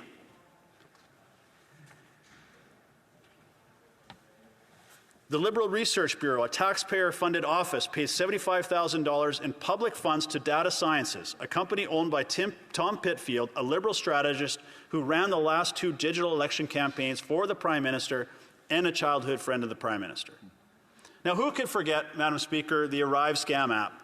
It's just another case of this government spending way more money on something that would have taken a reasonable amount of time and a reasonable amount of money to develop an app, but this glitchy, often criticized mobile app that was an absolute disaster and mandatory for Canadians during COVID-19, the initial budget was $80,000. This ended up costing, from what we know, it could be way more, it was at least $60 million. $60 million for an app. Can't even make it up. The ridiculous thing is, Madam Speaker, is when the company that was asked to build this this app, GT Strategies, was only 2 employees, did no IT service whatsoever, and yet when the bills kept coming into the government and the bill kept getting higher and higher, no one said a thing. They just kept paying the bills. And I'm sure the folks at GT Strategies were like, I wonder how far we can push this. Like, how many times can we go to the well before we get our fingers tapped a little bit? Well, apparently they can go 60 million times before anyone within the Liberal government and the bureaucracy said, we started at 80,000, we're now at 60 million. Did we miss a zero somewhere? Or is this legitimate? Well, obviously it wasn't legitimate, and Canadians still haven't gotten their money back. But that was just kind of a regular occurrence with this government, as cabinet ministers have handed out sole source contracts to friends and family. The International Trade Minister spent $20,000 in media training to a close friend and staffer inside the office of the Housing Minister, who also paid $93,000 in constituency funds to his sister. Liberals also awarded nearly $100 million in contracts to their good friends at McKinsey & Company, flouting procurement rules along the way. This report sparked serious concerns about cronyism in this government outsourcing their contracts. McKinsey management has a long-standing and deep ties to this Liberal government, and the company employed Dominic Barton as its global managing director from 2009 until his appointment as ambassador to China in 2019. Of 28 competitive bids, 6 appear to have been designed specifically with McKinsey in mind based on the job description. This was a way for them to justify awarding these contracts to McKinsey. They sourced these through immigration, refugees, and citizenship, which were also concerned about McKinsey's growing influence on their policy without any public knowledge. And the Liberal government named the Ethics Commissioner's interim successor. They went to Martine Richard. She was a veteran lawyer in the Commissioner's office, but also happened to be the sister-in-law of the Minister of Intergovernmental Affairs. And now we have the story of 2 Randys. You know, a minister from Alberta. And I honestly, Madam Speaker, I don't know how this minister goes back to his riding in Edmonton and looks his constituents in the face and says, yeah, there's two Randys. I'm not the Randy they're looking for. We know he is misleading his constituents. We know he's misleading Canadians. There are not 2 Randys. The emails prove there's not 2 Randys. And I would implore the Liberal minister from Edmonton to just come clean, admit that he was his own company, he was still a shareholder and still in power on the decision making when he was getting government contracts during the pandemic. I would hope that he'll go home to his riding and come clean with his own constituents. And now we have Tom Clark. Just this week, Politico reported that the Liberal NDP government not only decided to purchase a $9 million luxury condo on Billionaires Row in New York, but Tom Clark, after first saying he knew nothing about this purchase, was now encouraging the government to purchase this new condo because his current living standards in Manhattan just was unlivable. I can't imagine the squalor that Tom Clark was living under in Manhattan, where we have 1,400 homeless encampments just in Ontario. And worse still, the decision to purchase this condo only occurred after the Prime Minister visited Tom Clark in New York City, soon after Global Affairs Canada decided to make this purchase on Billionaires Row in New York. Clearly, the Prime Minister takes very good care of his friends in their time of need with an unlimited credit card backed by the taxpayer. And we had clam scam. We've had a number of these scandals that have occurred. But now we have a new one that I'm not even sure many of my colleagues are aware of. But the CRA was duped out of $40 million. Someone, in the summer of 2003, a Canadian taxpayer logged on to the CRA account, falsely amended his tax returns, and the CRA was paying out $40 million in fake tax returns. The worst part, Madam Speaker, is it wasn't the CRA who made the discovery that they were paying out $40 million. It was CIBC, the taxpayer's bank, raised the alarm like, this odd that this one person is getting $40 million from the CRA. How lax is the accountability and the metrics within this government that $40 million just goes missing without anybody blinking an eye? And I wish I could say all this is surprising, Madam Speaker, but this just seems to be a regular occurrence with this government as we go on and on and on with these scandals. And the truth is, these aren't oversights. These aren't missteps. This is a habit. When you have a couple, I think we can overlook some mistakes, but this is now tens of millions of dollars of taxpayer money that the Liberals are making sure they're lining the pockets of their friends, in many cases perhaps Liberal insiders, people within the party, and that's where Canadians have just simply had enough. And the Canadians deserve to see the documents that show exactly how deep this rot goes. And for the Liberal government to be blocking that transparency that the Canadians deserve, and all of us in this House who are elected to represent our constituents. Again, Madam Speaker, I would encourage the Liberal government to honor the privilege of this House, because that means that is the privilege of every single Canadian who sent us here. Thank you. Questions and comments? The honourable member for Alfred Pallon. Mrs. President, our colleague across is recounting and recounting so many incidents, but when we're asking his leader to get a security clearance, he dodges the question. So what is he hiding? Is there a scandal in the making or to develop? Why doesn't he want to go get his security clearance? What's so difficult about doing this? You know, it's to protect Canadians.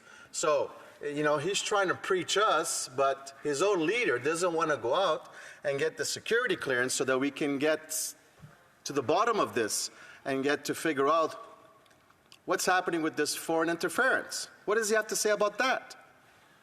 The honourable member for Foothills. Thank you very much, Madam Speaker. And it is interesting to see what the lengths of the Liberal Party will go to try and deflect and distract from the scandals that are rotting on their side. The Prime Minister, who was... I do want to remind members that if they have questions and comments, and some of them have been here for quite some time, to please wait until the appropriate time to do that. I haven't recognized the Honourable Parliamentary Secretary, so he should wait. The Honourable Member for Foothills. Thank you. It's good to see the energy of my Manitoba colleagues on the Liberal side. But, Madam Speaker, the Prime Minister was at the foreign interference inquest and made this claim that he knows he knows the names of members of Parliament, past and present, who wittingly or unwittingly cooperated with foreign entities and foreign jurisdictions. The Prime Minister has the authority to name those members of Parliament. I would encourage the Prime Minister, and I would encourage that Liberal member to tell the Prime Minister if indeed he has proof and evidence of members of Parliament, people in this House, who wittingly or unwittingly aided a foreign entity or foreign jurisdiction and influenced Canadian elections. He should table those names. The honourable member for Joliette. Thank you, Madam Speaker, and I'd like to thank the member for his speech. I'd like his opinion on the form of these foundations. In this case, it's a foundation that was apparently misusing funds. The government won't give us the documents, and that's what the question of privilege is based on. But there were some 15 foundations created by the Liberal government back in the late 90s. The Auditor General at the time, Sheila Fraser, produced a report that was damning, that said, be careful, there's a whole bunch of taxpayer money being funneled into these foundations and there's not proper record keeping. It's problematic. And so shouldn't the foundations be abolished? That's my question, so that this problem doesn't recur. Yes, thank you, Madam Speaker. And I think it's a good point by my colleague from the bloc. And it's, any legislation that the NDP Liberal government has tabled in its 9 years, every single piece of legislation develops a new department, a new level of bureaucracy, a new committee, a new board of directors. And that's why we've seen the public service balloon by 50% under this government. And it's clear that by developing all these new departments and all these new bureaucracies, it is finding new ways to funnel money to their friends and their insiders. We talk about ad scam. Now, ad scam helped bring down the previous Liberal government. That was $40 million. We're talking about $400 million. That is the level of scandal. And I find it frustrating that we don't have anyone in the press gallery yet again, that they don't seem to be paying attention to the level of this scandal. It deserves their attention. Questions and comments? The honourable for Cowichan Malahat Langford. Thank you, Madam Speaker. I mean, since the subject was already broached on foreign interference, I do want to challenge my friend from Foothills on this point. I serve on the Public Safety Committee. I have had the chance to directly question the current director of CSIS. Former directors of CSIS are on record. Former executives of CSIS. In fact, every major person of note who is a part of our national security and intelligence community says without equivocation that there is no justifiable reason for the Leader of the Opposition to continue not getting security clearance. It's not about naming names, it's about actions. They've all said it's about actions that a leader can take within their caucus. So again, through you, Madam Speaker, I'd like to challenge my friend. Does he think he knows better than current members of CSIS? Does his leader know better than current members of CSIS? I would challenge him to make that claim here on the floor of the House of Commons.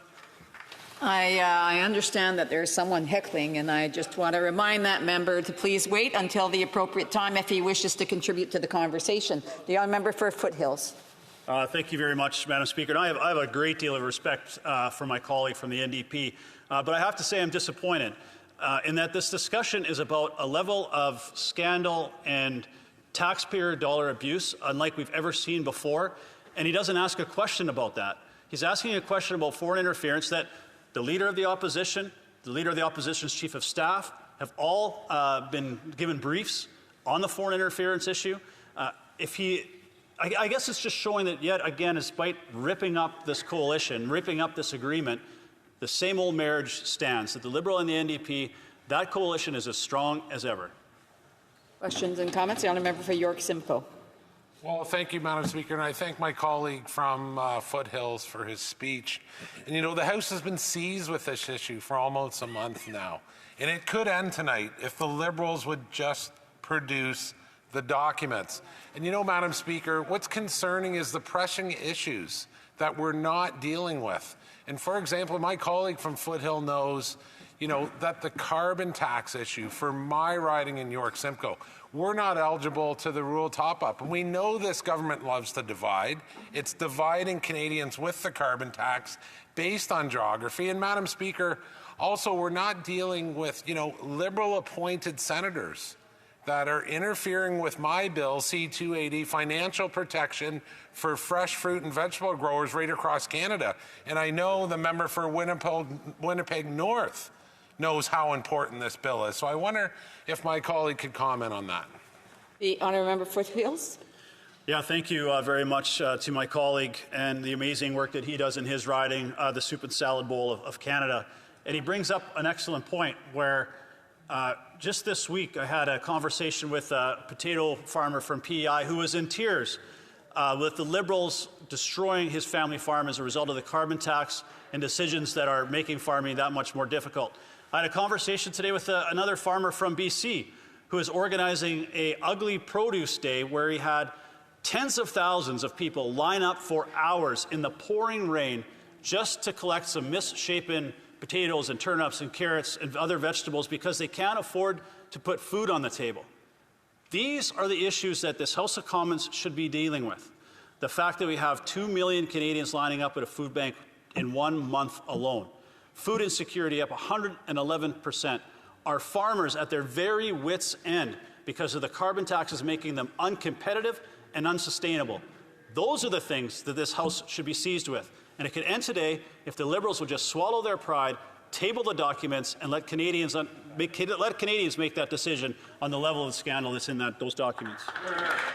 Questions and comments? The honourable member for Winnipeg South Centre. Thank you, Madam Speaker. I've got a tremendous amount of respect for my colleague across the way, and I know that one of the things he respects as a former journalist is the citation of sources. I've listened intently to him reference, as well as the Leader of the Opposition during debate in this chamber over the course of the past few weeks, a number that cites 36% as an increase in food inflation costs in Canada versus United States. I'm going to be a good educator and cite my source here. The OECD, OECD.org, members can go to. Here's what the graph says. Not only has food price inflation in Canada decreased from August of 24 to September of 24, whereas it has increased in the United States, but both countries' food inflation rates fall within 2 percentage points of one another. So my question for my honourable colleague across the way is very simple. Can he cite where he is sourcing the number 36% food inflation from? Thank you, Madam Speaker. Honourable member for Foothills. You betcha I can. The University of Dalhousie University and the food professor Dr. Sylvain Charlebois and other universities did a study that have measured food inflation compared to Canada and the United States. Wholesale food prices in Canada food inflation is 36% higher in Canada than it is in the United States. And the one factor that is making, you can look at the graph that's there, I'd be happy to share it with my colleague, is every time the carbon tax increases every April, you see another spike in that difference between Canada and the United States in that food inflation. Because one of the factors is we have a carbon tax in Canada and the United States, they don't. Resuming debate. Reprise de débat. The honourable member for Brandon Sirs. Thank you, Madam Speaker, and I want to thank my colleague from Winnipeg South Centre for that question, and my colleague from the Foothills because he just got a lesson handed to him.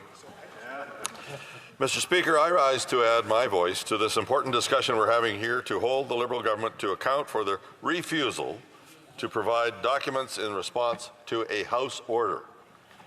In particular, with this sub-amendment, we want to ensure that reasonable time is given to the Standing Committee on Procedure and House Affairs to hear from witnesses and report back to the House. That debate, as we all know, has been a long one. But the substance of the motion, amendments, and sub-amendments matter because of the crucial issue we're dealing with: accountability in handling public funds, specifically those allocated to the Sustainable Development Technology Canada, SDTC, as it's known in this House, Madam Speaker, but perhaps better known to Canadians or by Canadians as the Liberal Green Slush Fund. The aim of this debate, and the reason we must continue our efforts to hold the Liberal government to account, is transparency. It's to obtain files, agreements, conflict of interest declarations, and minutes of the SDTC's board and project review committee. This is not an unreasonable request. Ensuring that the public funds are managed with the highest standards of integrity is the role of all of us in this place. You, Madam Speaker, ruled that the Liberals have violated a House order to turn over evidence to the police for a criminal investigation into this $400 million Liberal scandal. However, compliance with this order has been far from acceptable. Many governments and entities either failed to produce the documents required or submitted versions so heavily redacted they are practically useless. The Liberals' refusal to table these documents has left Parliament paralyzed, hindering our ability to do the work of which we were elected. And I'll have more to say on that later. And right now, at issue is the question of why the Liberals have refused to comply with the binding House order to produce documents related to SDTC. We know the Auditor General conducted a thorough investigation into the SDTC's governance after a whistleblower came forward. She determined that these complaints were rooted in serious issues within SDTC, and her investigation uncovered a shocking nearly $400 million, as many of my colleagues have said, worth of contracts that were inappropriately awarded by the board of directors, all of whom had multiple conflicts of interest. The mishandling of the SDTC, or the Green Slush Fund, is stark. This program was designed to support innovation in sustainable technologies. Originally established in 2001, it operated with few issues under both Liberal and Conservative governments. That is, until this Prime Minister took office. The Auditor General released a damning report earlier this year which revealed that $123 million had been misappropriated by the board of SDTC. The report outlined serious governance failures, including 90 instances where conflict of interest policies were not followed. It allowed $76 million spent on projects connected to friends of the Liberals who sat on the board, and $59 million awarded to projects that were not eligible for funding, and $12 million spent on projects that were conflicts of interest and also just straight up ineligible for the funding. This represents a real betrayal, the betrayal of public trust. It represents a failure of effective oversight. It represents a culture of corruption that has troublingly flourished under this Liberal government. I, like so many Canadians, am tired of watching this Liberal government drift from scandal to scandal, as just been outlined by my colleague from Foothills, wasting millions of taxpayers' dollars along the way, not to mention refusing to be completely transparent when they're finally caught and held to account.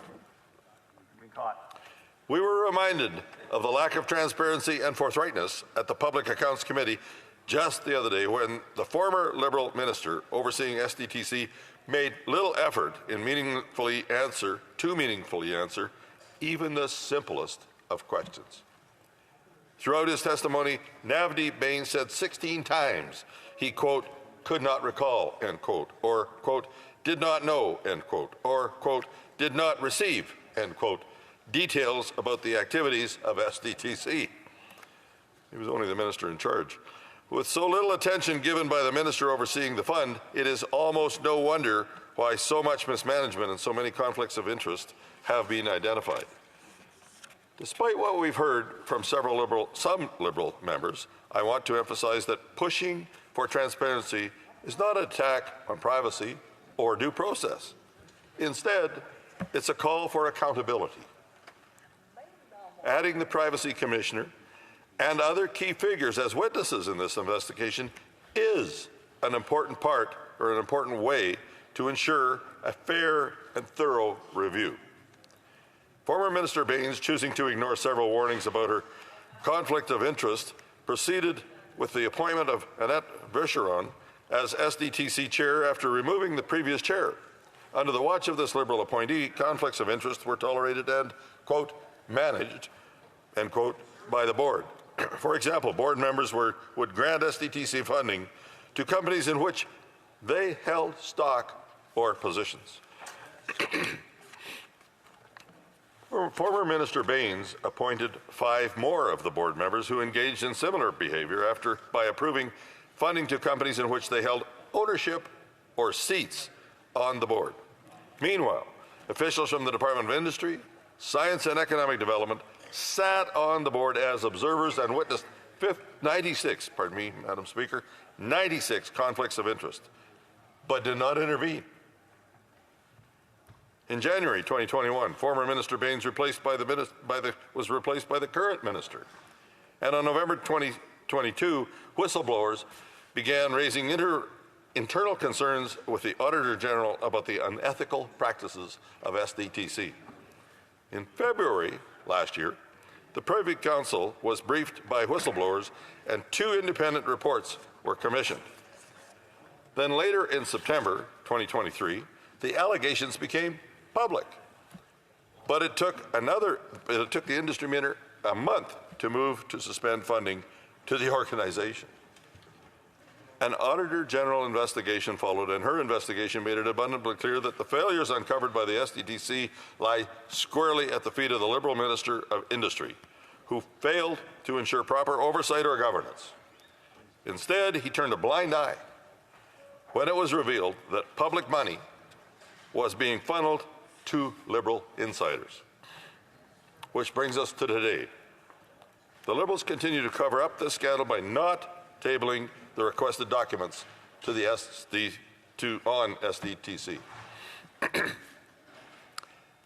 It is notable that the Privacy Commissioner, unlike many other officials, followed the House's direction and produced unredacted documents. This is significant because the privacy officer understands the balance between transparency and privacy rights better than perhaps any official. Someone who understands the stakes and the intricacies involved, and he found it reasonable to release unredacted documents.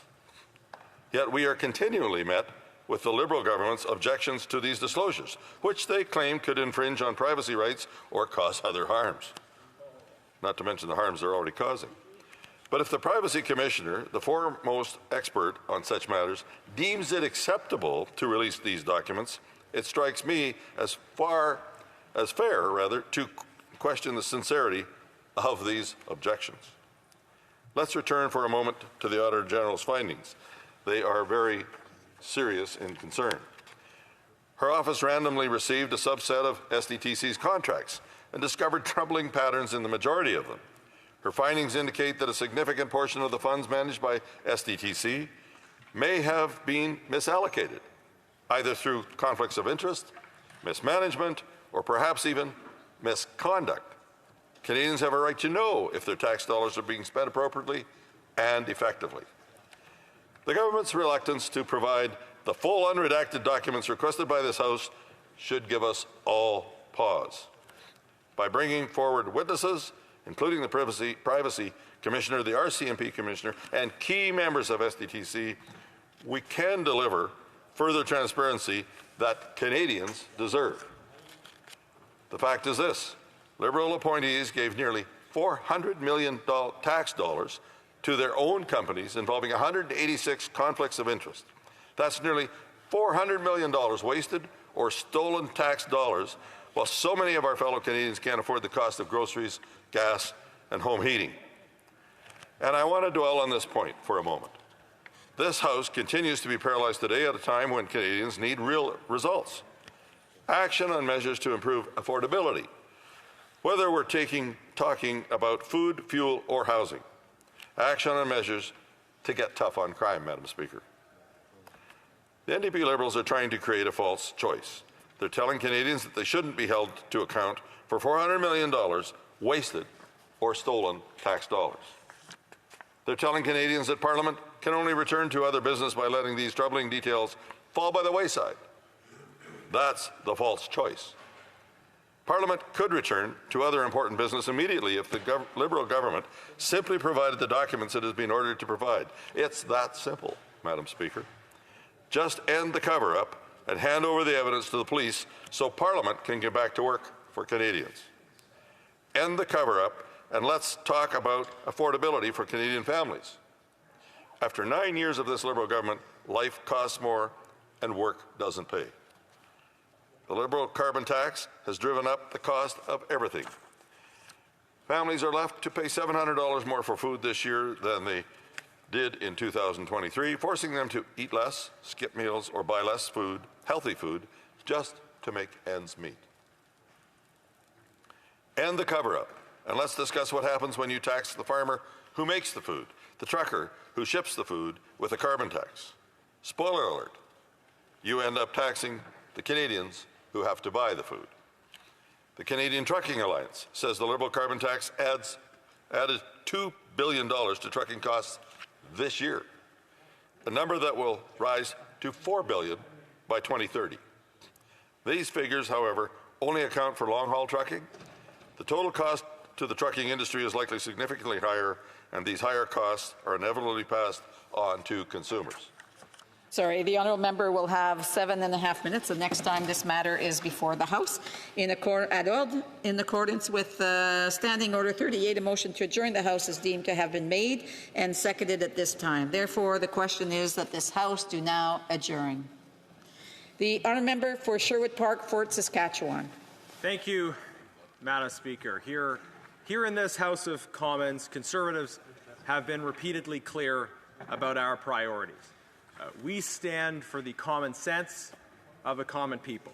We stand for the common good. We defend the interests of everyday, extraordinary Canadians who work hard and play by the rules, people who expect their tax dollars to be treated with respect, and people who expect a government that upholds the idea of a common citizenship aimed at together securing the common good rather than divide us. Now, the sad reality is that for 9 years we have been governed by a radical NDP Liberal coalition that has sought to advance the interests of well-connected insider elites at the expense of the common people. And that is no more evident than in the case of this government's cozy relationship with the elite insider consultants at McKinsey. I'm following up tonight on a question I asked about the government's close relationship with McKinsey and work done by the Auditor General on that, which revealed that in $200 million or so worth of contracts, most of those contracts did not properly follow the rules. And this government was clearly making efforts to support McKinsey. And how this came about was Dominic Barton, closely associated with the Prime Minister and people in his inner circle, was given this role of a senior economic advisor to the government. And in the context of that role, he had access to the Prime Minister in the context of providing advice and so on. And at the same time, consultants at McKinsey who were working under him, who was at the time the managing partner for McKinsey, were selling to the government. So they were able to take advantage of this relationship to sell management consulting contracts to the government. And that preferential relationship really benefited McKinsey. It allowed McKinsey to do massively more business under these Liberals than they ever had before. So it was from the beginning, and it has become more so over time, a government serving the interests of well-connected elite insiders. So what did Canadians get for these hundreds of millions of dollars that we sent to McKinsey that the Auditor General said didn't follow the rules? Well, we got advice that could have and should have been offered from within the public service.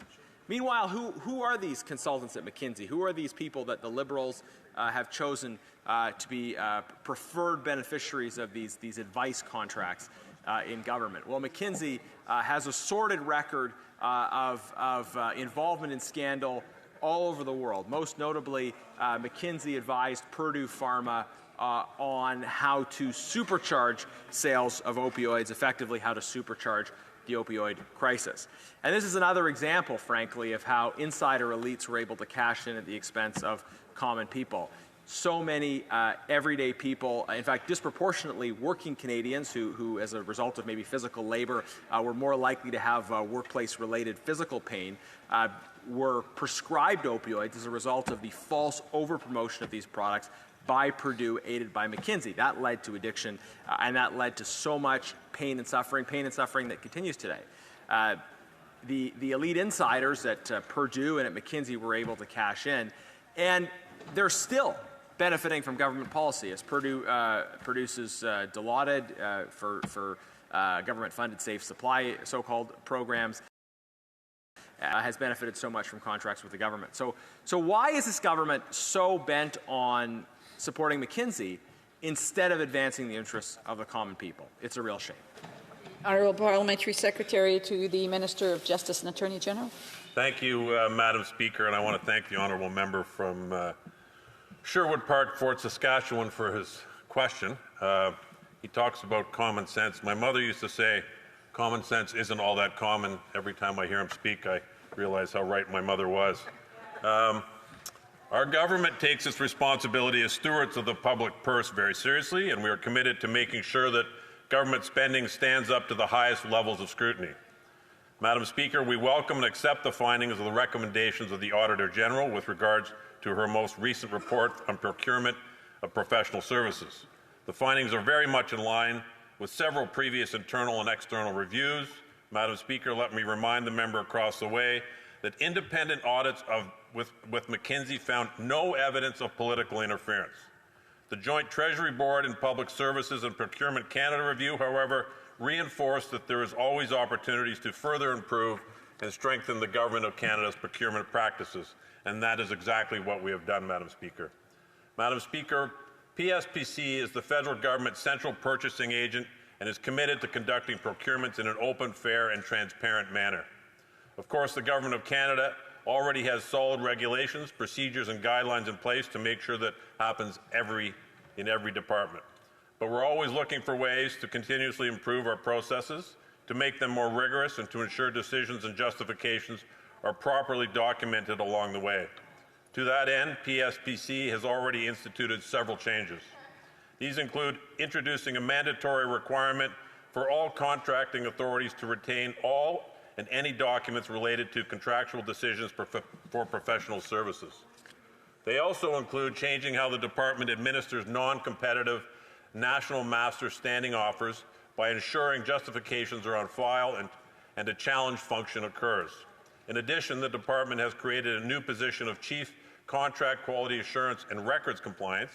This will also help to ensure that critical elements of decision-making throughout the procurement process are properly documented, that guidelines and tools are put in place, and that quality is being actively monitored. Madam Speaker, these efforts are consistent with PSPC's commitment to continuously improve government procurement practices more broadly, and I can tell you that we will keep looking for ways to strengthen the integrity of government procurement. Regarding the Auditor General's June 2024 report, we also accept her recommendation to further strengthen measures to appropriately report and monitor potential conflicts of interest. The Treasury Board of Canada Secretariat now has new mandatory procedures that provide an additional check and balance for managers to reinforce their responsibilities and accountabilities when undertaking professional services procurement activities. As a department that has a proactive and rigorous process to identify conflicts of interest in the procurement process, PSPC is supporting Treasury Board of Canada Secretariat in the implementation of its new mandatory procedures. Again, I want to thank the Auditor General and her team for undertaking this review and for their findings and valuable recommendation. They will help us continue to improve our processes and ultimately strengthen the integrity of federal procurement professional services. Our government will always do all that is possible to ensure that the best value for Canadian taxpayers with all government procurements. Thank you, Madam Speaker. The honourable member for Sherwood Park, Fort Saskatchewan. Madam Speaker, my colleague across the way began by telling us how his mother used to say that common sense isn't that common anymore. Well, Madam Speaker, I want to assure that member's mother and all Canadians that we will soon be restoring common sense leadership in this country. That right now, if you listen to the announcements coming from the government, you'd think common sense had gone out of fashion. But I think that after the next election, we will have a government that once again listens to the common sense of the common people. Now, what you hear from the government in order to defend the outrageous misuse of taxpayer dollars that we've seen throughout government contracting is they say, well, sure, we can always do better. You know, better is always possible, as the Prime Minister used to say. Well, the fact is things have gotten so much worse in the last 9 years. Better is indeed possible. It is necessary. It's what Canadians are demanding. So will the member agree that it has been 9 years of failure and we need a new common sense government that will fix these challenges? Parliamentary Secretary. Since we're determined to talk about family tonight, Madam Speaker, I will remind this member that his aunt not only lives in my riding, but she has my sign on her lawn and is a big supporter of mine. So she will not agree with anything he just said, just to be perfectly clear. But I will leave that there. Look, the government takes its responsibility with respect to procurement very seriously. This government takes its responsibility to responsibly spending taxpayers' dollars very seriously. This allegation and notion made by the member opposite is just utter rhetoric, which comes as no great surprise. I think I'm accurate in saying that he generates more eye rolls on his own side of the House than he does on this side of the House most days. But I do want to thank him for his passion and bringing this issue to the attention of the House again tonight. Thank you. The honourable for Calgary-Shepherd. Thank you, Madam Speaker. So I'm rising to follow up on an immigration question I had asked to the Minister just a few weeks ago. And I want to quote directly from the plan that was tabled. It's from page 8. Canada is in the midst of a housing crisis highlighted by the insufficient supply of rental units and family homes. In this context, any population growth, which generally necessitates a corresponding increase in housing supply, puts additional strain on the overall supply and affordability of housing. It goes on to quote how deep the housing crisis has become over the last few years. It's an interesting quotation because it's the first time I've seen publicly the government admit that they have created a housing crisis in this country through their own policies. In fact, if you go back to October 2015, the month before the Prime Minister took power, you only needed 39% of the median pre-tax household income to afford home ownership costs to be able to purchase and get that home. Now it's almost 60%.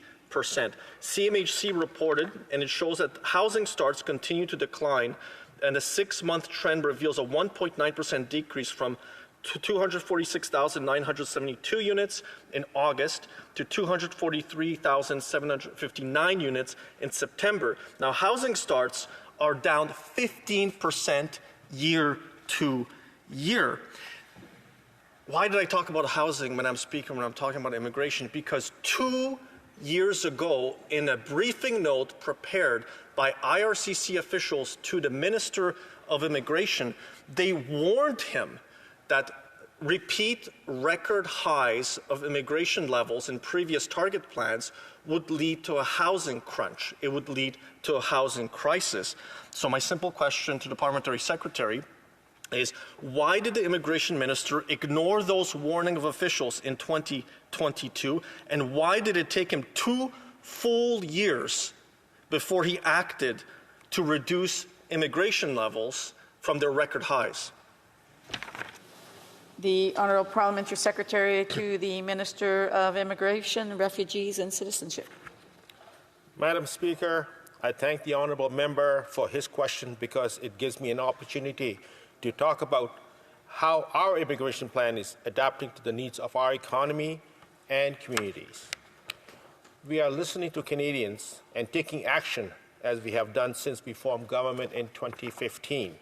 For the first time, our level plans sets targets for temporary residents, which includes international students and temporary foreign workers, as well as permanent residents.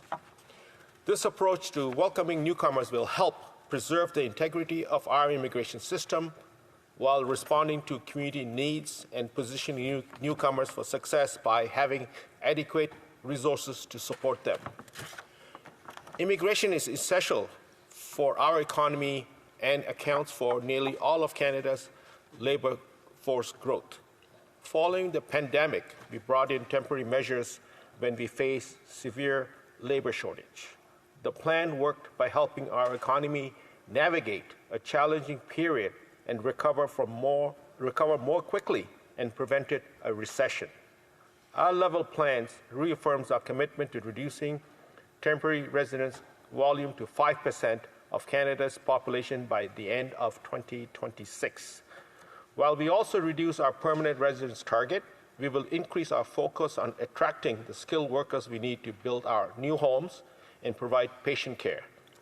We remain committed to reuniting families and are continuing our humanitarian tradition of resettling refugees.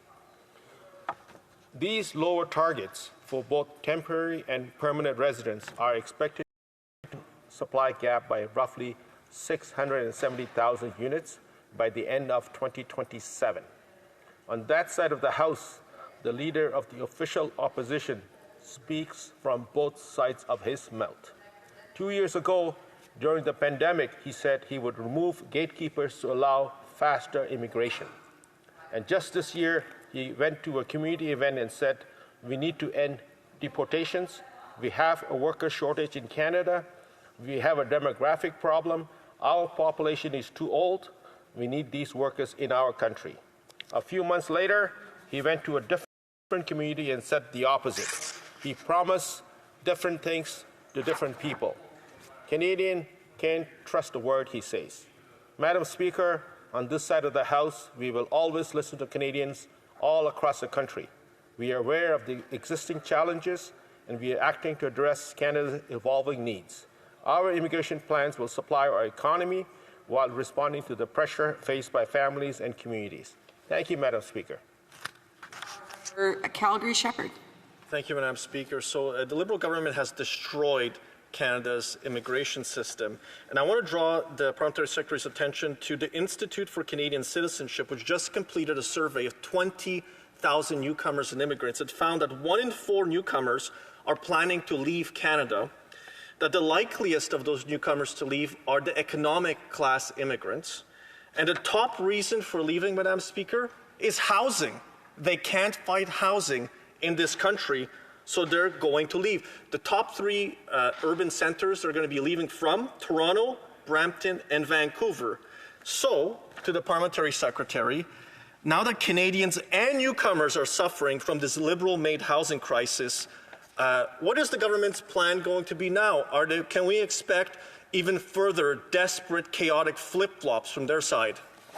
The Honourable Parliamentary Secretary. Thank you, Madam Speaker. I want to thank the honourable member for raising this issue, though I do take issue with his tone. We are addressing the challenges facing Canadians through our latest immigration levels plan. For the first time, it sets targets for temporary residents as well as permanent residents. The reality is that the leader of the official opposition has no plan for the future of Canada, and his made-up mad formula on immigration just isn't adding up. The only plan he has is to cut, cut, cut, and cut.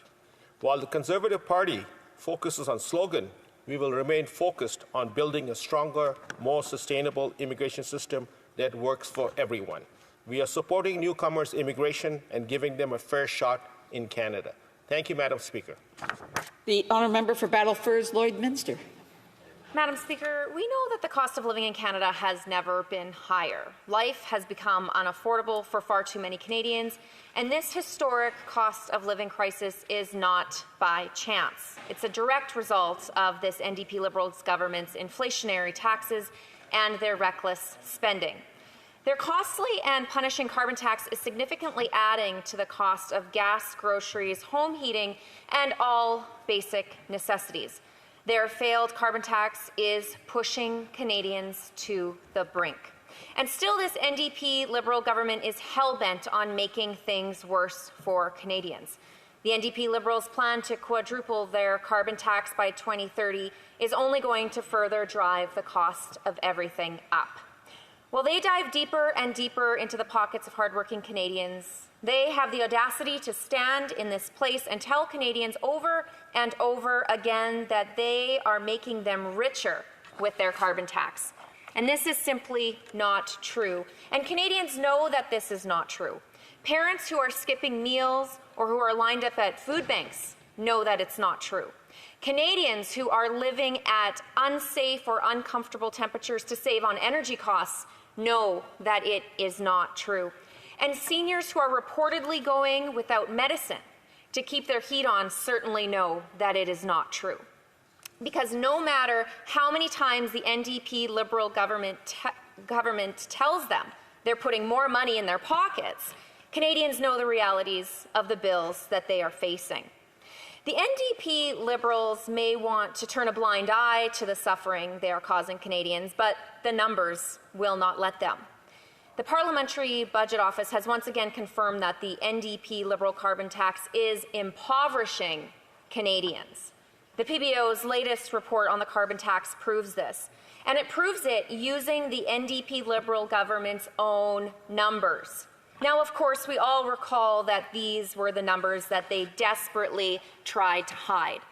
This NDP Liberal government literally tried to silence the Parliamentary Budget Officer from exposing the truth about the impact of their carbon tax with a gag order. That is the length that this Prime Minister is willing to go in his effort to hide the fact that his carbon tax is nothing more than an expensive scam. Despite what members of this NDP Liberal government say, the indisputable truth is that the carbon tax is making most Canadians poorer. The PBO has confirmed that Canadians will suffer a net cost, and that Canadians are paying more in carbon tax than they will ever get back in rebates. And in Saskatchewan, Madam Speaker, that is about $894 more for the average person. It is absolutely shameful that Canadian families who are already struggling to make ends meet are facing additional added financial pressures because of this costly coalition. In the midst of an ongoing affordability crisis, the NDP Liberals hiked their carbon tax by 23% last spring, and they remain hell-bent on quadrupling it. Canadians are desperate for some relief. The reality is Canadians need help now. The Liberals and their NDP partner just don't get it. Conservatives will restore the Canadian promise that hard work is rewarded so that families don't have to decide between keeping a roof over their head or putting food on the table. Madam Speaker, it is time for a carbon tax election so that common sense Conservatives can offer Canadians some much needed relief. The Honourable Parliamentary Secretary to the Minister of Environment and Climate Change. Thank you very much, Madam Chair. It's nice to be here in adjournment debate. I'd like to thank my friend and colleague from the Conservative Party who I've co-hosted events with here on the Hill. I'd like to thank her for her work for parents, and I enjoy the opportunity to talk about poverty elimination measures because it's a topic of policy that I'm interested in personally.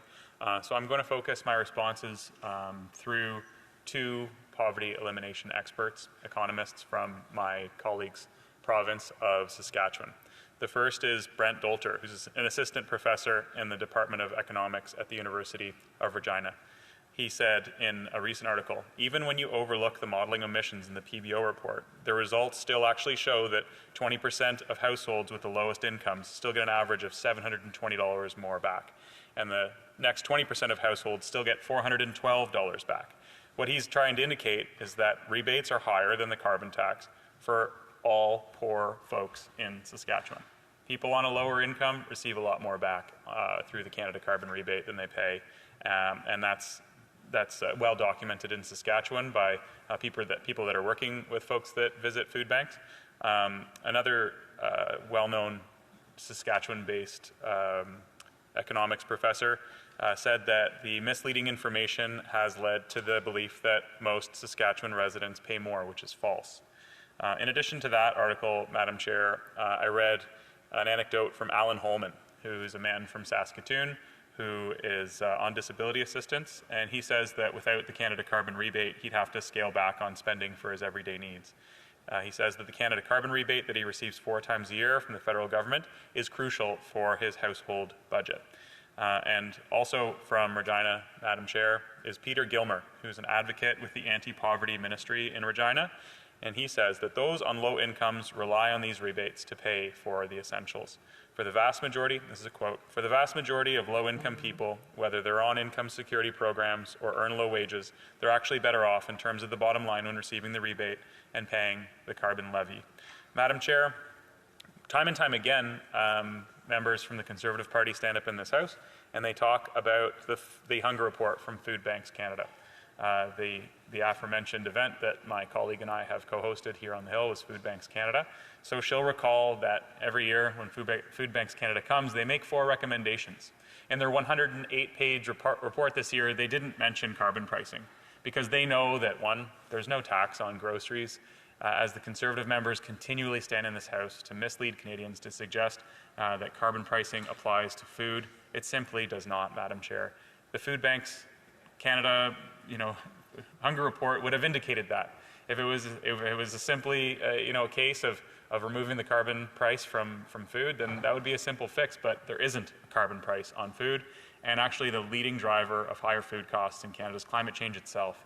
So if we bury our heads in the sand and pretend as though climate change doesn't exist and isn't impacting our daily lives, and if we just say it's somebody else's problem because we're a smaller country by population, so other people ought to fix it first. Well, in Canada, I know that we all believe that we are leaders. So, Madam Chair, I'll finish by stating the 4 recommendations that Food Banks Canada have made to this and all governments across Canada. That's 1, rebuilding Canada's social safety net.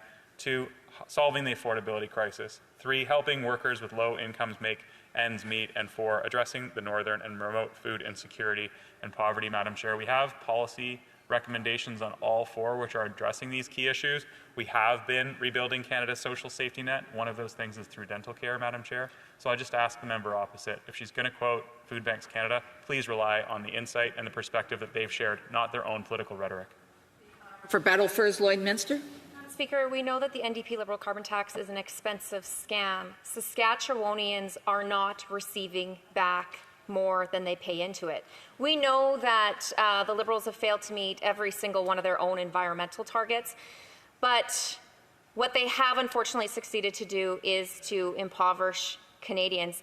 For the member on the other side to say that food is not taxed, he obviously doesn't understand how the supply chain works, especially when we're going into rural and remote communities. Anything that needs to be shipped by train, truck, car, there is a carbon tax on the fuel usage that is used for that. So that is simply untrue to say that food is not taxed, let alone all other goods and services. When you're going to the grocery store, for example, diapers. We're paying GST on diapers. We're paying carbon tax on those things. So I would just suggest that the member look at the facts. Carbon tax is on the whole of the supply chain, from the seed to the store. Thank you. The Honourable Parliamentary Secretary. Thank you very much, Madam Chair. I'd go back to Saskatchewan resident and poverty elimination expert, Mr. Gilmer. And I'll just, again, read from this article because I think it's quite informing. And if the member opposite doesn't want to listen to Food Banks Canada, perhaps she could listen to Food Banks workers and poverty elimination experts from her riding, or at least from Regina. And in this case, the advocate says that politicians who are disregarding the impact that the Canada carbon rebate has on household finances, particularly for lower income families, are being reckless and irresponsible. And repeats that the law to impose carbon levy to reduce carbon emissions was held up by the Supreme Court of Canada. Mr. Gilmer also said that when governments get into squabbles, it's usually those with low incomes who take the brunt. And as we've seen time and time again, the Conservatives are using lower income Canadians as a prop. They're suggesting that policies that are designed to lower our emissions are hurting them when they're not. What he said is we need to make sure the rebate is in place. And I couldn't agree more with that economic. The motion to adjourn the House is now deemed to have been adopted. Accordingly, this House stands adjourned until tomorrow at 10 a.m. pursuant to Standing Order 24-1.